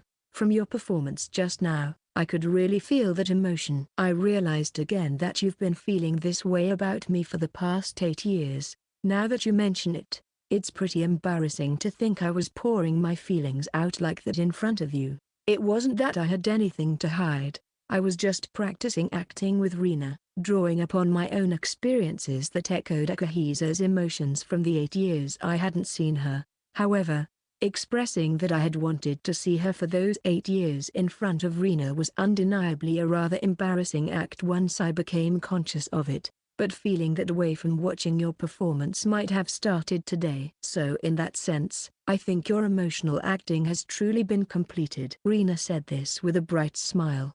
Her face still flushed. The acting practice came to an end, and we took turns showering and getting ready for bed. When it was time to sleep, I summoned the courage to ask Reena. Reena, what is it? Do you want to sleep together tonight?" Reena blinked in surprise. Her expression was one of confusion, as if she couldn't quite grasp what I was saying, but after a moment, her eyes widened, and she covered her mouth with both hands. Then, she let out a scream that was almost a shriek. What do you mean, Kaito? Are you saying you want to sleep in the same bed?" In an instant, I realized that Ota's words had been a joke. If I had even slightly discussed such a thing with Ota, she wouldn't be reacting like this. At the same time, I was hit by a wave of intense regret. What on earth had I just said? Lately, I had truly lost my mind. I could easily ruin my relationship with Reena with just those words. It was too late to take it back, but I quickly bowed my head. "I'm really sorry. It's not what you think. It's just that Ota teased me again." "Ota-chan?" "Well, before coming here, Ota said you wanted to sleep together." "I see, so that's what it was." "Ota-chan said she'd support me, but that's a bit much, don't you think?" Reena muttered something under her breath, but I was too flustered to catch it. I hurriedly continued. "Sorry, Reena. Forget what I just said. I'll just sleep here." Wait, Kaito." But then, she tightly grasped my sleeve. Looking over, I saw Reena gazing at me, her demeanor restless. "I didn't say I'd mind, though." I mean, if you want to sleep with me, I don't mind. It's just, well, up until yesterday, Ota-chan was next to me, and we chatted a lot after getting into bed, so it feels a bit lonely being alone, you know." Her unexpected reaction left me stunned. Reena averted her gaze, clearly embarrassed, yet she still held onto my sleeve. What do I do? I was the one who had impulsively made a ridiculous suggestion, but now that it had come to this, I didn't know what to do. Sleep in the same bed as Reena? Why was she okay with this? Maybe she didn't see me as anything more than a childhood friend, but her extreme shyness seemed out of place. I was just completely flustered, unable to grasp Reena's feelings. "Are you really okay with this?" "Why yeah, perhaps we were both tired from the long days of work and camp." Just before 2 in the morning, we found ourselves lying next to each other in bed. This was the first time I had ever climbed into Reena's bed. It was also my first time in a girl's bed. Thanks to the small double bed, we were somehow able to lie down without our bodies touching. However, given the circumstances, it was impossible not to feel nervous. Just a little closer, and I could easily pull Reena into my arms. "Kaito, is it okay if I turn off the lights?" Reena turned to me and asked. The light switch was conveniently located right next to the bed, allowing us to turn it off after climbing in. But even if the lights went out now, I wouldn't be able to sleep well. My body was exhausted, and I was fighting off sleepiness, but the tension of the situation was overwhelming. "Then I'll turn it off." "Oh, wait. I should mention this first." "What is it?" "When I sleep in bed, I tend to move around a lot. Just yesterday, I ended up using Ota-chan like a body pillow. When I woke up, I was hugging her, so if I accidentally snuggle up to you, you have to forcibly pull me away." Wait a minute. "Don't worry. I sleep pretty deeply. Even if you push me a little, I won't wake up." "No, that's not what I'm worried about. That could get pretty complicated. If Reena were to hug me in this bed, I could no longer guarantee my sanity." But when I frowned at her, Reena blinked in surprise a few times, then pouted slightly. Well, you wouldn't mind if I snuggled up to you, right?"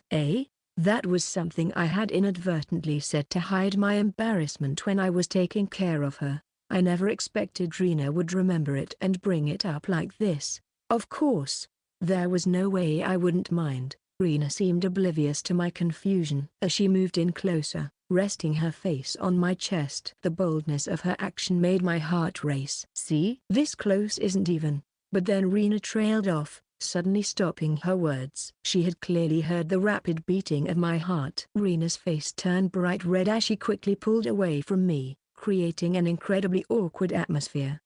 Sorry. In this kind of situation, it's hard not to feel nervous. Wait, Reena, you made me feel nervous? Why, you really were?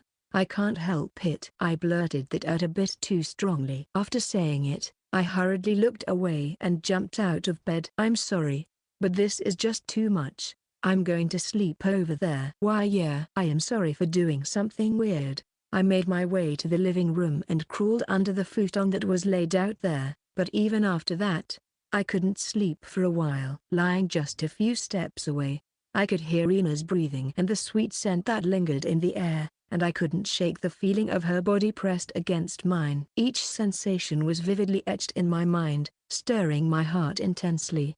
I can't do this. I keep thinking about Reena. When we had slept next to each other at Mizuzawa Inn, I hadn't felt anything like this. Sure, the physical distance was closer this time, but it wasn't just that.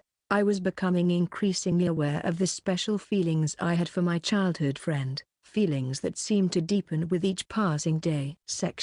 The next morning, we shared an awkward atmosphere as we went over my performance one more time for a final check, and then we headed to the set together. Reena noted that I had improved even more since last night, and with this, I would undoubtedly impress director Morita. Once we arrived, we began the usual filming. This day marked Akari's final appearance, aside from the last scene. After successfully finishing her part, Reena stretched her arms wide in satisfaction. Phew. I'll be saying goodbye to this set for a while now. Yeah, I almost forgot about that. Good work today. The work is only going to pile up from tomorrow, though. I have magazine interviews, commercial shoots, variety show recordings, event appearances, and signing goods. I have so much lined up just for tomorrow. Wow, that's an insane schedule. Looking at Reena's packed agenda, I couldn't help but smile wryly. She had mentioned that she had been saving her other jobs during the season of First Love, but she was originally a highly sought-after talent in the entertainment industry. But it's a shame I won't be able to see your performance live. Kaito, we practiced so much together. That's true. Well, I'll be looking forward to the broadcast. As we were chatting, Otaha returned from filming her scene and immediately looked at me. Director Morita has a message. The shoot for today is done, so he wants you to come over. Got it? For me, this was the main event of the day. I clenched my fist tightly, and Reena placed her hand gently on my shoulder. Good luck, Kaito. Yeah, thanks. I walked down the hallway toward Director Morita's room. After knocking on the door, I entered to find him glancing over at me and asking, "How did it go? Are you ready?" "Yes, I'm confident." "Good to hear. Then let's see it." Taking a slow, deep breath, I began my performance. The same feeling of everything falling perfectly into place that I had when showing my acting to Reena in the morning washed over me again. I managed to convey my emotions well and perform seamlessly. It was perfect. I was able to showcase everything I had prepared at 100%. After finishing, I felt a solid sense of accomplishment. But then, when I glanced at Director Morita, contrary to my expectations, Director Morita had a furrowed brow and a stern expression on his face. After months of filming the drama together, I could tell, he looked dissatisfied. He was not happy with my performance. Huh? Did I really mess up? I had never anticipated such a reaction, and it left me feeling rattled. Director Morita remained frozen, staring at the ceiling, and after what felt like an eternity, he quietly spoke. "It's not right." His words were concise, clear, and negated any hope. The weight of that statement hung heavily in the air. For a moment, I could only remain silent. After about 10 seconds of tense silence, I finally found my voice. "What did I do wrong? How should I put this?" Director Morita carefully chose his words. It seemed he hadn't quite reached a conclusion. "It's clear that you've practiced emotional acting. In fact, it looks like you're conveying your feelings well. But it's not the performance I'm looking for. There's a sense of dissonance. What should I improve?" "I don't know. Maybe you're better off not doing emotional acting at all. I told you to focus on it, but there's such a thing as suitability for certain types. In any case, this isn't going to work as it is." After pondering for a while, Director Morita let out a sigh as if he were giving up and slowly said to me, "Anyway, You need to redo it. Amano, make sure you polish it up before the performance. What you did just now wasn't a cohesa. Understood. I knew from experience that it was futile to seek more advice from director Morito at times like this. I would have to rebuild my performance based on his remark that I wasn't a cohesa. But how was I supposed to do that? With Reena and Otta's support, I had polished just one scene thoroughly, and I thought I had perfected it. Even if I were to rethink my performance, I had no idea how to proceed. There were only 4 days left until the filming of this scene. Feeling a sense of despair, I returned to the dressing room, where I found the two of them anxiously waiting for me. Kaito, how did it go? As soon as I entered, Reena began to ask, but upon seeing my expression, she fell silent mid-sentence. Amano-senpai. Was it bad? Instead, it was Otta who spoke up. I nodded weakly. He said it wasn't right. Director Morita told me to polish it up before the performance, but I have no idea how to proceed. What should I do? I had unwittingly let my guard down, and as I spoke, I saw the worry on their faces deepen, which made me regret my words. Reena lowered her gaze apologetically. I'm sorry, Kaito, for not being able to help. I thought your performance was perfect. That's not true. Thanks to your advice, I think my acting improved a lot. So what are you going to do from here, Amano-senpai? Do you need support from Otto and the others? To be honest, I had no clear direction for what to do next.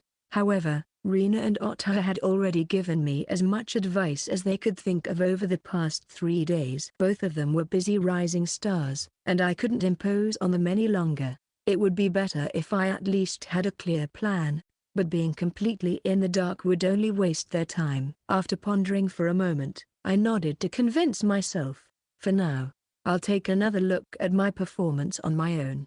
Got it? Well then, Kaito, do your best. If you need anything, just let us know. Yeah, thanks. After saying goodbye to the two of them, I headed home. My performance wasn't a cohesa. 2 days had passed since receiving the criticism from director Morita. In the midst of filming, I was alone, grappling with my thoughts. I recalled the words director Morita had said and questioned over and over what was wrong with my performance, but I just couldn't figure it out. I can't imagine my emotional acting could reach a higher quality than that. Maybe I need to fundamentally rethink my approach. In the end, it might have been a mistake to try out a new acting style as a makeshift solution. What I had built over the years was a performance constructed with meticulous calculation. Director Morita had recognized that style and chosen me for the lead role, so perhaps it would have been better to stick with it. He even said it might be better if I didn't do emotional acting. Leveraging my strengths and constructing a performance infused with emotion through careful calculation, if I went that route, the path ahead would be clear. I could prepare just like I always did, but there was also the inner conflict of whether that was truly the right way to go. As I continued to think about it, my head began to ache, and I took a moment to pause my thoughts. While absent-mindedly gazing out the window, I suddenly found myself thinking about a certain girl. Reena. I wonder what she's doing right now. Since Reena stopped coming to the set, we hadn't been in contact. She had said she wouldn't reach out during the 3 days leading up to the filming date. She was being considerate so as not to interfere with my work. After spending the last few days together through 2 overnight shoots, caring for her, and then the training camp, it was strange to suddenly not see her at all. Even though it had only been 2 days, I found myself thinking about Reena at unexpected moments. I wanted to see Reena. I wanted to contact her, whether by phone or text. Those thoughts crossed my mind, and in a flurry, I slapped my cheeks twice. What am I thinking? I need to focus. Either way, there were only 2 days left. I didn't have time to hesitate. Now that I had received criticism for the emotional acting I was so confident in, I had no choice but to revert to my previous performance style. I had to quickly analyze the script and rigorously use my mind to reconstruct my acting. I steeled my resolve, pulled out a pen, and began making notes in the script. I dove into my work, tackling it with my usual style. And then, another day passed. The day before the solo scene shoot. Finally free from work, I collapsed in the dressing room. I'm exhausted, It would be nice if I could solely focus on practicing for my solo scene, but I had to film different scenes every day. Balancing those while also practicing was tough, and the lack of sleep over the past few days had brought my physical fatigue to its limits. The quality of my performance was also in a delicate state. While I had at least formed something resembling a scene, I had no confidence that it met the standards of the crucial moments that director Morita was involved in regarding the overall quality of the drama. In the end, it felt like an extension of my usual performance, lacking the energy that could captivate the audience like Reena's performances.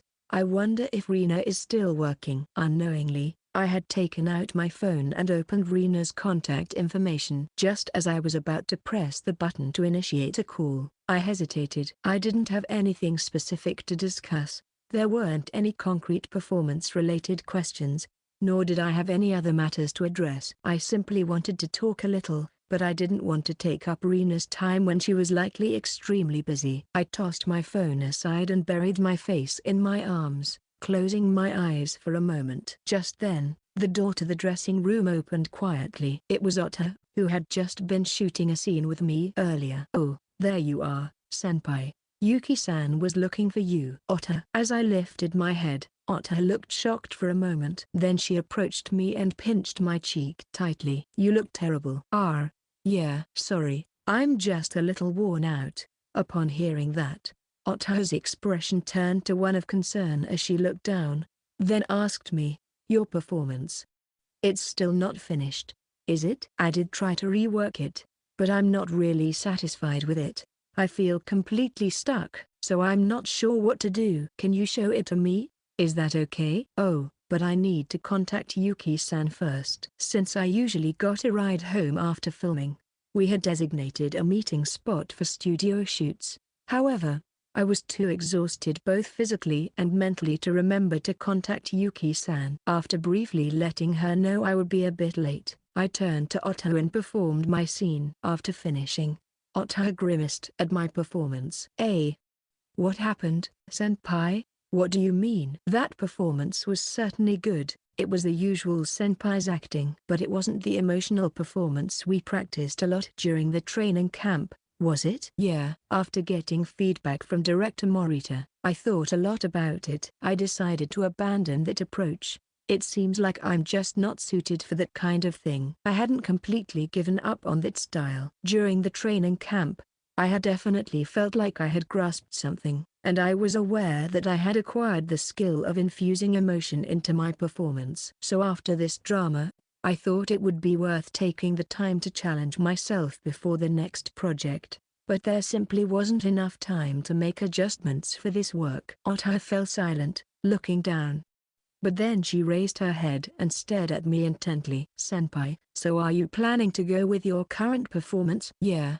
I'll calculate and create an emotionally charged performance itself." "But I didn't feel the same power from your current performance that I saw during the training camp." That was a direct comment, and it struck me deeply as a result. "I see. You mentioned it too, didn't you? You said that the solo scene in episode 12 needs to create an impact on its own, so the performances you've done up until now won't cut it. That's why you practiced so hard, right?" "I know that better than anyone. But filming is tomorrow, right?" Rather than approaching it in a way that leaves me clueless about what to change after such harsh feedback, at least, I can still raise it to a passing mark. It was pointless to take it out on Ota, yet my tone became harsher, leaving me feeling guilty. I didn't want to deliver a performance in the final episode that I wasn't satisfied with, especially after Reena had worked so hard during the island shoot. I truly wanted to execute a perfect emotional performance. Ota looked thoughtful for a moment,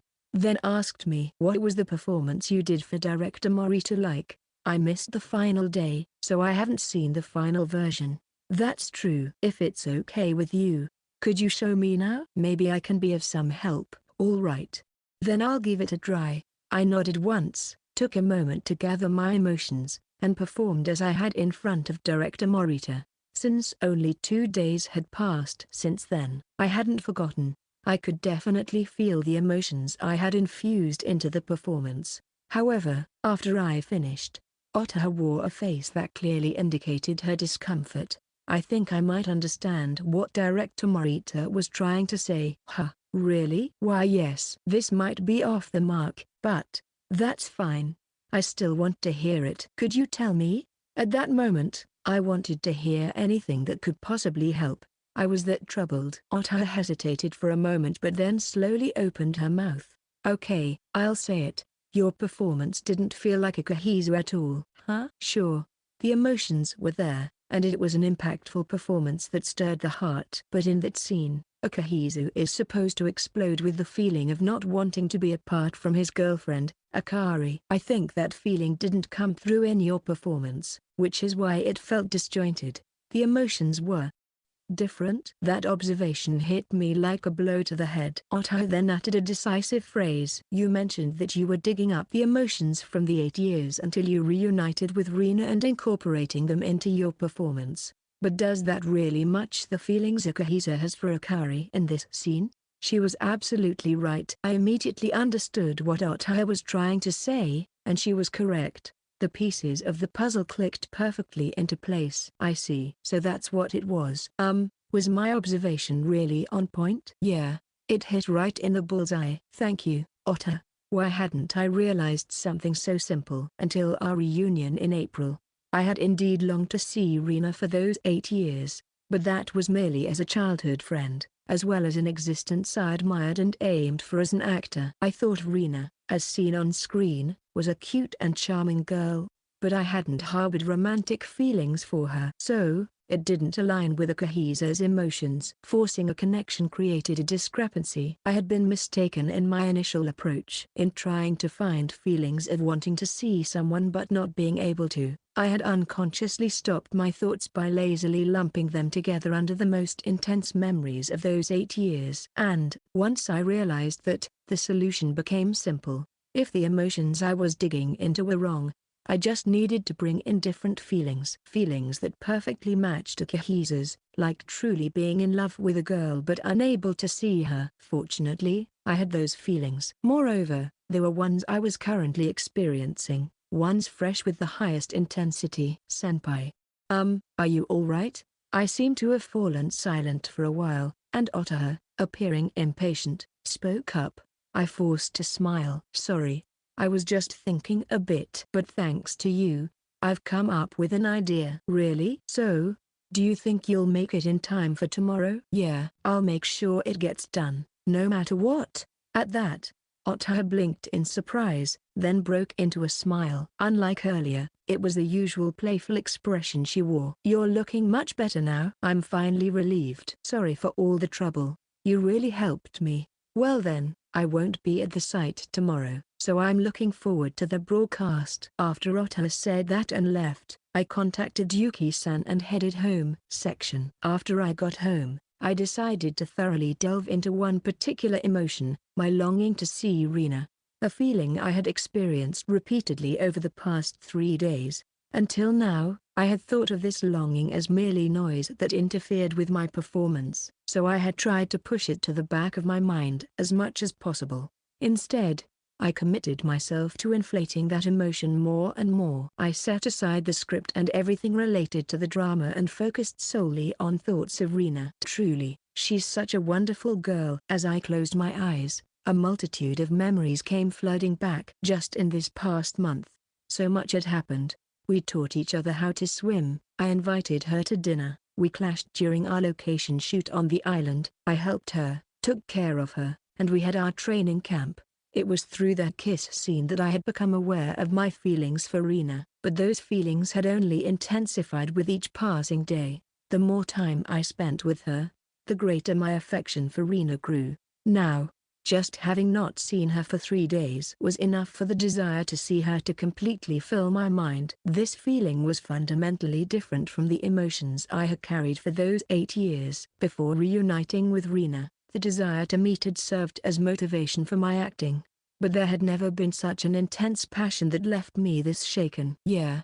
This feeling. After having dinner with Reena, I thought it would be fine to remain childhood friends even after our time as co-stars ended. But that wasn't enough. I wanted to spend a lot more time with Reena even after this drama was over. I wanted to stay in touch, If we were to lose the connection that being co-stars provided, then I wanted to become part of a relationship that would bind us even closer together. Not just childhood friends, but something much more special. Suppressing the overflowing impulse was incredibly difficult. I considered myself to have a relatively calm personality, so feeling this way was truly rare for me. I had to push down the urge to dash out of the house and head straight to her apartment. Only then did I finally reach for the script. It was time to redo my emotional performance. I had grasped the tricks of infusing my emotions into my acting during the recent training camp, so I wouldn't struggle technically this time. That training camp had not been in vain. The new techniques I had acquired, thanks to Reena and Otter's advice, would definitely serve me well in this performance. As I repeated my practice, I found that I adapted to the material quite quickly. Although it wasn't even midnight yet, I felt a solid confidence about my performance for tomorrow, so I decided to wrap up my practice for the night. The following day, filming began in the morning. I delivered my lines with a simplified performance during the cautious rehearsals of dry runs, camera rehearsals, and run-throughs. Typically, I perform in a calculated manner, so repeating scenes doesn't place a heavy burden on me. That's why during rehearsals, I always strive to give 100%, matching the performance I intend to deliver in the final take. However, I believed this particular performance shouldn't be repeated too many times. Repeating the acting would wear down the emotions I had worked hard to cultivate. I was convinced that it would be much better to unleash all my energy into one powerful take. All right, we're going for the real thing. Get ready. At the director Morita's words, I took my position just as I had during rehearsals. I took a deep breath. Eventually, the sound cue was given, and the main shoot began. Akahisa, having once resolved to give up on Akari but unable to do so, was about to explode with the feeling of wanting to see her again. This was a lengthy scene, and I poured everything I had into expressing that raw emotion. Forgetting about the camera, I lost myself in the performance. The lines from the script flowed from my heart as if they were a part of me. With every line I spoke, I felt my emotions heightening. Gradually, I began to experience something new, a strange sensation of losing myself, as if I and the character Akahisa were merging into one. After that, I remembered almost nothing. I came back to reality a few seconds after director Morita called for a cut. It felt like waking up in an unfamiliar place, and I found myself bewildered, looking around in confusion. The surrounding crew members wore expressions of surprise, as if they too had been caught off guard. What on earth was happening? As I stood there perplexed, director Morita, looking even more bewildered than I felt, clapped his hands. "Amano, that was good." "Oh, yes. We'll take a break now for the morning. We'll resume at 1 in the afternoon." With that instruction, the staff, who had been frozen in place, began to move about in a hurry. Yet, I remained standing there for a while longer. It took me some time to understand what I had just experienced. Is this the view that Reena sees? I had known the concepts of immersing oneself in a role and becoming one with a character, but I had never experienced anything like that in my acting career, so I had no idea what it truly felt like. Perhaps I had finally stepped into that realm. Determined to find the missing Akari, Akahisa teamed up with Sarah to search everywhere. After exhausting all avenues, he finally discovered the flight information for Akari's departure. However, he found out about it just a few hours before the flight. Akahisa rushed to the airport. He knew it would be difficult to locate Akari in the vast airport, but there was no option for hesitation. And then, the final scene arrived. Filming up to that point had gone smoothly. I still hadn't seen Reena or made any contact with her. I hadn't reached out, and she hadn't reached out to me. Today is finally the wrap-up day. With a swirl of mixed emotions, I made my way to the set. The location for the final scene was a large building. Filming in an actual airport is quite challenging, so most scenes are shot in alternative locations. This filming site was a well-known place that had been used for airport scenes in many dramas. "Good morning, Director Morita." "Morning. As we discussed earlier, we'll be doing the rehearsals separately. You'll go first." "Understood. Thank you." After the previous shoot, Director Morita had asked me in detail how I constructed my performance. When I shared everything, including my feelings about Reena. He proposed a directing plan for the final scene. We would rehearse separately and only come together for the actual performance. If I met and spoke with Reena during rehearsal, the emotions I had worked hard to cultivate might fade away. Given that I hadn't seen Reena for about a week, my feelings of wanting to see her and not wanting to be apart had intensified. I agreed that pouring all that emotion into my performance would lead to a better acting outcome. At that moment, Director Morita gave my shoulder a light pat. "So, Amano, today, you can do whatever you like." "Eh? Whatever I like? Don't worry about anything extra. Just act the way you want." After thinking about it, I believe that will create the best final scene. "Ah, understood." Usually, Director Morita meticulously prepares detailed directing plans and takes time to share his vision. I had no idea what his intentions were this time, but I simply nodded. Once on set, my solo rehearsal began. Since Reena's arrival time was staggered, she hadn't come yet. After finishing my rehearsal, I returned to the prepared waiting room to wait until Reena's rehearsal was over. "Good job. Do you need anything?" As I sat idly in the chair, Yuki-san entered the room. "There's a convenience store just outside.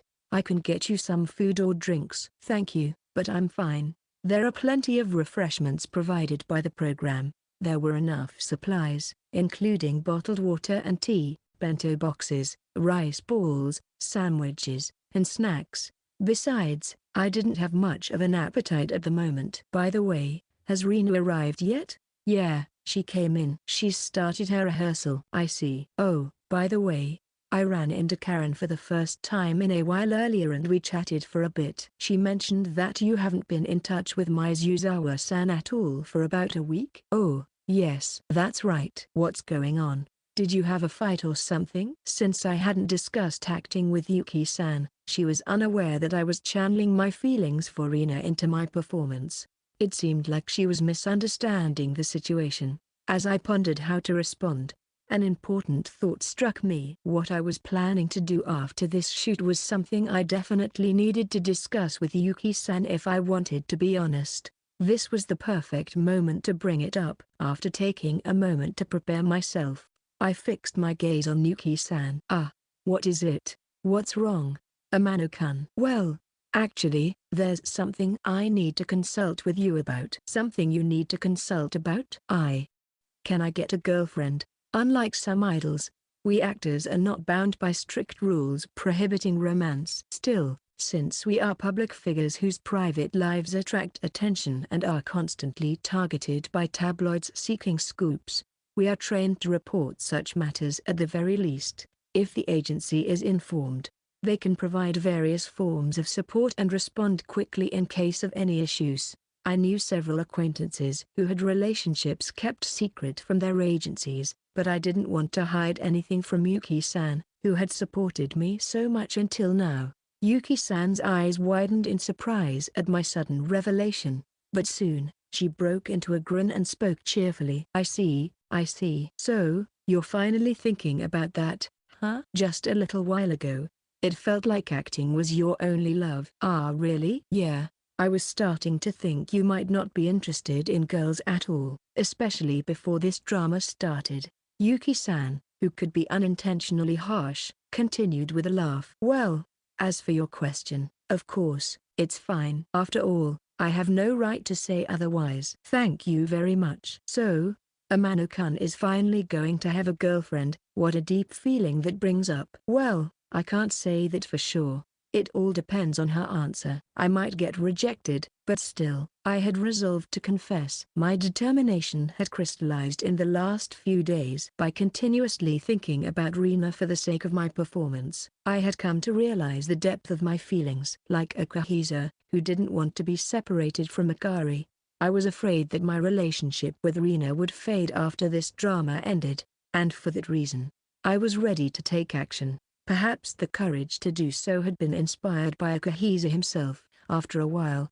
I was called back to the set for filming. Reena's rehearsal had finished, and she was ready to move on to the actual shoot. When I returned to the location, there she was, the girl I had longed to see more than anyone else. Reena. Sitting in a chair, Reena was getting her makeup touched up. She noticed me and waved shyly, and that alone made my heart skip a beat. I had always thought she was an incredible beauty, but today she looked even more adorable. I couldn't help but feel that there was no one in the world cuter than her. I wanted to talk to her immediately, but before I could, Director Morita spoke up with his instructions. "All right, let's get started. Both of you, move to your positions as rehearsed." We nodded and moved to our respective spots. The last scene began with Akari, burdened by lingering feelings, heading toward the airport departure gate, where Akihisa, spotting her, would run toward her with all his might. Once all the extras and staff were ready, the OK sign was given, and I placed my hand on my chest, taking a deep breath. As I glanced at Reena standing a bit further away, emotions surged within me as a Kaito. These feelings perfectly aligned with Akihisa's emotions for Akari, allowing me to fully immerse myself in the character. I had discovered this synergy a few days ago, and I had refined it into the reproducible technique by today. I exhaled softly, filling my mind with the feelings of a Kaito. I then poured those emotions into the vessel of Akihisa. Last scene, take 1, camera 1. Ready, action. At the moment the signal to start was given, I shouted at the top of my lungs. Akari, in the middle of the international departure lobby, amidst a bustling crowd of travelers with their suitcases, attention suddenly turned to the boy who had shouted loudly. But I didn't care about any of that. The girl I had longed to see was right there. Akari, who was about to head toward the departure procedures, turned round at the sound of her name and looked at me with wide eyes, a puzzled expression on her face that seemed to ask why I was here. "Akihisa, what are you doing here?" "Of course I came to see you." I ran toward Akari. She wore a complex expression, a mix of joy and reluctance. I firmly grasped her shoulders and gazed into her eyes, but she shrugged off my hands and shouted, "Why did you come to see me? Why, you ask?" "After everything that happened, I thought you'd hate me, that you'd forget about me." I had anticipated Akari's rejection. We hadn't been in touch for a long time, and she hadn't even told me she was going overseas, so I knew I wouldn't be welcomed here. But hearing it directly from her hurt my heart deeply. "Do you hate me?" "No, I could never hate you, Akihisa." "Then why?" "You know, I'm going overseas. We'll be separated, and it's not like we can easily visit each other. We might not see each other for a long time." "That's true, but I know you're kind and sincere, Akihisa. So even if you lose interest in me, I thought you probably wouldn't get a girlfriend. I didn't want to make you suffer like that." So those words contained a fierce conflict. Akari didn't hate herself, she still liked me, but because she cared for me, she didn't want to bind me with a long-distance relationship after going overseas and not being able to see each other. She had been tormented by this dilemma. In the script, this is where Akihisa would falter. Overwhelmed by Akari's strong resolve, he would say that if she felt that way, it was okay to part ways here. In response, Akari would fall silent, but faced with the person she loved dearly, whom she was trying to push away, she couldn't hold back her emotions any longer and would burst into tears. Then she would cling to Akihisa, expressing the feelings she had kept bottled up, that she loved him and didn't want to break up. But the lines in the script felt like a rejection from my emotions, from Akihisa's heart. "It's okay to part ways? Respect Akari's feelings?" There's no way that's true. I loved Akari, and I absolutely didn't want to break up. I loved Reena, and I wanted to become even more special to her. Both my feelings and Akihisa's were intense emotions that burned fiercely. They weren't something that could be suppressed by reason. So I unconsciously moved my body. It wasn't reason. My emotions were driving me forward. And then, I hugged Reena tightly. "I don't want to hear any more." As I held her tightly, I forced my lips against Akari's mouth, unwilling to hear any more of her words. Not with my hands, but with my lips. Reena and I pressed our lips together, and then I slowly pulled away. What on earth am I doing? A flicker of anxiety surfaced within me as a methodical actor. This wasn't in the script, and we hadn't discussed any ad-libbing. It was a complete breakdown of control. I had strayed far from the script, with no way to correct my course. There were no next lines prepared. Yet, strangely enough, the words flowed effortlessly from me. "I love Akari. That feeling will never change. But that's not true. Of course, it's painful not being able to see you. But it's so much harder to break up. No matter how far you go, I will always love you. I won't fall for anyone else. Akihito. Reena matched my performance without the slightest hesitation. Of course, this flow wasn't in the script, yet, it felt as if we had rehearsed it beforehand, as we engaged in what could only be described as a reckless exchange of improvisation. It was well past the point where we could have been called for a cut. Still, no one shouted to stop the performance. Now that I think about it, before this shoot, director Morita had told me I could do whatever I wanted. I wondered if the director had anticipated this outcome. I didn't know. But right now, that didn't matter at all. As long as I was allowed to keep going, I would simply continue acting, guided by these feelings. So, with me. That's right. Now I understand. Even the emotional performance from before wasn't real yet. It's not that you add emotion to the lines, rather, the emotion creates the performance. My body moved, and words flowed. The script didn't matter. Right now, I was performing entirely from my feelings. Akahisa's love for Akari and my feelings for Reena were driving me. This kind of acting shouldn't be allowed, and I even questioned whether it could be called acting at all. Ignoring the scripted lines and doing whatever I wanted would certainly lead to chaos. But this was the final scene. There were no following scenes to come after this. It didn't matter if things got messy. In fact, I was half abandoning such rational thoughts. I was now completely surrendering to the wild, intense emotions and focusing solely on unleashing them without holding back. I love Akari. I love Reena. I poured that feeling into my words with 100% purity. Please, don't break up with me. Let's stay together as lovers from now on. Are you really okay with this? Someone like me. And besides, I did something terrible to you, Akihisa. Yes. So please, tell me your answer. Akihisa. Akari fell silent after saying just that. Then, she began to shed tears. It was the moment when the barriers of the girl, who had been unable to consult even with the person closest to her, Akihisa, crumbled under the weight of her loneliness and worries. Akari was visibly flustered, and with tears streaming down her face, instead of giving me an answer, she kissed me. Reena and I pressed our lips together once more. After pulling away, Reena spoke. Thank you, Akihisa. Yes, now I can say it. Akari, I love you, Akihisa. I don't want to break up. The truth is, I hate the thought of going abroad and being apart. But, even if we're separated, even if we can't see each other for a long time, I will wait for you. No matter how many years it takes, I will always continue to love you, Akihisa. I feel the same way. I feel the same. Reena and I were collaboratively creating the climax of the story through improvisation. It was a scene far more passionate and raw than what the script had suggested. A clash of unfiltered emotions. I couldn't contain my excitement. I had never experienced such a rush of exhilaration while acting before.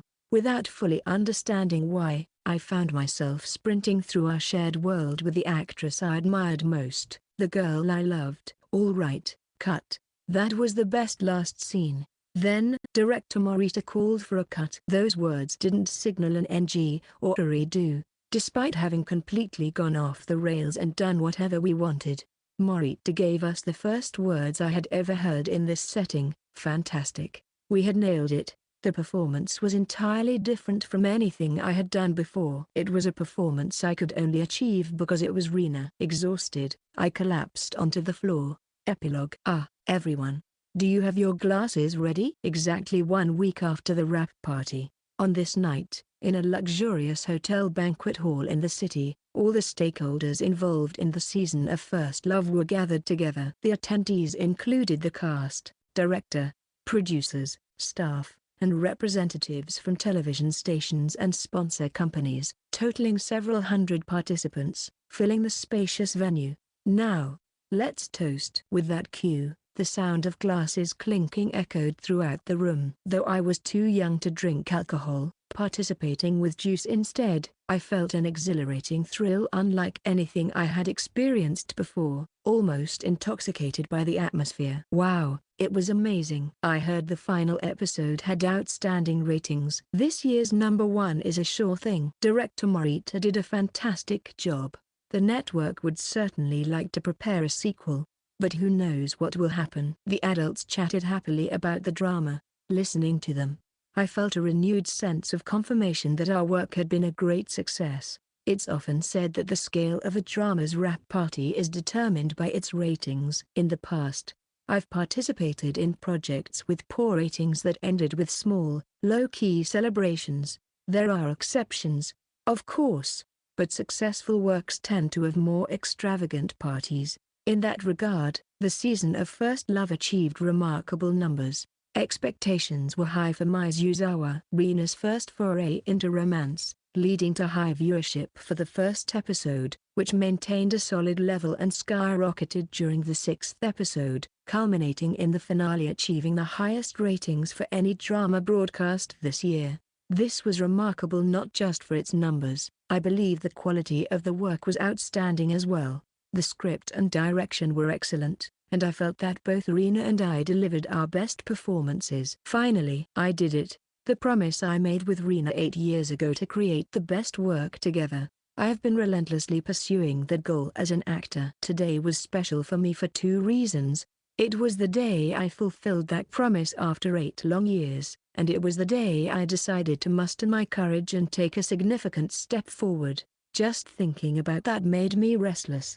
But that would be something to think about after the party had settled down. So, I enjoyed the festivities, and thankfully, many people came to talk with me. Hey, Amano-san, great performance. Will you consider doing another drama for our station? Thank you.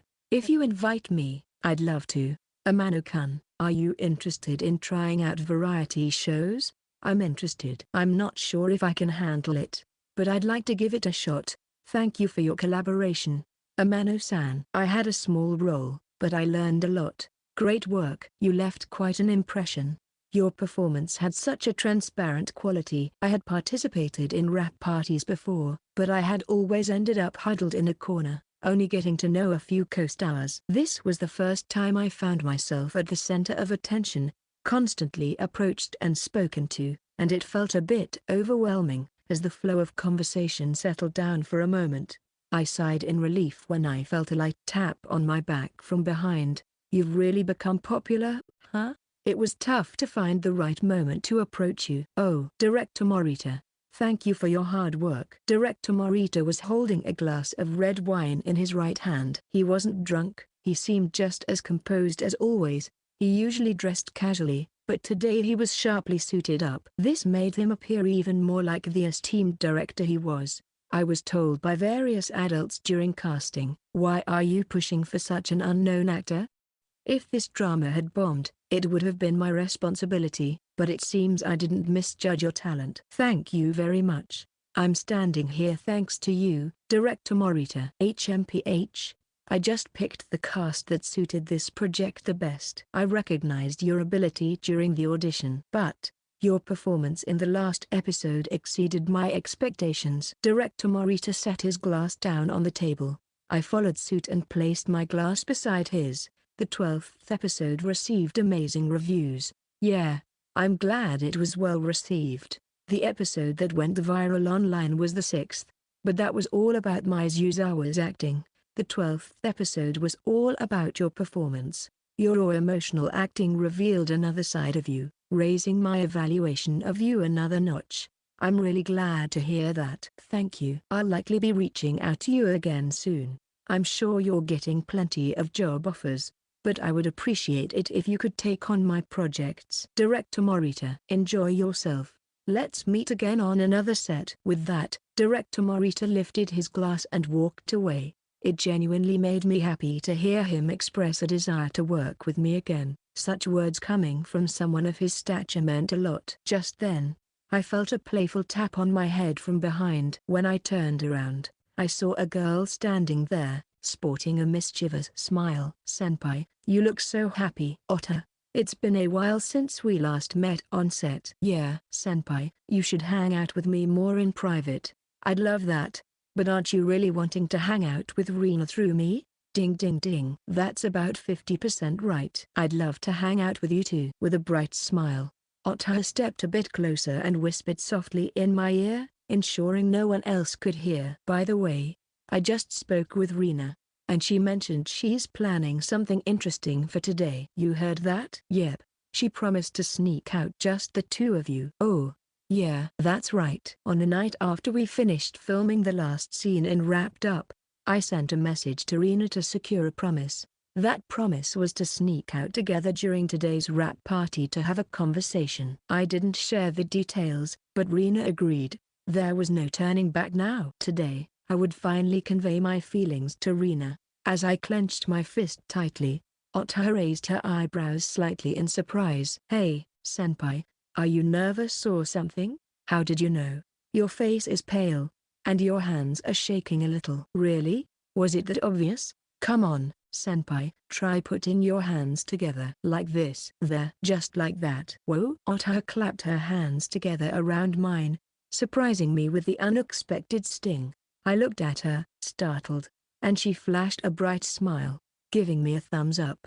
I just replenished you with my Otter's power. That should ease your nerves. Oh, I think my hands have stopped shaking. Make sure to tell me all about it later. That's a promise with Otter too. With that, Otter skipped away. I let out a sigh of relief. I glanced at the clock in the cramped venue and saw that the time I had planned for was approaching. A bingo tournament for all participants was about to start in just a few minutes. Just then, as if on cue, Yuki-san appeared from somewhere. Hey there, Amano-kun. Are you drinking? I can't.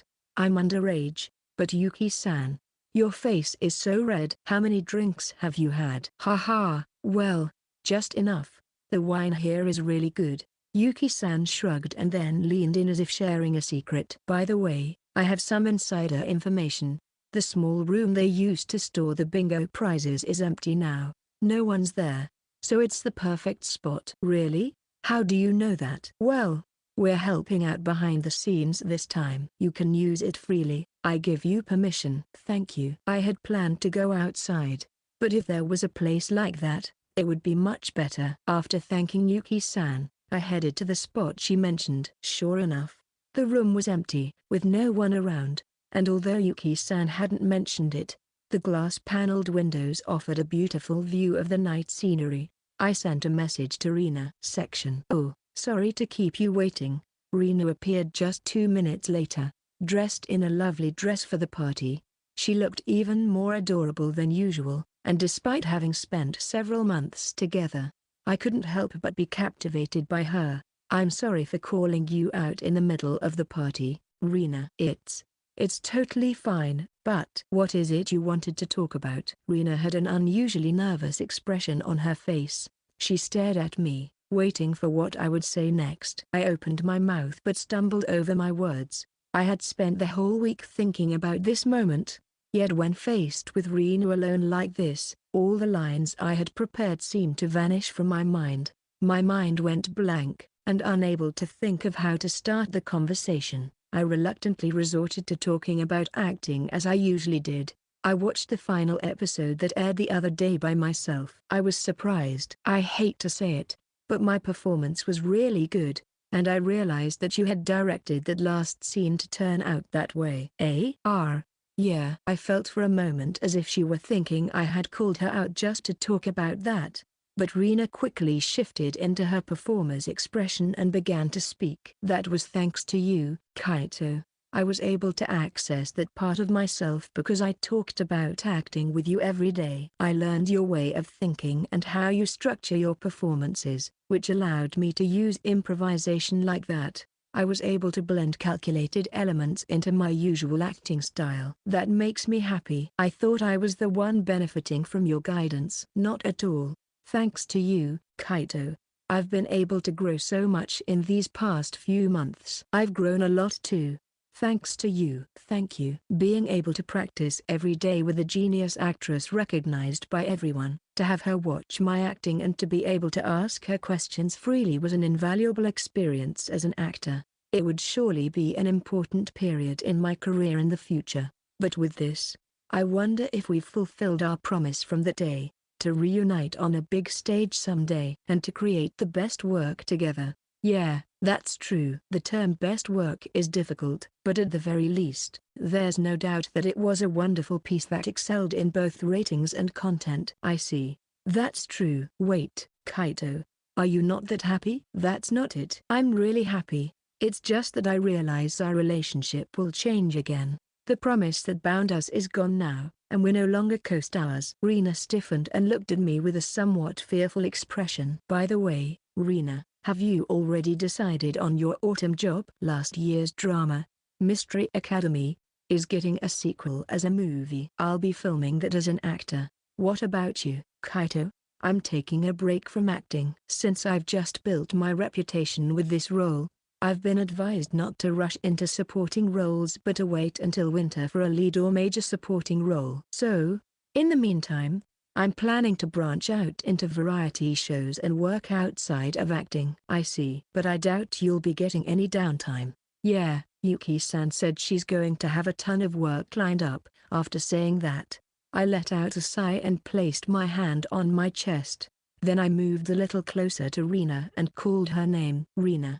What? Noticing a change in my demeanor, Reena blinked in surprise. I began to carefully choose my words. Before the last scene, there was that week when he couldn't see each other. During that time, even though it was just 1 week, I couldn't help but want to see you. I found myself thinking about you all the time. Really? Yeah, that's how it's been even up to today. I just kept thinking about how much I wanted to see you. I thought maybe I was going crazy, but now that we're no longer co-stars, the frequency of us seeing or contacting each other will naturally decrease, and I don't want that. Now that we're no longer co-stars and the promise between us is gone, I want our relationship to be one where we can be much closer instead. That's what I strongly felt. Reena listened silently to my words. Once I finished speaking, I turned to face her again and then said the decisive line, "I love you, Reena." Reena jumped, her shoulders trembling exaggeratedly. I continued to stare at her and said, "So, would you go out with me?" At that moment, I was extremely nervous. It was possibly the most nervous I'd ever been in my life. I felt a rush of anxiety far beyond that of saying lines on any set. This was my first confession. I closed my eyes and waited for Reena's response, but after a while, there was no reply. When I finally opened my eyes to look ahead, I saw that Reena was shedding tears from her eyes. What's wrong, Reena? I was just surprised. Of course, I can't say I wasn't expecting something when you called me out like this, but still. Hearing those words from you, Kaito. Reena fanned her flushed face with her hands, which was almost steaming, and then took both of my hands tightly in hers. Yes, if it's okay with you, I'd be happy to. Really? Reena shyly nodded in response. We gazed into each other's eyes. We remained silent, staring at one another like we were playing a staring game. After a while, unable to withstand the moment any longer, we both burst into laughter almost simultaneously. I can't believe it. It feels like I'm dreaming. Reena, meeting you again, working together, and getting closer than before. Reena spoke slowly, as if weaving precious memories, savoring each word. After taking a deep breath, she turned her gaze back to me. Hey, Kaito. So, are we officially boyfriend and girlfriend now? I think so. Then, I want to do something that couples do right away. Something that couples do? I repeated her words, but instead of answering verbally, Reena conveyed her response through her actions. I couldn't help but hold my breath. Reena closed her eyes and slightly puckered her small lips. Is that okay? Reena's face turned bright red, and she shyly nodded. I had acted in scenes 6 and 12, but this felt completely different. I placed my hand on my racing heart, then put my hands on Reena's shoulders and slowly leaned in closer. And then we pressed our lips together, not as Akahiza and Akari, but as Kaito and Reena. Our first kiss. Bonus short story, Memory Box. Excuse me. Reena entered my room with a slightly stiff expression. A few days had passed since the drama wrap-up party, and after her busy schedule finally cleared up, we were able to meet for the first time since becoming a couple. Our first date as a couple was decided to be at my house, At Reena's request, make yourself comfortable. I'm sorry if the room's not very interesting. No, it's not like that at all. Ah really? I've always wanted to come to Kaito's room. You promised me we'd watch the first episode together, but you never invited me. Ah, sorry about that. It wasn't that I didn't want to invite her, but with all the filming, I simply didn't have the chance, and honestly, inviting a girl to my room without a clear reason felt like a huge hurdle, so I couldn't bring myself to do it. Reena set down the small tote bag she was carrying over her shoulder and sighed. Well, it's fine. After all, I'm here as your girlfriend now. Why yeah, that's true. I still can't quite believe it that I'm Kaito's girlfriend. Reena said this with a slight blush, and I couldn't help but feel a little stunned. Hearing her say girlfriend made me realize once again that I was actually in a relationship with this girl in front of me. Really, she's so cute. I was overwhelmed by the impulse to hug Reena tightly, but I tried my best to hold it back. Then I suddenly thought, since we're a couple, isn't that kind of thing allowed? So, I leaned in and hugged Reena. What are you doing, Kaito? I'm sorry, it's not that I mind. It just surprised me. It was so sudden. Reena said this and then wrapped her arms around my back. The closeness between us deepened, and I could feel her warmth. We stayed like that for a while, hugging, until eventually, we both pulled away. Reena fixed her gaze on me. Geez, Kaito, that was sneaky. I still need to prepare myself, you know. Well, I thought since we're a couple, a hug might be okay. That's true. But if you'd just asked, I'd always say yes. But Kaito, if I suddenly kissed you, you'd probably be surprised, right? Well, yeah, that's definitely true. The memory of the wrap-up party resurfaced, and my face began to flush. Reena pouted, sticking out her lips, but my gaze instinctively fell on her lips, and I quickly shook my head. This is bad. Something's off. Maybe I was getting too carried away because I'd become Reena's boyfriend. At this rate, she might get turned off. I placed a hand on my chest and tried to calm myself. So, should we look at the thing I promised to show you? Yeah, I want to see it. Just wait a second. It's in this box. Because Reena had seen the framed photo I had in my bedroom, I had promised to show her the mementos of our memories together that I kept at my house. I brought over a small box and set it down on the floor. Reena's eyes lit up with excitement. Kaito, can I open it? Go ahead. Wow. There's so many nostalgic things. Inside the box were albums with photos, crafts we'd made together, and a picture Reena had drawn and given to me. Each item was filled with memories. Since Reena remembered all of it too, the conversation flowed easily. For a moment, we were just childhood friends reminiscing, not yet lovers. But then, Reena found a toy ring hidden at the bottom of the box and pulled it out. Oh, it's the one I gave you when we were little. You called it a wedding ring, but it was too big to fit on my finger at all. Well, it wasn't my fault. That was the only one the candy store had. Haha, and then you ended up crying, and I had to comfort you for ages. Ugh. Kaito, don't tease me like that. Reena puffed up her cheeks and poked me in the side, but then, for some reason, she started staring intently at the ring. Before I could ask what was going on, she looked up at me with a mischievous expression, like a child who had thought of something playful. Hey, Kaito, close your eyes. Huh? Why? Just do it, please. Only for 2 seconds. Oh, okay. When I closed my eyes, I felt the warmth of her hand wrap around mine. It seemed like Reena was holding my hand. After a moment, she told me I could open my eyes, so I slowly did. And then, the toy ring from earlier was on my finger. Reena smiled triumphantly. See? It's just the right size for you now. Reena. I was completely flustered. Reena might have done it casually, but at that moment, I couldn't help but remember the exchange we'd had all those years ago. Reena, don't cry. Look, if you put 2 fingers in, it fits just right. But when the ring fits your finger perfectly, that's when I'll give it to you. Haha. By then we'll be old enough to get married, so maybe it'll be just right. Reena blinked in surprise, as if sensing the odd atmosphere that had fallen over me. And then, she seemed to recall the same memory I had. Her face instantly turned bright red, and she leaned in closer, almost as if trying to defend herself. TTH, that's not it. TH, this. Really, I wasn't thinking anything.